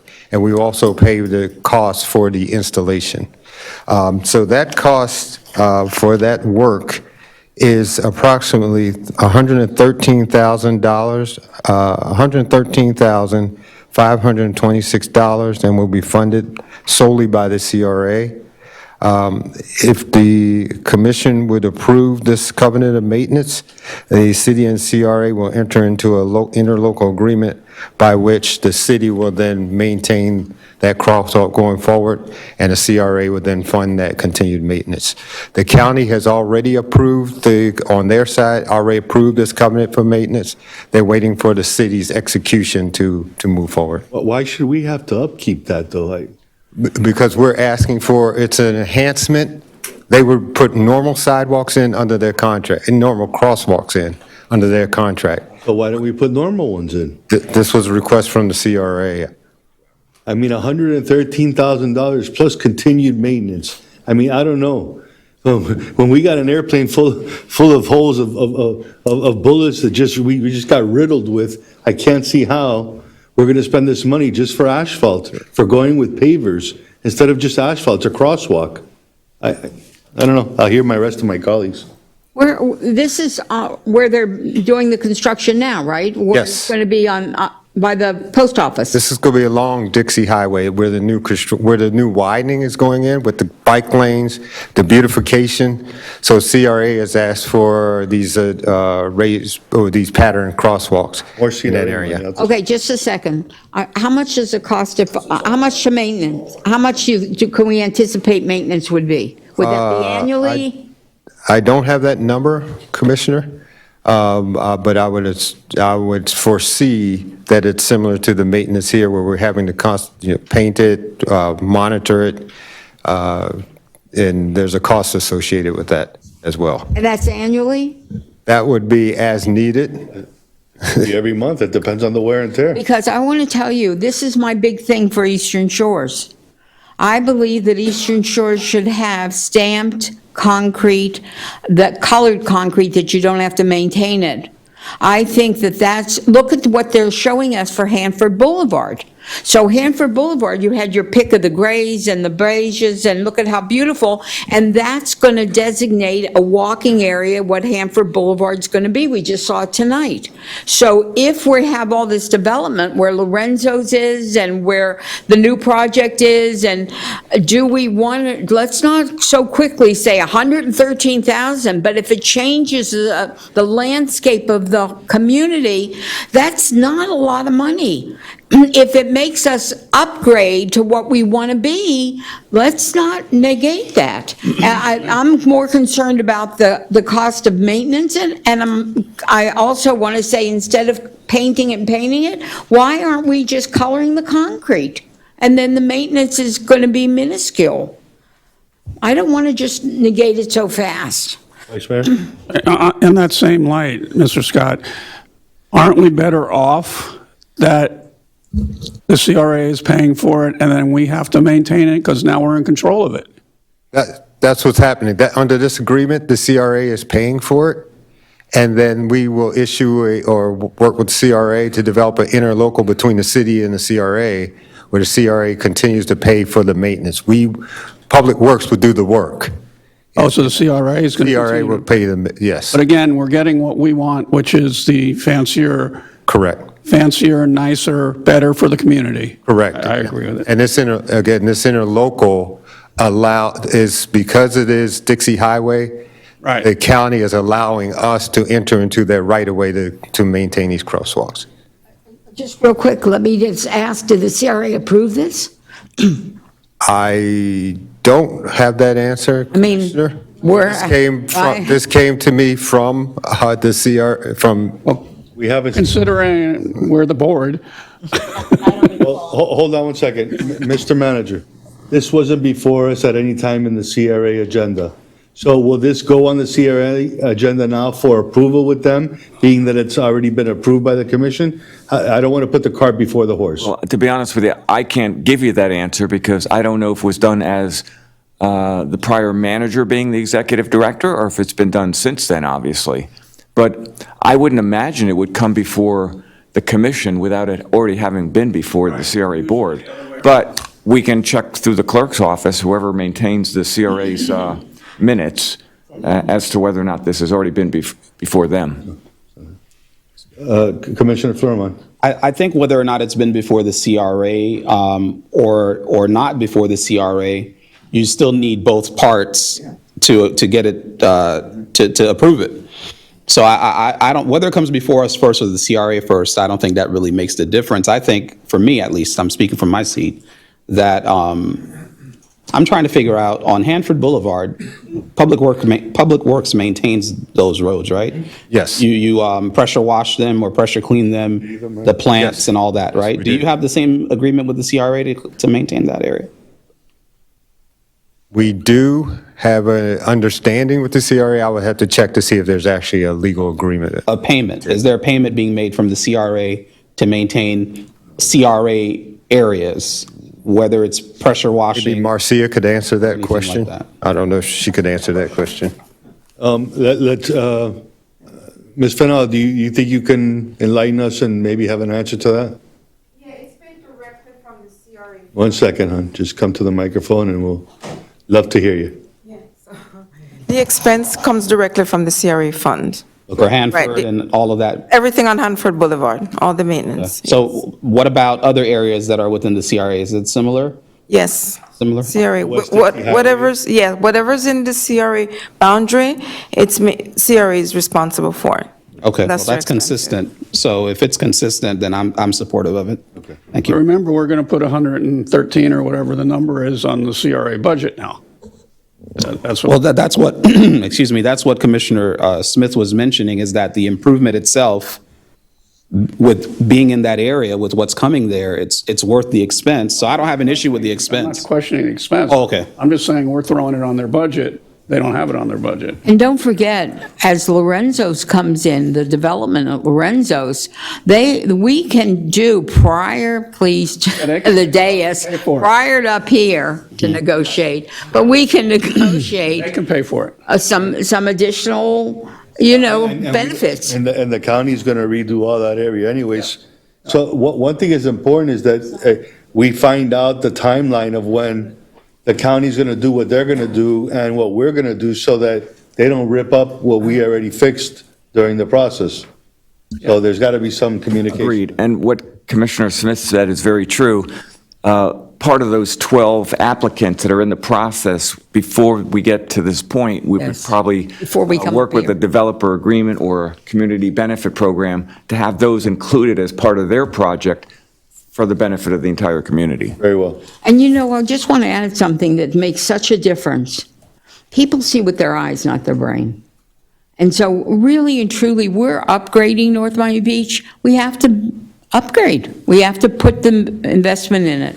Thank you very much. Okay. Now, I will tell you from experience, and I don't know what the product is, but there's the asphalt that's stamped and then colored that looks like a brick walkway. That's in my neighborhood. And there's the stamped concrete, which is more expensive up front and can be dyed in the color. But I will tell you, in a number of years, you do have to paint it because of the traffic, and they tend to break more if you have heavy trucks or heavy equipment because they are concrete. But the stamped asphalt is a cheaper option, but I don't know if it actually is aesthetically as pleasing. But it is stamped as asphalt and then painted. Yeah, that, Mr. Mayor, Yes, go ahead, Commissioner. while I agree, the maintenance on that one, I think, is more often. Because we took a drive and we looked at 10th Avenue on 10th Avenue, there's the roundabout there. And I did it with the prior Public Works Director as well. And you can see that the paint is consistent. Down to the grid. Yeah, so, it's gonna probably end up being like what's outside, where we have to consistently paint it and make sure that it, yeah, exactly. But I think it's worth it, so. Look out how nice it looks outside. Okay, Commissioner, let's see if we can land this. Okay, no, I just want to say that pavers and stamped concrete do have a mild traffic calming effect, so it does benefit us to have that as well.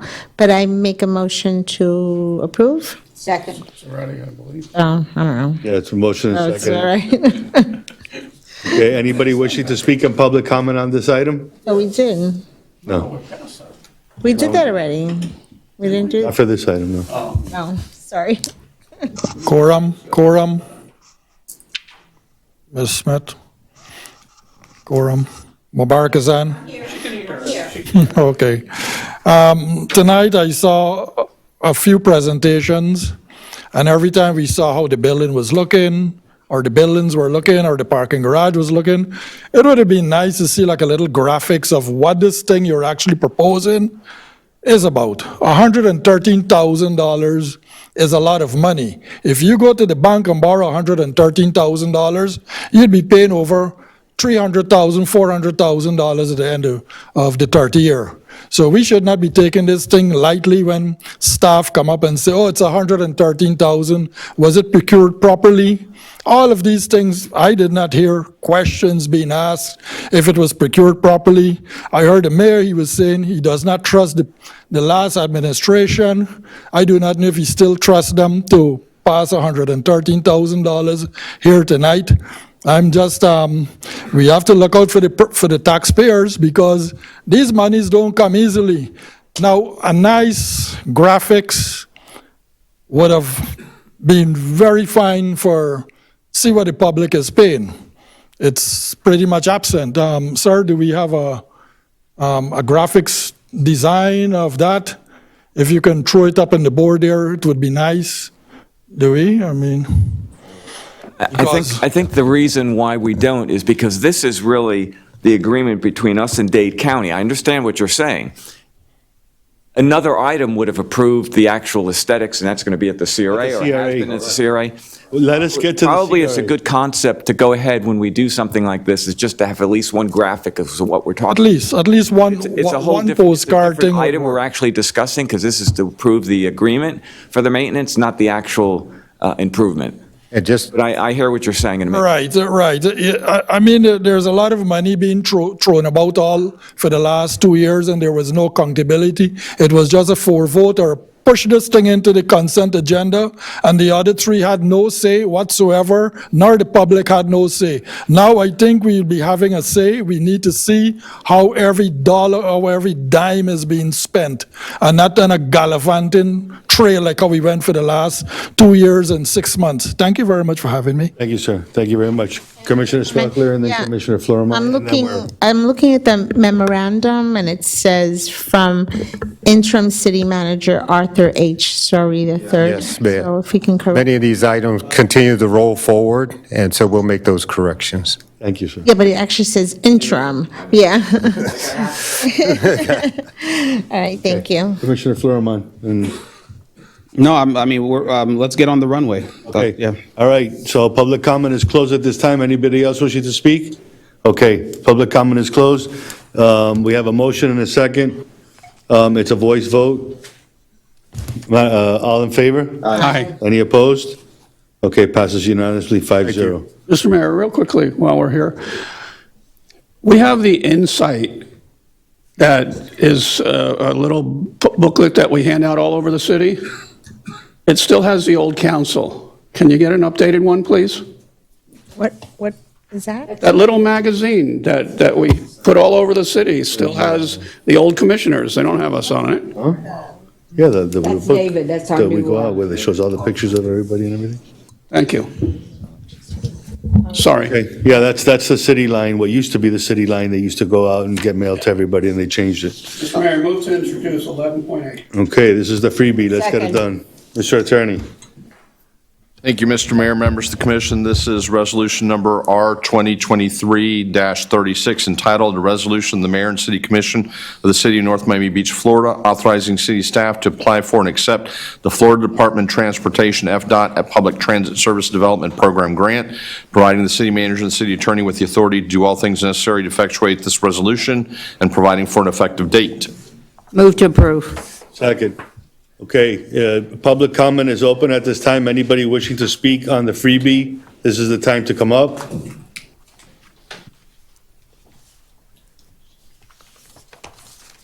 Good evening, Mayor and Commissioners. My name is Wendley Mesidor, Oak Grove. So I would like to speak on the freebie, actually. I remember when the program first started, and I used to take the freebie on occasion, like I used to come to my house, but now you try to request it from your house. It's more like a business-to-business type of thing. So is there like a way where they could bring it to resident, or would somebody be able to explain that to me, like why they didn't move business to business? Is it more cost efficient, or is it because,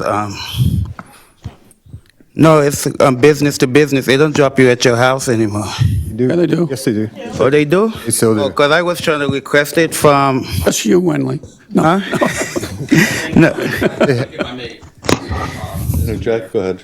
I think that depending on, because I tried this yesterday, the pickup point within the CRA was fine, but the drop-off point was outside of the, it was in the Oak Grove area. So it wouldn't do a drop-off point in the Oak Grove area, it wouldn't allow you to book it. So I think that maybe the issue is, and I'm not the expert on this, but I'm thinking that's what he's referencing, is that if you're outside of that point, or outside of that map area, it may not go and pick you up in Oak Grove because you're outside of the map. Outside of the service area. That's kind of what we were having the conversation about previously, is that we need to expand the services outside of the CRA, so that way it can be able to service people. But it's Actually, Commissioner, it does service the entire city. So it services the entire city. What it doesn't do is go outside the city, so that does not happen. If in your geofence of the freebie, you're going somewhere that might be in a donut hole, then there's a problem. Well, it was pickup point NMB, drop-off point NMB.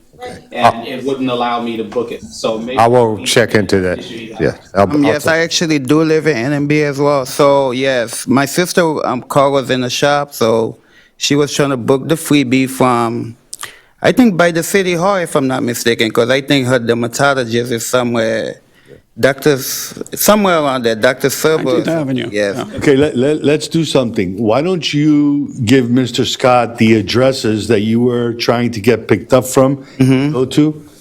To my fellow colleague, Commissioner Florimon, if you could maybe kindly do the same, maybe give Mr. Scott those addresses, and maybe he could speak with Freebie and find out why those services could not be rendered. Mr. Mayor? Come back to us and let us know, because we want to know. Yes. It had happened to me, and it was just that the freebie just didn't add it in, and then they added it in, and I was able to use it afterwards. So maybe that's a solution. Vice If Mayor? you remember at the last meeting, I spoke with the guy in charge of Freebie and said that I had a ride from them to go to Highland Village, and they had to go only in the city. Turn When they around. could have gone to Biscayne Boulevard and gotten there 10 minutes faster. And I told them to give them some latitude to be able to do what they're doing. So let's see if he, gave it to him or not. I'll follow up on those addresses. Okay. Mr. Messidor, I think we're going to try and get you an answer. Thank you so much. Thank you for answering my question. Appreciate it. Thank you. Anybody else wishing to speak at this time? Public comment on freebie? Okay, seeing none, public comment is closed. I think we've all had our questions answered. We've given direction to staff. Is there any other comments? Seeing none, it's a voice vote. All in favor? Aye. Any opposed? Okay. Thank you, Mayor. Passes 5-0. Thank you very much, Mr. Scott. Great job. Mr. Mayor, I have a question. Go ahead, Commissioner Florimon. I don't know if my colleague starts on this, but we have a. We're gonna go. manager's Contract to go to. and- We're gonna go to 15.2 right now, if that's good with everybody. Let's- Can't one is very quick, so Which one? one before it. Okay, go ahead. If you can, All right, to my colleagues, I'm suggesting that we do 2 commission meetings a month until we get all of our backup. We have to do it. Well, I'm suggesting it to the manager to put it in and make it mandatory that we have the first and third Tuesdays. This way, we can get through our committee. It is mandatory. it's mandatory. We exercise and use it when we have a rollover. If we don't have a rollover, then we don't need to have it. Okay, what I'm saying is that let's project 2 meetings a month for the next 6 months in order to get back on track, that we have a meeting that ends at a normal time. Tonight, we might be able to just catch up. Caught up to the ordinances. Now Yeah. we have to bring forth the new things and a few discussion items. You understand what I'm saying? Yeah, we're almost there. To Vice Mayor's point. Go ahead, Florimon. Oh, I'm sorry. To Vice Mayor's point, and when I saw this item, we voted on a number of meetings for the year through resolution. I think that if there's a desire to do 2 meetings a month like other municipalities do moving forward, I think we need to articulate that when we vote again in our next resolution for the upcoming year. In the meantime, we do have this extra Thursday, the fourth Thursday of the month, that if we ever need to use it, it's available. We've already stated that in resolution. So that's our 2 meetings if we need it. Mr. Mayor, in relation, I understand that we have the Thursday if we need it for the second meeting, but I'm saying that we know that we're going to need it for the next X amount of months to get us back on track, so why don't we just plan for it, is what I'm saying. We're kind of getting on track. I think, okay. So, Can I help? Please. you can, but let me make a brief Because statement. I need a workshop, Let me, budget workshop, so maybe, So on top of all these meetings, we have other workshops that aren't meetings, so. Plus, we have to have a CRA. extra meeting because we missed a meeting and we have to No, call the charge. we have to have 11 by law, and we've already had, This is our second. this is 2. We've had No, this two. is 3, right? Yeah, This is 3. This is 3. Oh, this is the rest of two. oh, this, well, okay. It's still considered another meeting. So we've had 3 meetings, so we're on track to get this right, guys. If we need to have more, we're going to have it. But go ahead, Commissioner Florman, Mr. Manager, let's try and tie this up so we can get to the next item. Okay, so as it relates to that, maybe what we can do so that we won't have to continuously every meeting state that we want that extra Thursday. Because there was an issue last time that I had some concern about. There was a request for a meeting on the fourth Thursday, which happened to be 2 days after a regular commission meeting. But it wasn't articulated here that we would utilize it. And I think that it helps with our clerk's office if we just articulate it here, that if we ever need a Thursday meeting, that we utilize it versus it having to come from the dais every single time. Is that making sense? I think I don't know if that's what the commissioner. Saying that it's up to the clerk to make it automatic if we didn't finish it. Plus, there's a Right. court order already, and there's a court order that, That's for the 11 meetings. That's not for special meetings or Thursday Yeah, meetings. it's every commission meeting. it's the commission meeting. and Mr. Attorney, can you help me here? The court order says that we have to comply with the resolution that's in Right. place, which is the 11 meetings plus the rollovers if they are needed. And so what I have recommended or suggested is that if after the regular meeting of every month, there is a need to schedule the Thursday because we have rollover items, is to make that announcement publicly.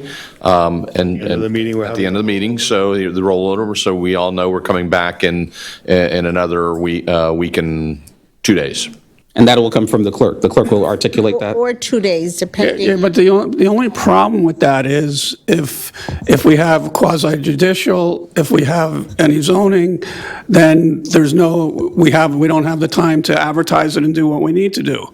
We're, to the extent that there's a backlog, we're already thinking that out into the future as to when those need to be noticed and advertised to make sure that they get on either the Thursday, your regular Tuesday meeting, and then depending on the circumstances, if we think that they're going to have to be rolled over, then just like we did with this meeting, we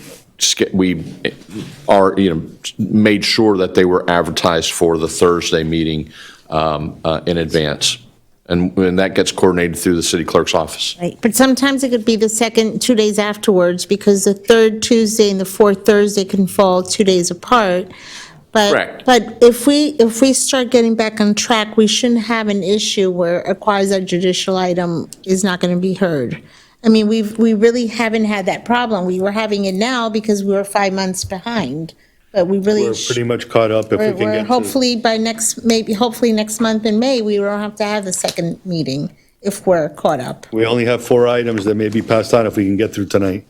And they're just discussion items. So we've gone through all our legislation, all our consent agenda, all our quasi. We've done it. Let's do it. Come on, guys.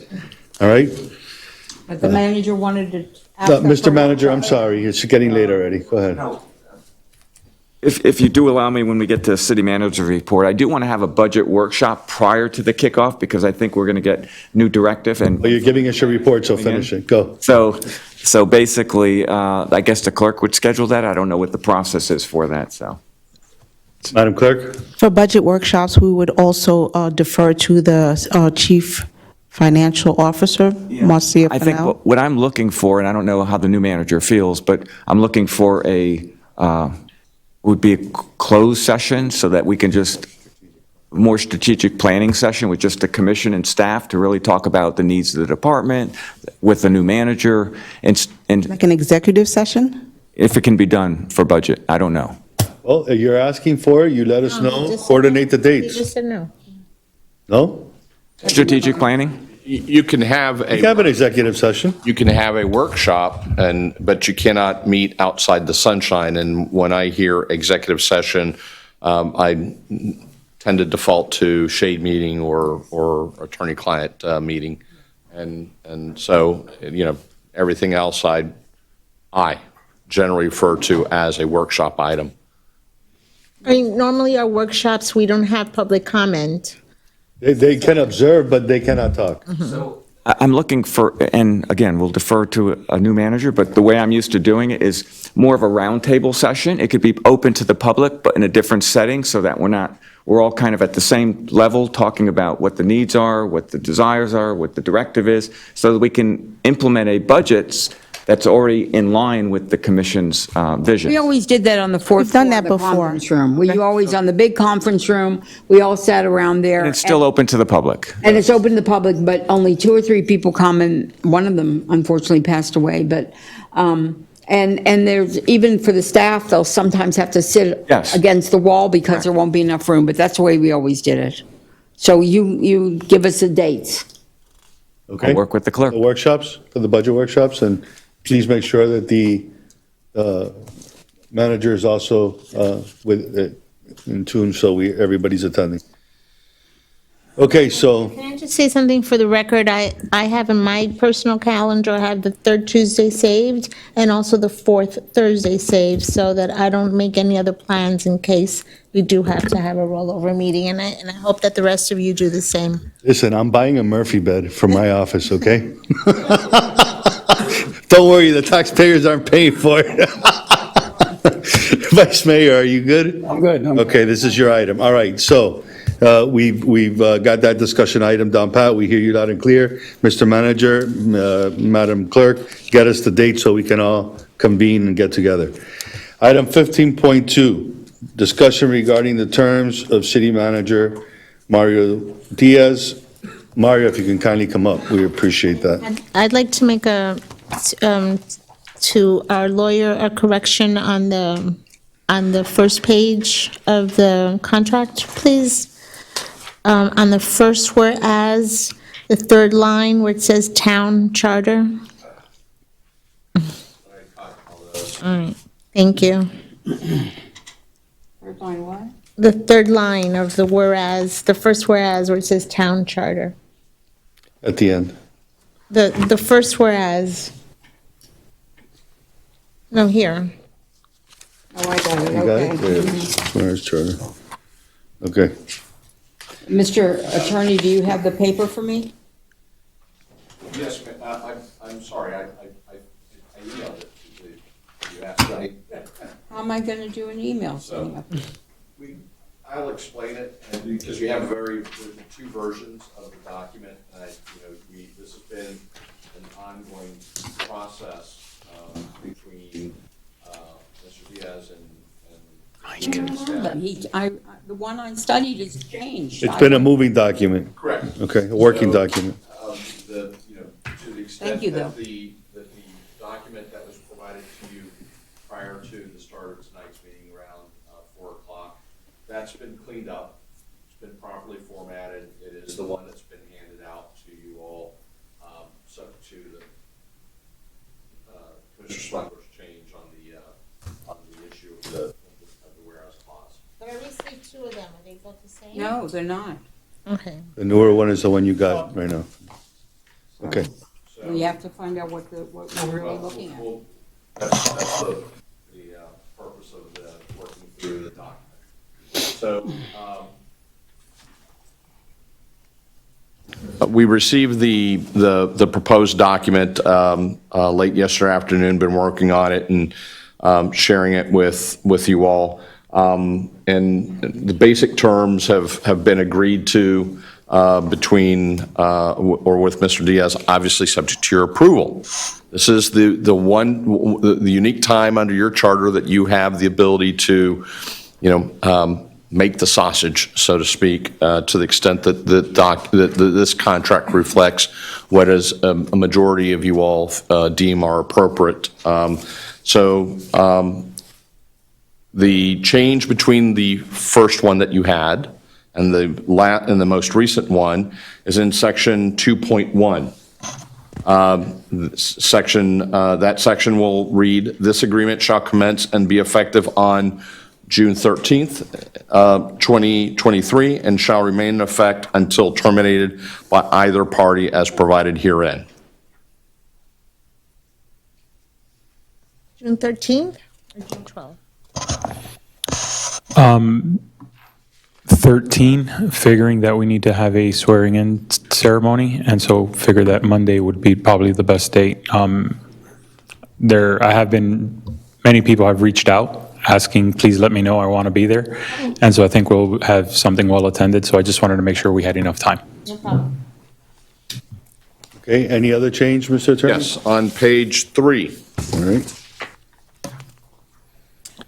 There was, starting on the prior page, there was 3.1, 3.2, 3.3, and 3.4, and the one that you all were provided earlier.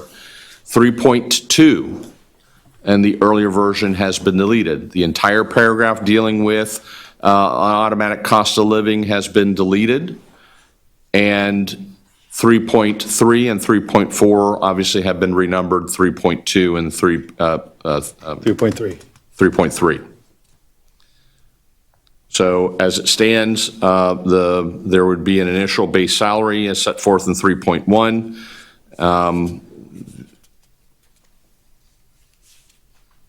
Manager would be entitled to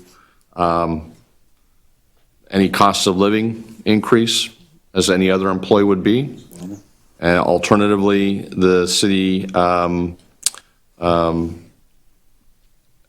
commission can perform an annual evaluation, and based upon the results of that annual evaluation, increase or decrease or provide additional compensation to the city manager.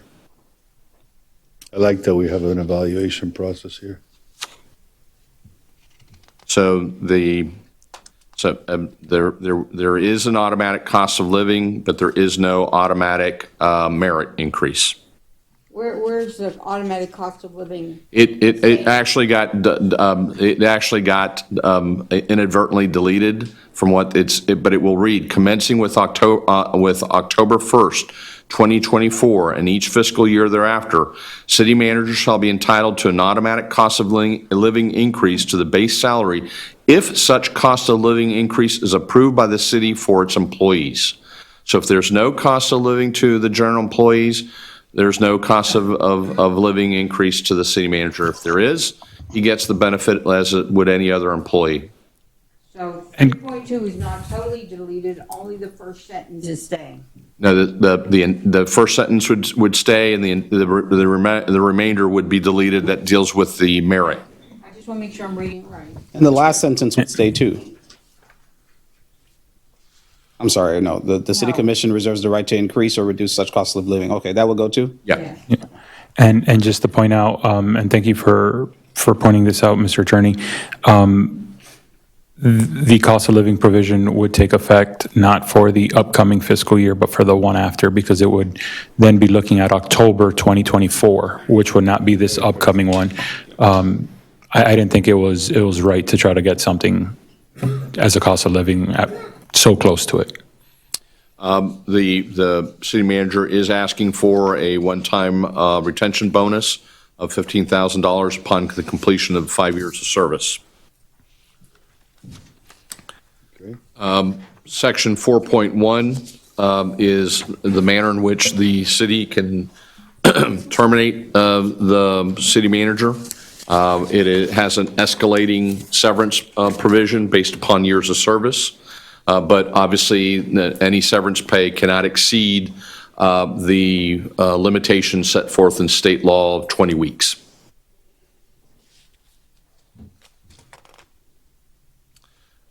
We have standardized throughout the document. The version that you have has a payout provision of 45 days. We've reduced that to 30 days, and that's consistent with the payout period for your prior city manager. So we've carried that. The prospective city manager asked for 15 days. We need more time from a practical standpoint to process the paperwork, and we compromised on 30 days, and I appreciate that.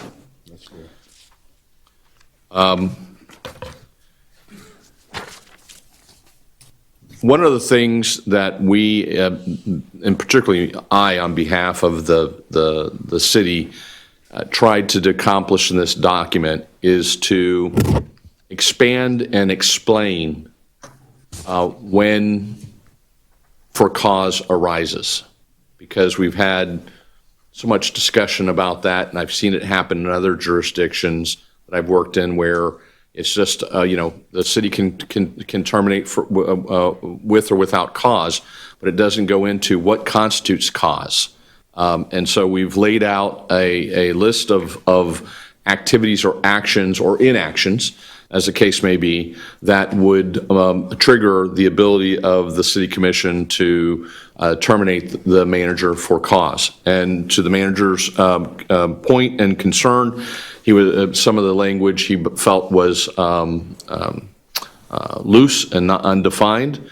Ironically, that's how it reads in state statute about some of these. So what we've done and what we've worked and what's in the version you currently have is to set, using either statutory definitions or case law definitions of what some of these terms mean. And some of them are referred to in a generic sense at the beginning of paragraph 4.4, and others are either referenced in the individual paragraphs, which are, or sections, which are A through T, or in footnotes that we've added saying this is what we mean when we refer to these different terms. And so that gives guidance to everyone as to what is unacceptable behavior that could lead to termination for cause. And I do That wouldn't appreciate. preclude if there was something that wasn't on this list that we called it cause, would it? No, you. Are we limited to it? We tried to be as expansive and borrow from the state statute that talks about malfeasance and misfeasance, which is the standard that you generally find in most employment contracts.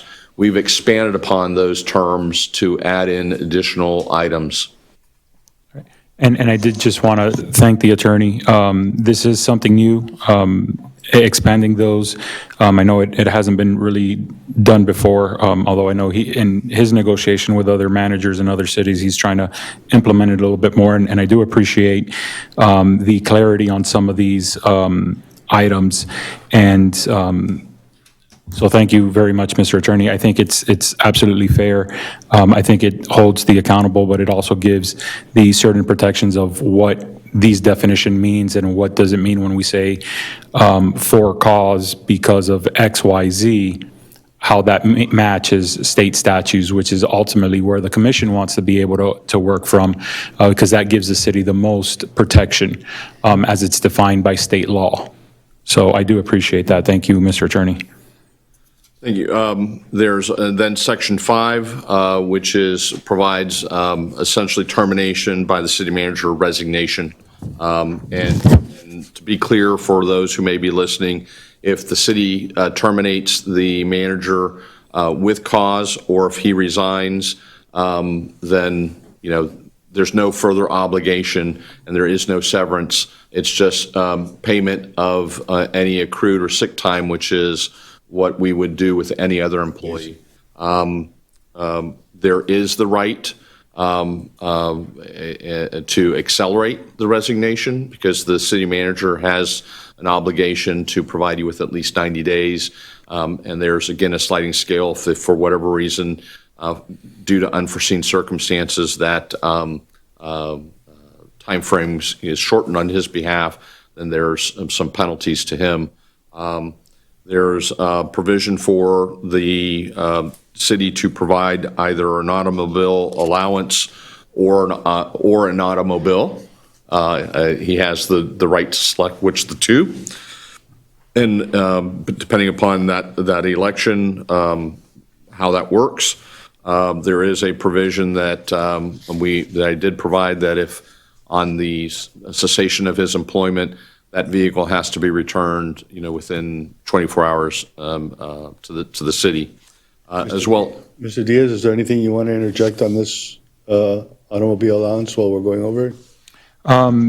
No, I think it's a fair allowance, either one or the other. I know when I spoke to several of you, we also wanted to make sure that which was added, that I am the only person allowed to drive the vehicle unless it's another authorized city employee. So we made sure that was in there. And again, we wanted to make sure that at the end of termination, that the vehicle stays with the city, and I have no problem. I think that's absolutely fair for it to be. So absolutely, I think that's fine. And I know just in the next line or so, we also talk about the cell phone, whether it's I get one or it's just a stipend. That's an option as well. So I think the way it's written out and the request from the commission, I think was absolutely fair. Okay. Mr. Attorney, if you can continue. Yes. I have some statements I want to make for the contract. I'm waiting for you to finish. If you want me just to mention this item, if he takes the money, I wanted to know about whether or not the city should be added as a liability for the insurance. If he was in an accident with the money going in his own car and he was going to a city function, shouldn't the city be added to his insurance? There is language in the document that talks about the provision of insurance, but we can clarify that if that's the direction of the commission. That was just one thing I Okay. have. I'll go That's over the fine. rest later. Hold on, I'm trying to, As an additional insured, I guess. I'm not sure if private insurance allows for that. I don't know, but then that would be almost then that we don't give the $700. He drives a city car. Because if he's in his own car with an allowance and he's going to Highland Village, God forbid there's an accident, they're not just going to sue him, they're going to sue the city as well. That happened anyway. But that's why we want to be covered. Yeah, because a city car is covered. But if he has his car, then, It changes the way Yeah. the insurance is. So then maybe it should only be the city car. Well, he's better off with the city car. Mr. Diaz, is your intention to use the city car, or are you looking at the allowance? Where are you going toward, so we know how to? Sure, at this moment, I would be looking for the city vehicle. Okay. If you all, So it's a mute point, so let's, yeah. go to the next So item. let's cross out the $700 and let's cross it out. But if he did choose at some point to drive his own vehicle, then it should be in there that option is available for the 700, even though we would make that decision if we cross that road. And it would be a budget item that would have to be approved. From my understanding, and maybe the attorney might know a little bit more, my understanding, if I get into an accident, whether I'm on the clock or not, that stays on me because it's my own vehicle. The only thing the city's actually paying for is the wear and tear on the vehicle itself over the course for its use. But the city's not on point. True, because when Anna was the manager here, and she got on the Lippman Causeway and got in an accident, her insurance paid for it. Yeah, certainly you're covered. We can inquire and make sure if the city can be named as an additional insured.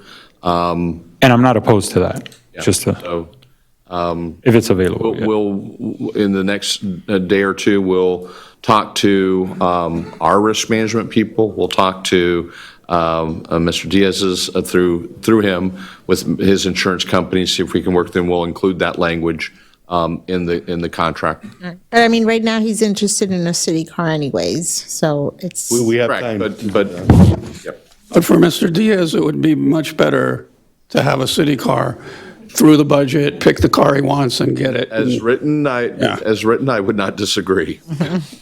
One of the things I want to mention about not only whether we provide the electronic devices or the city manager uses private devices, there is a requirement in this contract that he provide the city access to all of those, particularly for purposes of compliance with the public records law. And to turn those over to us as the city may need to clone them, so we have copies of those records. There are also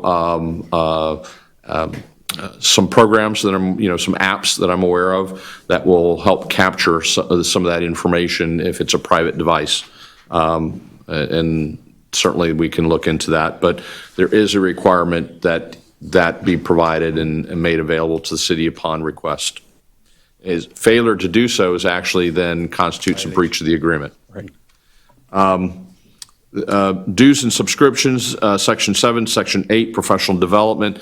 Again, I don't want to say that they're standard, but they're very common in city manager contracts for the city or the local government to pay for those dues and subscriptions and professional development courses during the course of the city manager's tenure.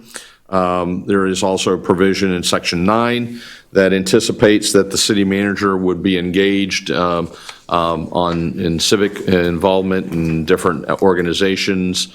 One that immediately comes to mind is, I don't know, the Orange Bowl Committee, or any other type of similar entity, then he has the ability to participate in and be part of those organizations, as long as it doesn't create a conflict with his work as city manager, and he does so on his own time.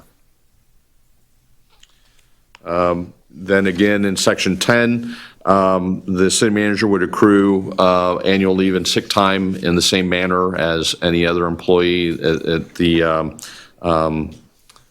within the city's policies and procedures for what are called Tier 1 employees, and that's spelled out here in this section. He's got a cap.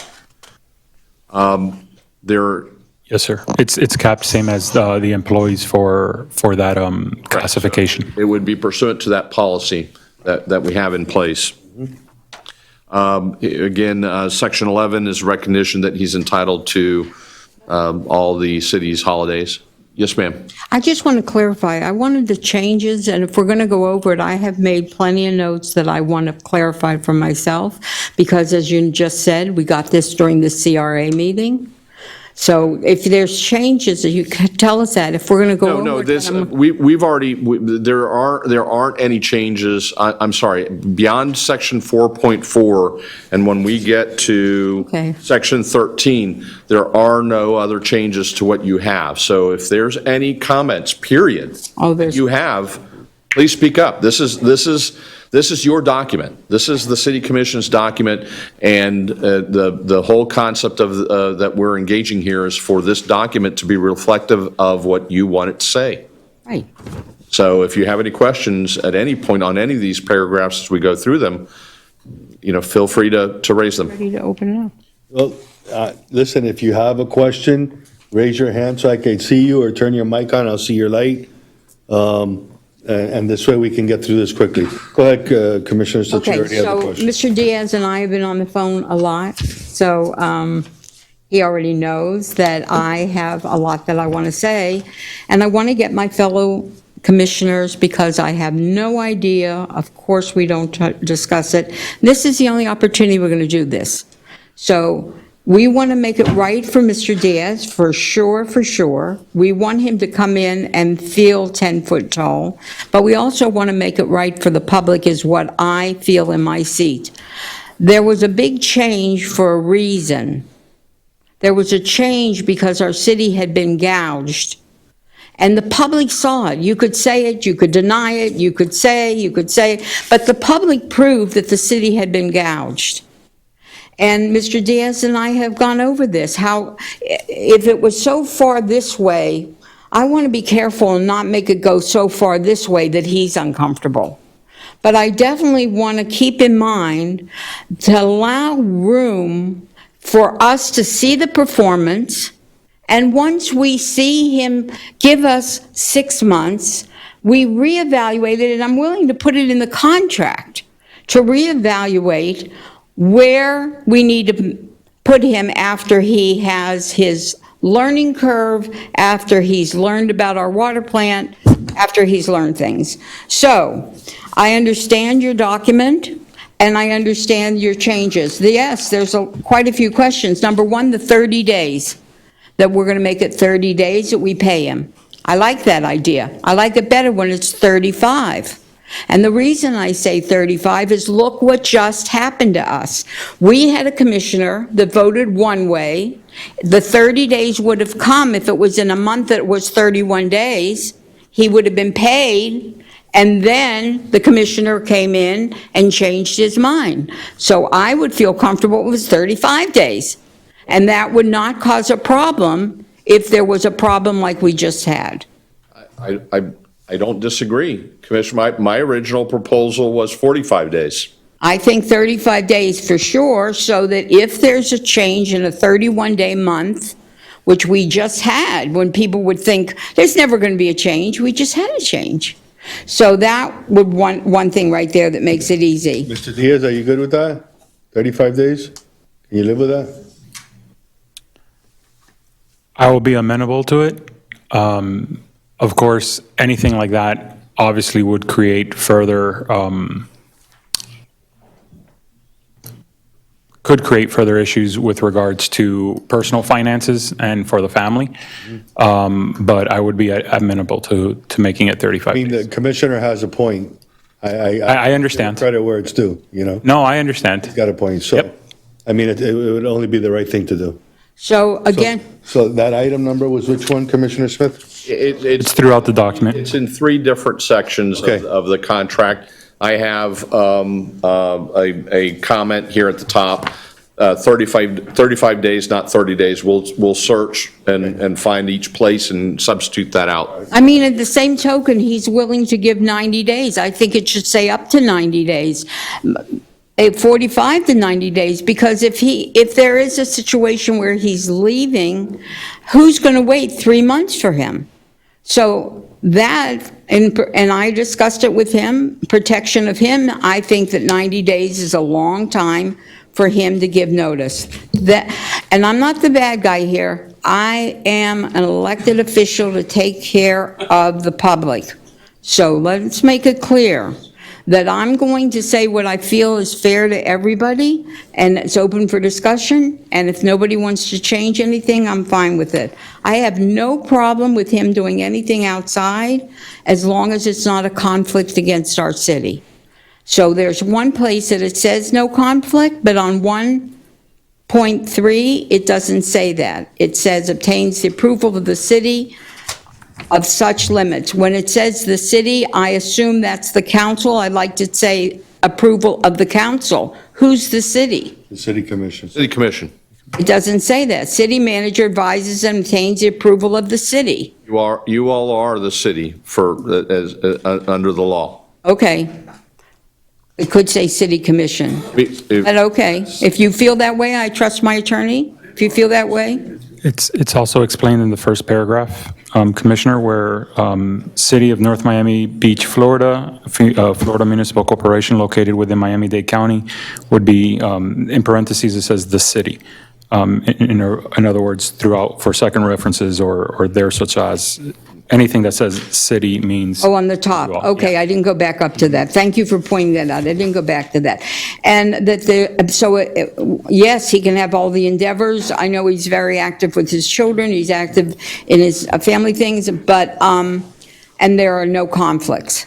So I appreciate it. I appreciate all the comments, and I'm sure Mr. Diaz does as well. So let's go back a little bit. So you mentioned the existing document says that Mr. Diaz would have to give 90 days. We'll get to that page. Why don't we do it page by page? Okay. We'll get to that page. So, and that there are no conflicts on 1.3.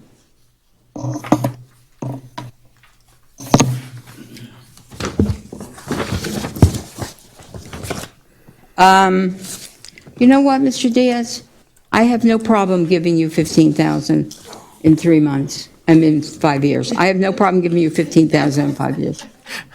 That was a discussion, because what if I wanted to give him 20? What if I wanted to give him in 2 years? I didn't need it to be in front of me that I have to give him 15,000 in 5 years. The contract says we have to give it to it, and you know what? I'm happy to do it. Okay? Okay, and then we went to the next page, was 35 days, number 4. Number 5, I wrote for you too long of a time, the 90 days, because I thought it was. I'm sorry. Let me explain. Okay. I appreciate the fact that it was actually Mr. Diaz who originally said the 90 days. And that is to allow you all 3 months, at least 3 months, to look for his successor. Right. Either internally or externally. That takes time. And you know, if you start shortening it to 45 days, and that compresses the time in which you have to make a decision to at least appoint an interim city manager while you go through a more exhaustive search. And, you know, to the extent that the original document provided Mr. Diaz said 90 days, I thought that was okay.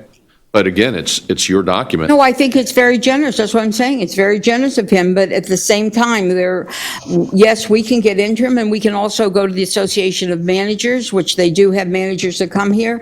But I was trying to protect him there, because I feel like, you know, if you know you're leaving, you have to find a place to wait for 90. Phyllis, he's the one who proposed the 90. I understand, but He's the one dealing with 45 days right now and thinking it's not enough, is obviously the issue.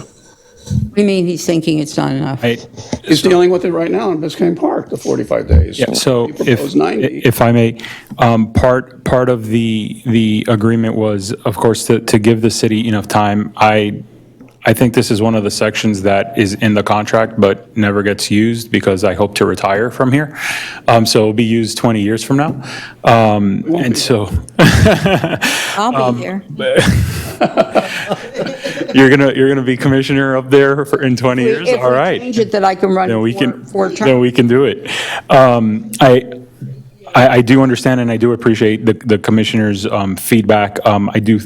I do believe that it is a good time frame, and it's trying to work with the city as to what would be best overall for the community. Okay. And, you know, if it does have to be used for whatever reason, which I seriously don't believe so, I'm sure that whatever's happening, they'll be glad to wait. Thank you, sir. Okay, so my next comment, I'm going to not pursue as well. In professional development, I wanted to just ask my colleagues if we wanted to have limits, only because it was very abused. It was very abused. So did we want to have limits? But you know what? I think. The next section, it has limits. No, that's for the professional development, et cetera, because when you get to one of the pages, he's going to get a lot of his credentials that he'd like for his profession, and I didn't know, are we paying for that education? Are we paying for where those courses are? Do we want limits on that? But anyway, well, that's what, well, that was just. And Commissioner, that was one of your feedbacks that I wanted to make sure that was in there, and actually, many of you had the same feedback. And so like 8.1, that bottom sentence, it ends with, as permitted by the annual budget and approved by the city commission. Right. So I think that kind of helps cover both there. Okay, very good. And then on 11, at page 7, the very top, A, I don't know, I wasn't sure how this worked about banking your holidays, if you don't use them, and your sick days, you bank them, because there's a certain number of days you get to keep. For, So, right, so if you're going to be here for 20 years and you don't use your, I mean, Phyllis, can I say something here? The only question I have is that, as city manager, we have a lot of holidays like Veterans Day that we'd want you to come to, not have off. I mean, you may have it off after you come to our ceremony, but we'd like the city manager to be there. Right. So this is saying you get off all the holidays as so it says. other employees. I still receive the right as the same as the Tier 1 employees. However, we mentioned, if I end up working the holiday, or I don't use that day, then I'm able to bank that for future use. And so there is a cap, and I believe our HR director can speak to it, but there is a cap of the amount of hours that can be used. And then what this allows me to do is, if I did come in for Veterans Day or any of those holidays that are listed, then maybe that Monday or a different day, or a day after the commission, or I'm going on vacation a month later, I can just use that holiday time frame at that time, as opposed to it being either paid out to me or just not realizing it. I mean, when we have like a Veterans Day, that's like what, 2 hours total? 2 or 3 hours? Yeah, so it's not like I don't think we have a holiday, we've never had a full day event, right? The Snowfest is, we have a full-day event, That's a Saturday. Saturday. Although there tends to be a little bit more hours before and afterwards for staff as they prepare and then recover from. But that's the intent. It's being able to use any of those hours or days that we don't typically, or I wasn't able to do, to be able to use it at a later date. On section 12, can we just do the typo where it says vision and add an I in there? So the document, What, he doesn't want a bison? so you're going to cap it at what the city does at 600 hours? Yes, ma'am, and that's over, I believe, in the prior section. And it's whatever that Tier 1 employees have and what they cap at. Right, so you changed that, thank you. Yes, ma'am. Okay, so I have two big issues, and so, this other stuff is very important, but it's, because it's a contract, because I deal in contracts for 43 years, I pay attention, but, if it's a day here, a day there, it's a different thing. Then this one's a big one to me. It was a big one to me. I want to know what my colleagues feel. We pay for no one's health insurance and their family. We pay for no one. So when I had my initial conversation with Mr. Diaz, the conversation was, don't change the stencil.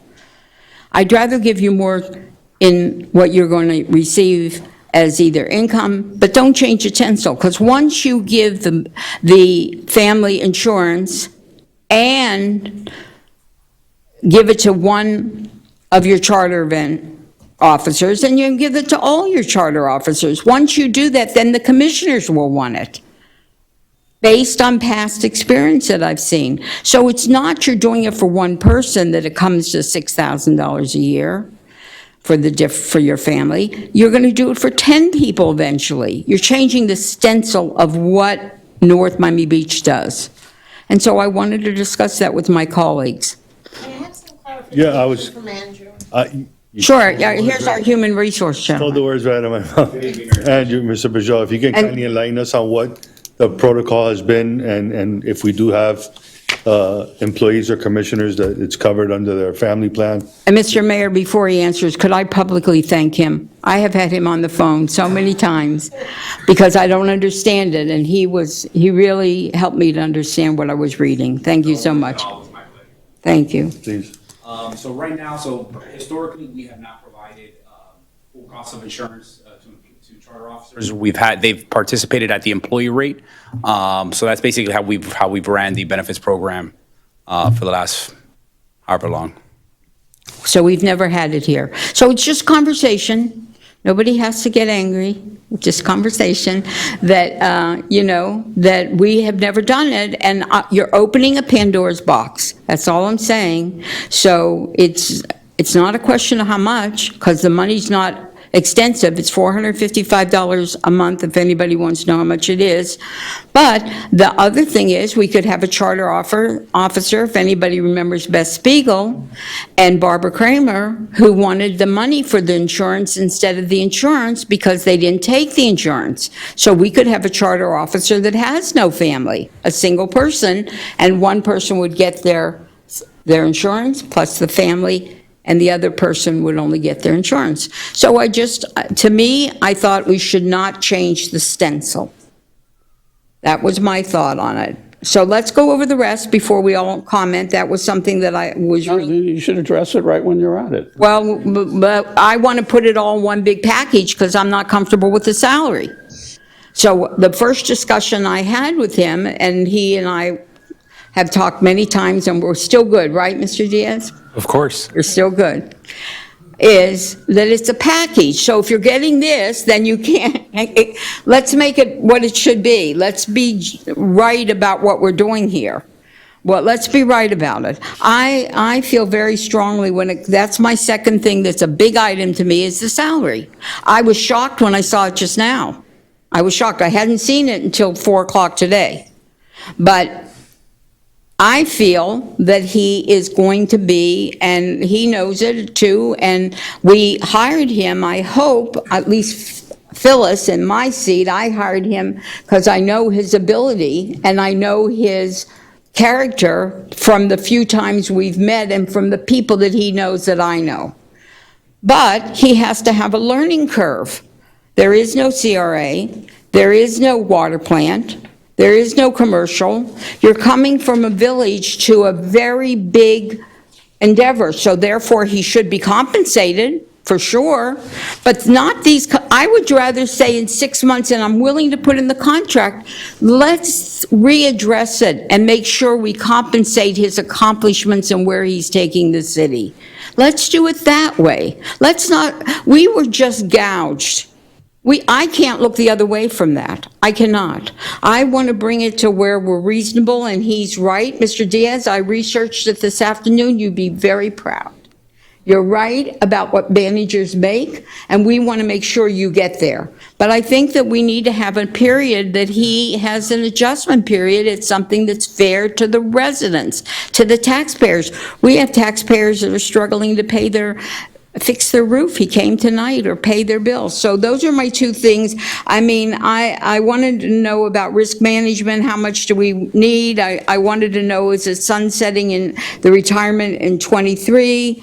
I feel very strongly that the retirement is something that sunsetted in, he wants a retirement that is, and he explained it to me and I didn't know, but I did find out. Today he explained it to me that he only wants what we do, which is 23.1% of his salary goes to retirement. Not quite the way it works. There were 6 people that got that. That was sunsetted maybe 10 years ago. Nobody gets that. The manager, you can't go on the manager before. You have to eliminate his contract, because here was a man that got a raise before he even found where his office was. So that can't, and I said that a little bit fresh, and I'm sorry if I did, but the truth is it was really unheard of in the industry, let alone in North Miami Beach. But before him, it was 10%. 10% is what we gave. It shouldn't be 10%. You're right, Mr. Diaz. It should not. But it shouldn't be 23.1. We don't do that anymore. No, that is a prohibitive amount. If we're going to do that, let's do that as a bonus down the road. Let's have something so that he can look forward to it. Let's have something that we can all grow in. I want to give you my feeling so I can sleep tonight. Of course. Because we've discussed this so many times, and graciously you have, I might add, graciously, we were on the phone 3 times yesterday. But the reason we're discussing it so many times is because I was elected to take care of the public. And in taking care of the public, You know, I also want to make sure you always have the receipts for your P card or anything that you charge that we rebate you, that you have receipts. Why? Because we were so maligned for 2 years. And we should, it's the public's taxpayers' dollars. There should always be accountability and receipts. So I don't know why I circled 3 days and put 5 days on page 10. Any notice shall be deemed given.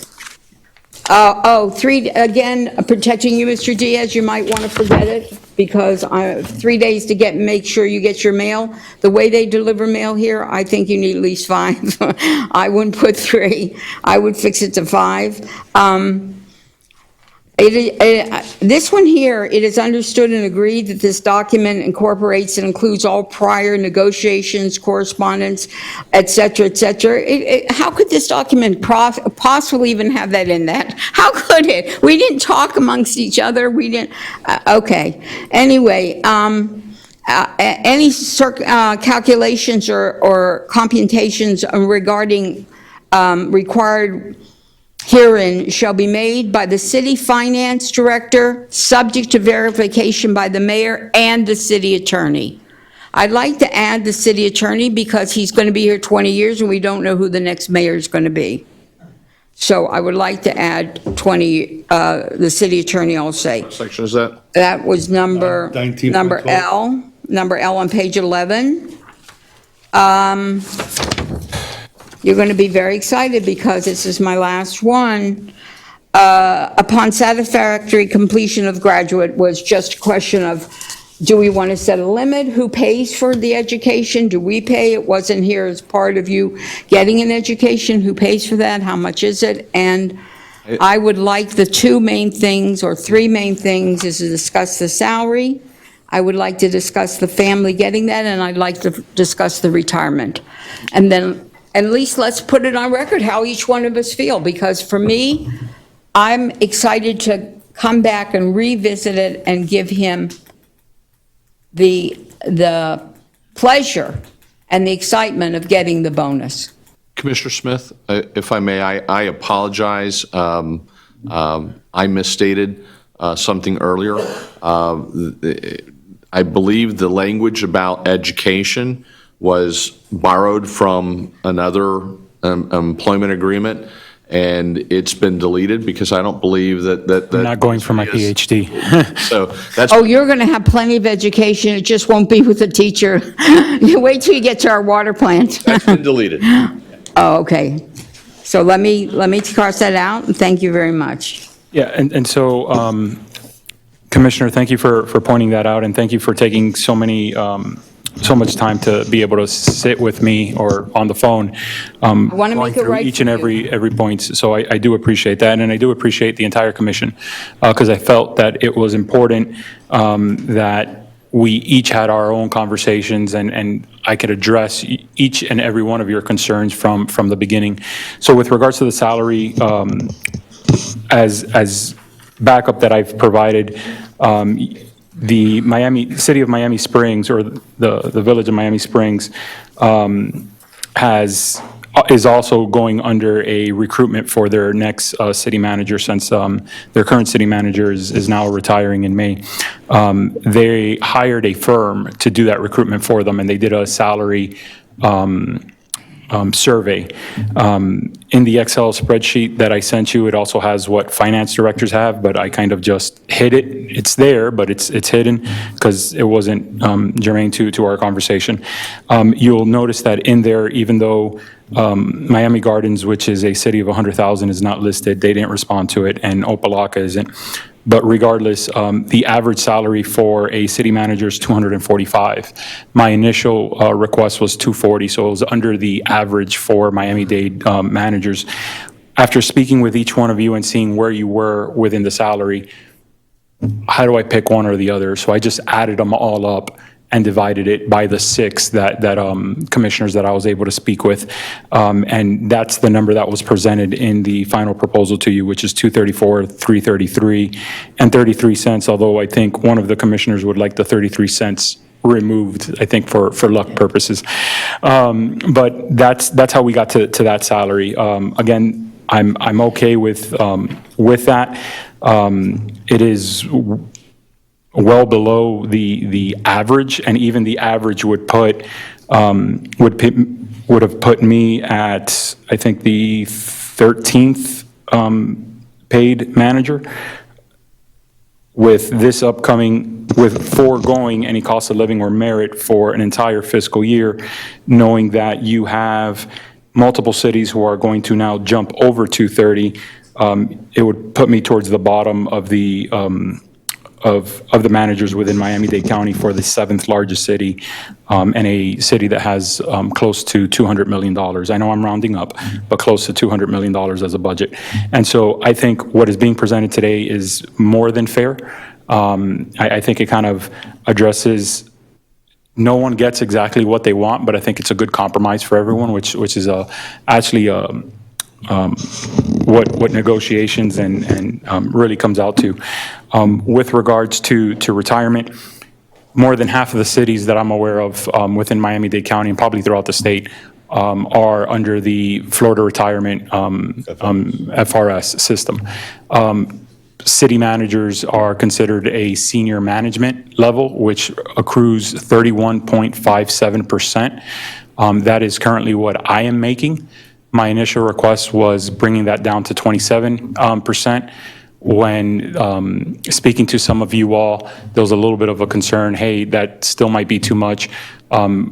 Getting some of the information that the HR director provided, the city has in the past paid out 23.1% towards retirement. All I'm saying is, I'll just give me that, and I'll invest it in my own account through ICMA. That's essentially what that is also a concession there. And I'm probably negotiating against myself, but I'm committed. I'll bring that down to 18%, which is even more, right? Which is almost, I think, the equivalent of, I think it's like close to another 10 grand. But I'm sorry, Commissioner, 10%, I cannot. No, I wasn't going to suggest 10%, so we're both lucky we're going to feel good about that. There you go. So I was very close to where you're at, so Okay. Again, this is very important for you to understand what you do, because I've said it to you 20 times. I want you to come in here and feel who you are. This is a tough thing to do, to negotiate. As I said to you a week ago, I just want to say yes. I don't want to be involved with all this. I don't want to, and unfortunately, that's what I've done for 43 years, is negotiate myself. So, but the problem is, and you saw it, and I appreciate your seeing it. We were so maligned here. We were so bitterly taken advantage of. And it's not me, I'm old. And honestly, what's missing? If the playground isn't updated, my youngest child is going to be 50.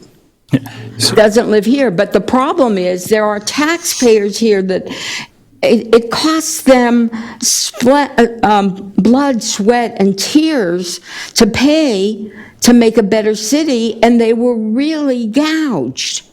So we want to be fair to you, and yet we have to be fair to our residents. We have to be fair to our residents.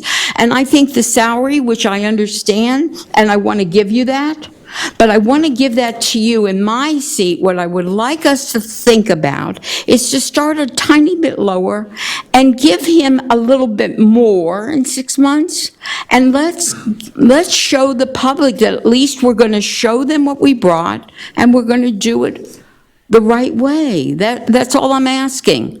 If we can come to that, I think it's right. I think it's the right thing to do, and not to hurt him and his family, because in 6 months, we'll make sure we address it again. We'll all be here in 6 months. We'll all be here in 6 months. So far, they haven't thrown anybody off, so we're all going to be here. It's important to really be competitive, though. You don't find people every day. Mr. Mayor. Go ahead, Vice Chair. In regards to what Phyllis is asking, Mr. Diaz came to us and showed us all the backup of all the salaries. We all told him what we wanted. He took all the numbers that we gave, divided it by 6, the 6 who responded, and came up with this number. I don't think we can be any fairer of a way to do it. I mean, he negotiated every point with all of us, and I don't want to penalize him by paying him less right now and in 6 months pay him more. He's going to earn it, believe me. Ask the city manager right now if he's going to earn it or not. He's going to earn it, okay? You know, this job is not a small job. He's going to be inundated with work to do. And I want us to be competitive. And I want him, why do I want us to be competitive? Because I don't want him looking anywhere else. Exactly. I don't want him to go somewhere else because somebody's going to pay him $15,000 more. That doesn't make sense. Make him happy to be here for the money he's getting, and boom, we're done. You make a good point, and that's why I wanted to bring it up here, but I will tell you something. If we have a manager that goes someplace else for $15,000, I say, okay, we have 45 days to find somebody new, because they have to vest in us. They have to care about us. They have to care. If it's $50,000, I'm here, I'm listening. But for $15,000, then let's go back to changing the family, the insurance with the family. That is a big one because you're changing the stencil of what our city does. I agree with the family. I agree that because we don't give it for any other of our officers, and we allow them to buy it at the rate that the city pays, which is half of what the normal rate is, then he has the opportunity to do it. And again, I don't know what you're wishing for, okay? The city's insurance sometimes isn't the best. Like, your family may be getting better insurance right now and not want to, you know, but just for instance, okay? It's a good plan. I'm not saying it's a bad plan. He's entitled to the insurance, though. No, he gets 100%. 100%. I'm not saying him. No. And especially if we're going to give him the difference in the money, because my money was no more than $220. So I don't know how we came to 35. Somebody had to. Let's focus and stay germane to the insurance. Well, I'm just saying, when you come take the six of us though and it's divided, somebody gave a couple people gave high numbers. It's okay. It's okay. Let's try. All right, so I think we've got a contract. No,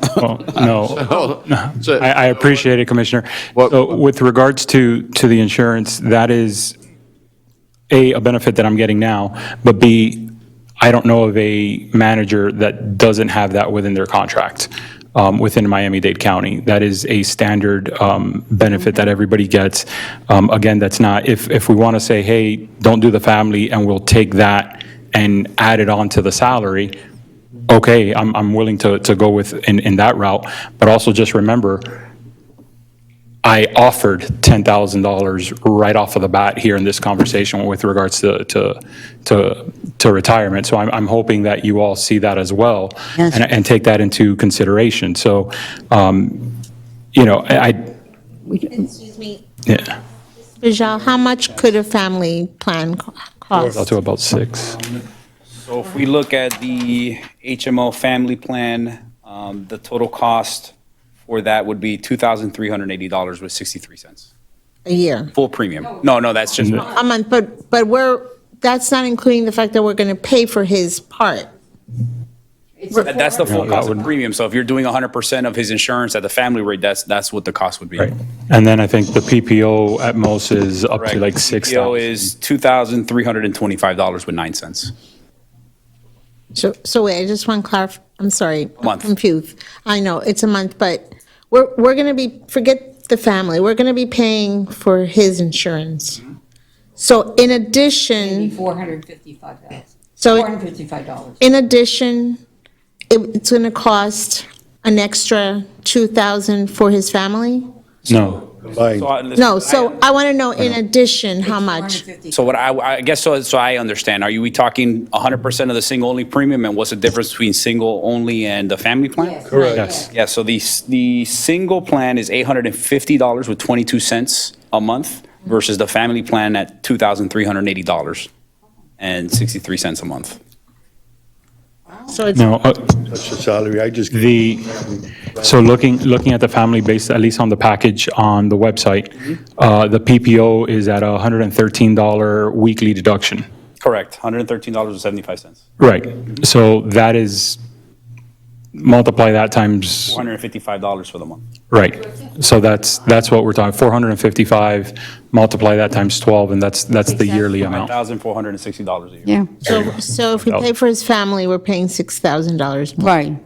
But you're opening the Pandora's box. Like he said, he's willing to take it in salary. Let's, So just as an FYI, and not, two wrongs don't make a right, but, you know, when the previous manager didn't have a family, if he had a family, I'm sure that he would have gotten it paid. Not that I'm saying it's right to allow him to have it just because we would have done it to the other manager, but at the same time, he's also saying that every other manager has you're saying that every city in Miami-Dade County, that they're paying the manager and the family? That's a standard benefit. I don't know of a manager that doesn't have it, and I know all the contracts that I provided to you as backup, I Didn't we think there pay was for 4 or 5 Mr. of them. Scott's wife?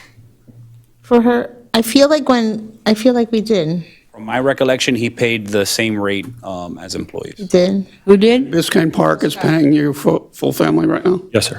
But Miami That's a Shores doesn't 17, pay any. that's a 17,000.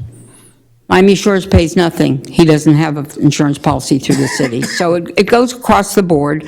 It's a point of opening a Pandora's box, because once you do it, then you're not going to give it to your next charter officer. I mean, you know. These are my points. Thank you for allowing me to express them to my commissioners. Thank you for allowing me to hear what you think. Because we are going to come in, once you sign this contract, that's what you're, I appreciate, Mr. Diaz, you proffering and giving the additional discount you offered on the percentage. The salary divided by 6 is still under what the threshold is for the current salaries that managers are making, but you know what? You'll earn it and you'll get there. You'll get there.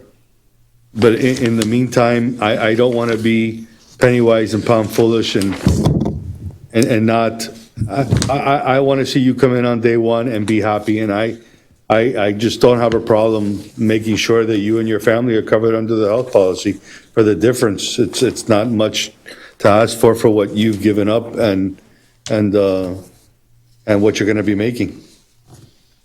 That's my opinion. Commissioner? Commissioner, before you start, could I ask one more question, please? Please, I'm sorry. But of course. Mr. Attorney, did we take out the thing that he cannot be, if the new commissioner came in, he can't be fired for 90 days? Yeah, that's in here. It's in there still. I don't think we have the right to do that. We're an at-will state. How can we tell the next people that get elected how to vote? All right, let's just do one thing at a time. Okay, I'm done. That's where I want that taken out. Thank you. All right.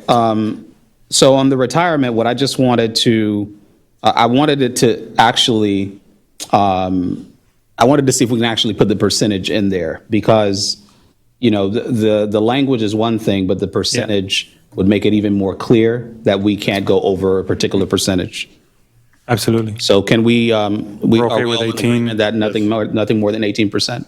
And I think we would set up a separate ICMA plan, like they do in other cities, for the 18% for the manager's plan. My note is, just to be clear, is contribution capped at 18%. Yeah, and you have to get rid of the, We'll modify it accordingly. you have to get rid of the language related to the ARC, because that's, I think that's kind of what is throwing me off, is that it almost seems like there's two separate conversations happening in that section. Right, because the section essentially what it was trying to do was saying whatever percentage that would be for that pension plan, whether it would go up or anything, I understand it's being sunsetted, it would just stick to whatever that is. So if at a later date that percentage went up or went down, it would always be referring to whatever that percentage would be. But if we're capping at 18 and that is, then that whole section can just kind of be rewritten to simplip it, because That's it's what overcomplicated. you're agreeing Yes. to is 18%. Yes, sir. So, okay, so that's going to be in the contract, right? All right, cool. And let's see here. I mean, we talked about some other things. I saw you made those changes.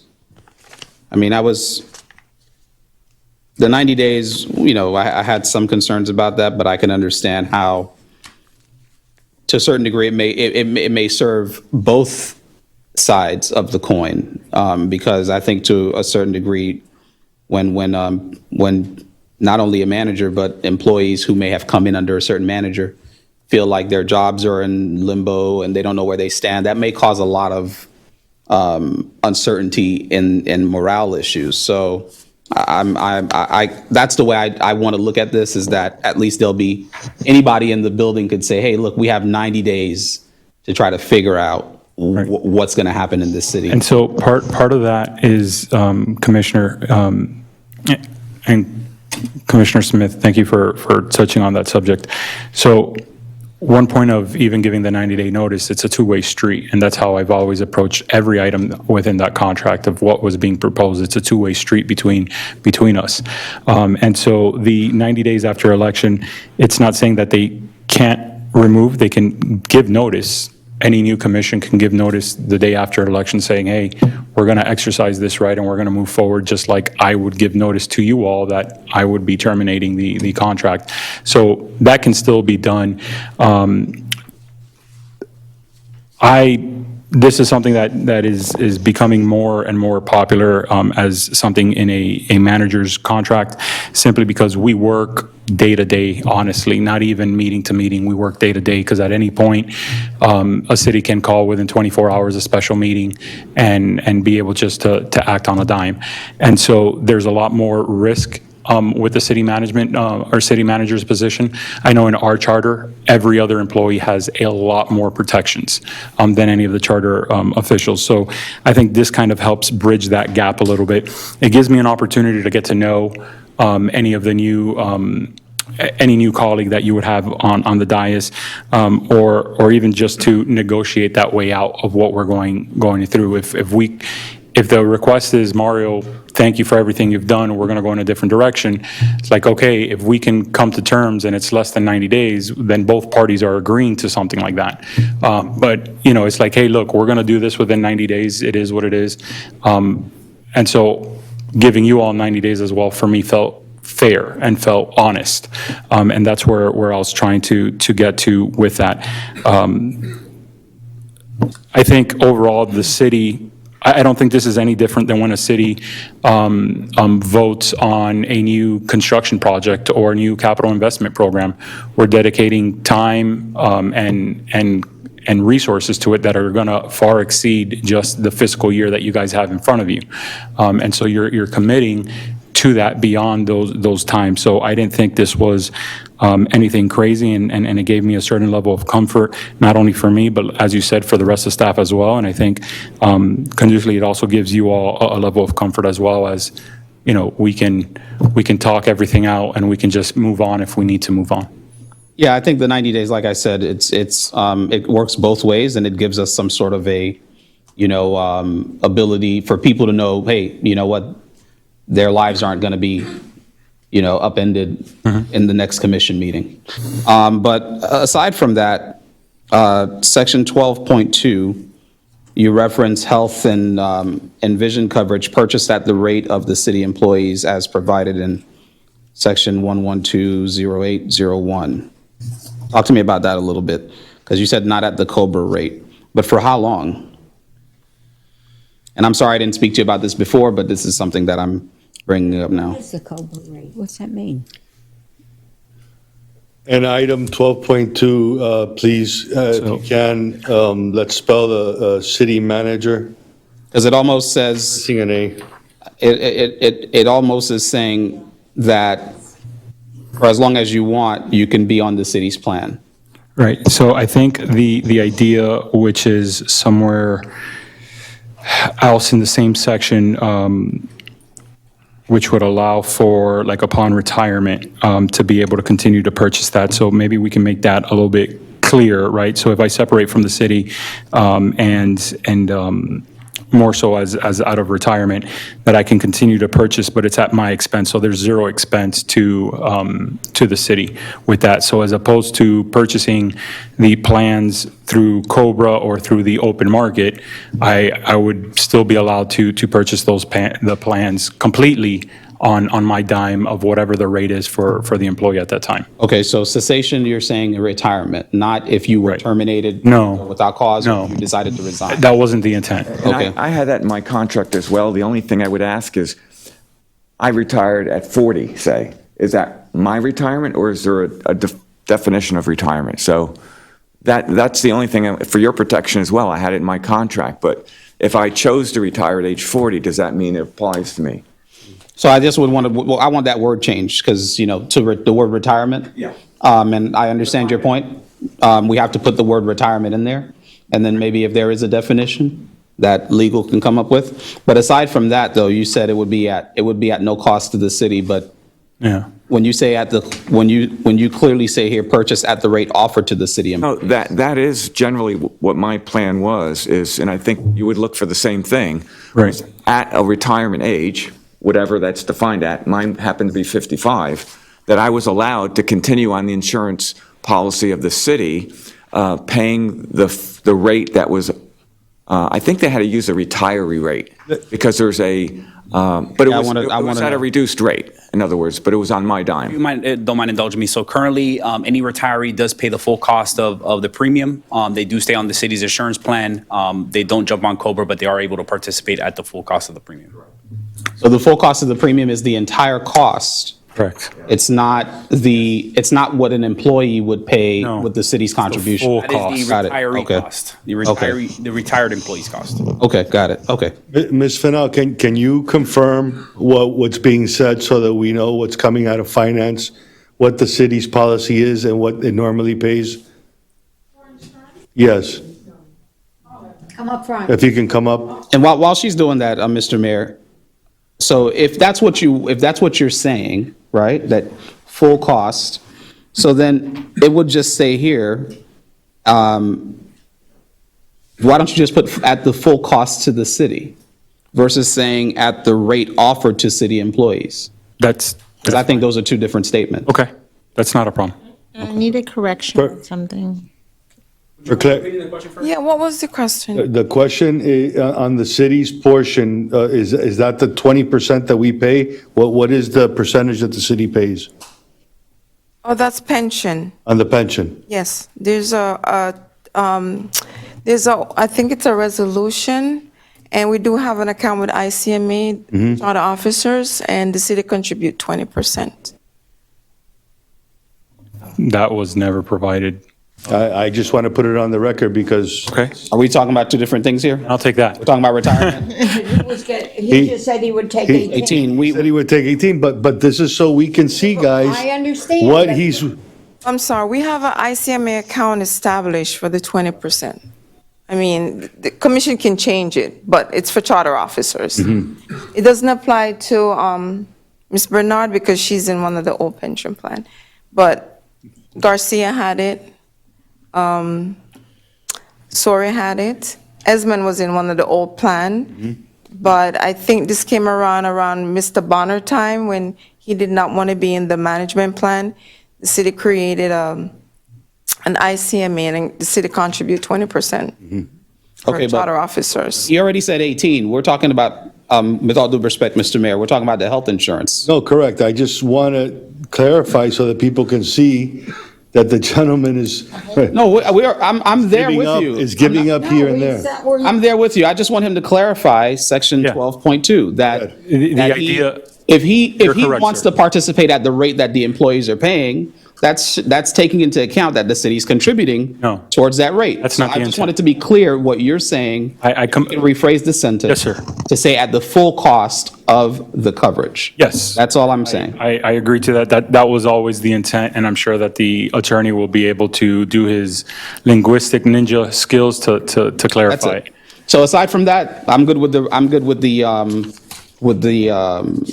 salary amount. We spoke about that. And I'm pretty much good with the rest of it. I think when it comes to the salary, it is about being competitive, right? And it's about, whether you have a learning curve or not, it's if this is what the going rate is for managers, and this is the person that we want as our manager, then we really should just, pay the right amount for them. So, thank you so much. Thank you, Commissioner. Commissioner Faulkner. Mr. Attorney, in section 19.6.3, on page 10. Yes. Okay, maybe I'm reading it the wrong way, but it says we're going to pay outstanding hospitalization, medical, and dental bills? That,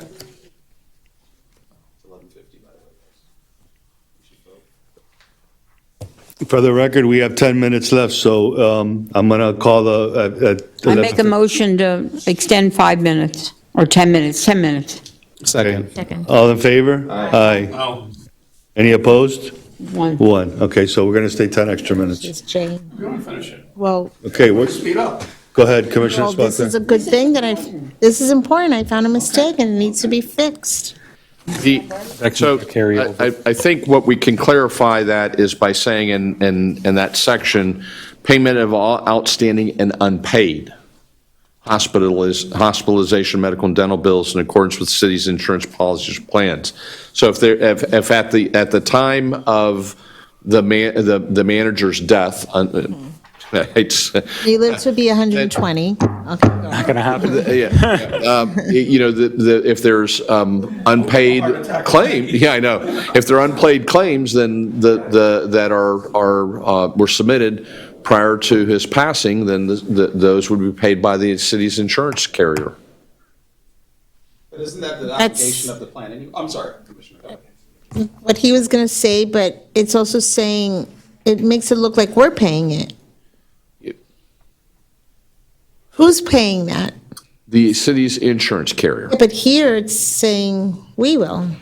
In accordance with the city's insurance policies and so, It's saying upon city manager's death, may he live to be 120, the city's obligations under this agreement shall terminate except for payment of all outstanding hospitalization, medical, and dental bills in accordance with the city's insurance policies or plans. I just feel like it says that we're paying it. understood, and The verbiage needs to reflect. the intent is that the carrier. Insurance carrier should carry that liability. Right. I thought that's what it said. I'm- The city's insurance policies or plans. The plan is the carrier. The plan is. It offered could by the be, carrier. it could be, We'll clarify. it needs to be clarified. It looks like it could be that we're paying it. We'll clarify. Just City of North for Miami. purposes of interpretation and getting it right and clear, we're trying to an abundance of caution. Mr. Diaz, we're just trying to get it right. For- Hang maybe in there, for- we're getting there. Absolutely, no worries. 19.6.4 also, if we can maybe if that needs clarification too. Yes, ma'am. Okay, Okay. thank you. Anything else? I have to ask, before I vote, now I didn't even see these because these were changed, they weren't on the one I read. What else is changed I'm going to vote on? What did you change? Nothing. Nothing. Nothing more than what we've already discussed. Just tweaking the word, the word. whole document. No, we stopped in the middle. That's, I mean, we just got this. We went through each one. Okay, if nothing else has changed, I want it on record that nothing No, else ma'am, has I changed. said that. Other than what you all instructed here to this evening, the document is, all the changes have been explained in addition to the ones that you are asking us to make to the final document.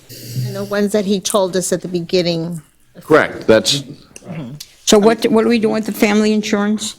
What was the final outcome with that? We're giving it to him. it's up to you to vote. No, I want to hear my colleagues. I explained it to Mr. Diaz before we got here, that I need to know what they say, that's all. It's 6,000 more a year. Okay, it's 6,000 more per year. Let's not be penny wise and pound foolish, guys. It's 11:54. We got a hell of a manager sitting in front of us, and this is not the president we need to set.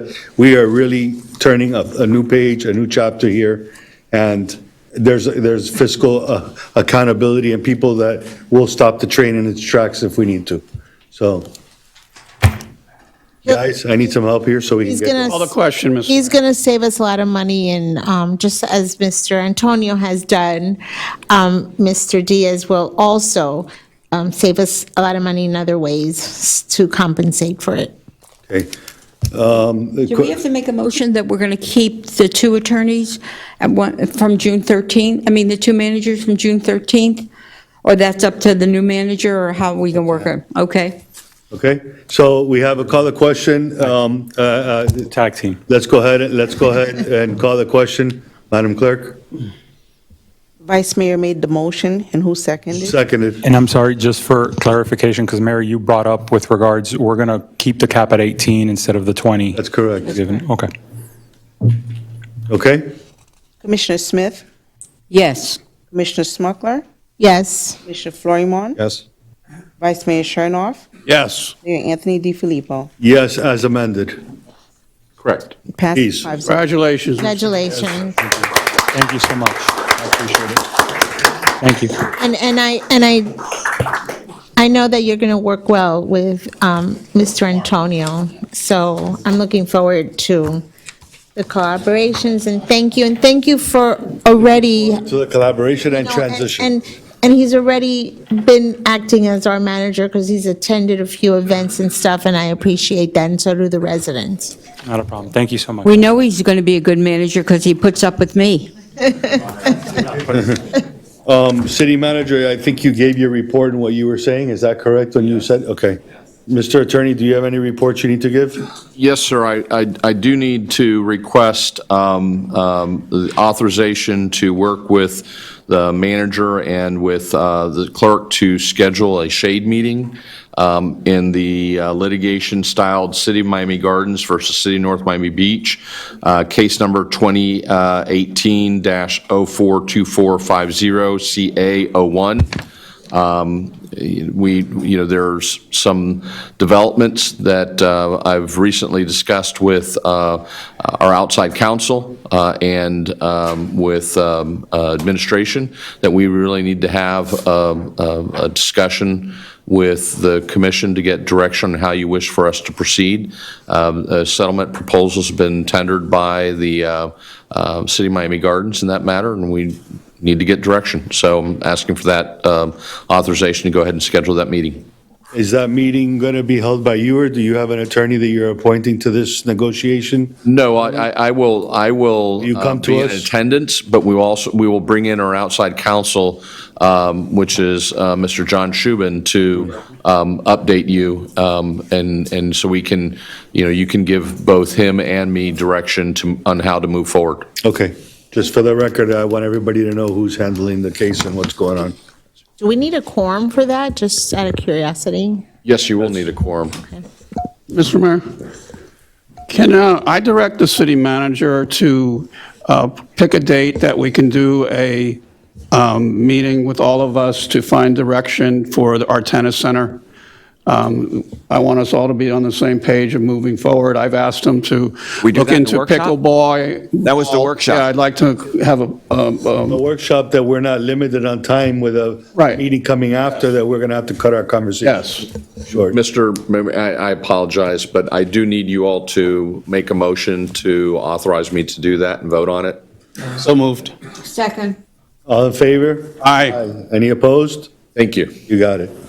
Also to the clerk, please roll over all the discussion items to the next. Whatever was left, please roll over to the next meeting. What was left? We have some discussion There's items. 4. We made it through everything. We have 5 discussion items, and we made it through everything, folks. That's not bad. Thank you all for staying.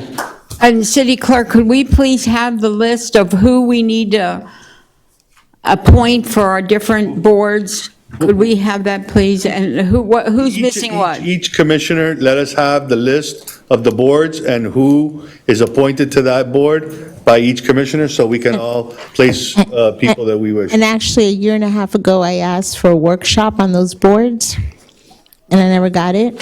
So can I get do we need a motion for that as well? Isn't that, Oh, you don't need. No? Tony? Last ones that were just discussion. Isn't that done by Tony? No. No, the Workshop. liaisons, us as commissioners pick the people, I'm sorry, I didn't mean to tell your thunder, go. No, I meant a workshop to discuss some of these boards because some people who are on the boards don't even qualify to be on the board. So we need to discuss those qualifications and certain other items. All right, folks, are we good with concluding and rolling everything over to the next scheduled meeting? Move to Noted. continue the meeting and adjourn. Second, all in favor? Aye. Any opposed to adjourn? Okay, Andres, did you need to say something? Everybody, Were you gonna Arbor say Day something? tomorrow, Oh. 10:30. Senior luncheon tomorrow.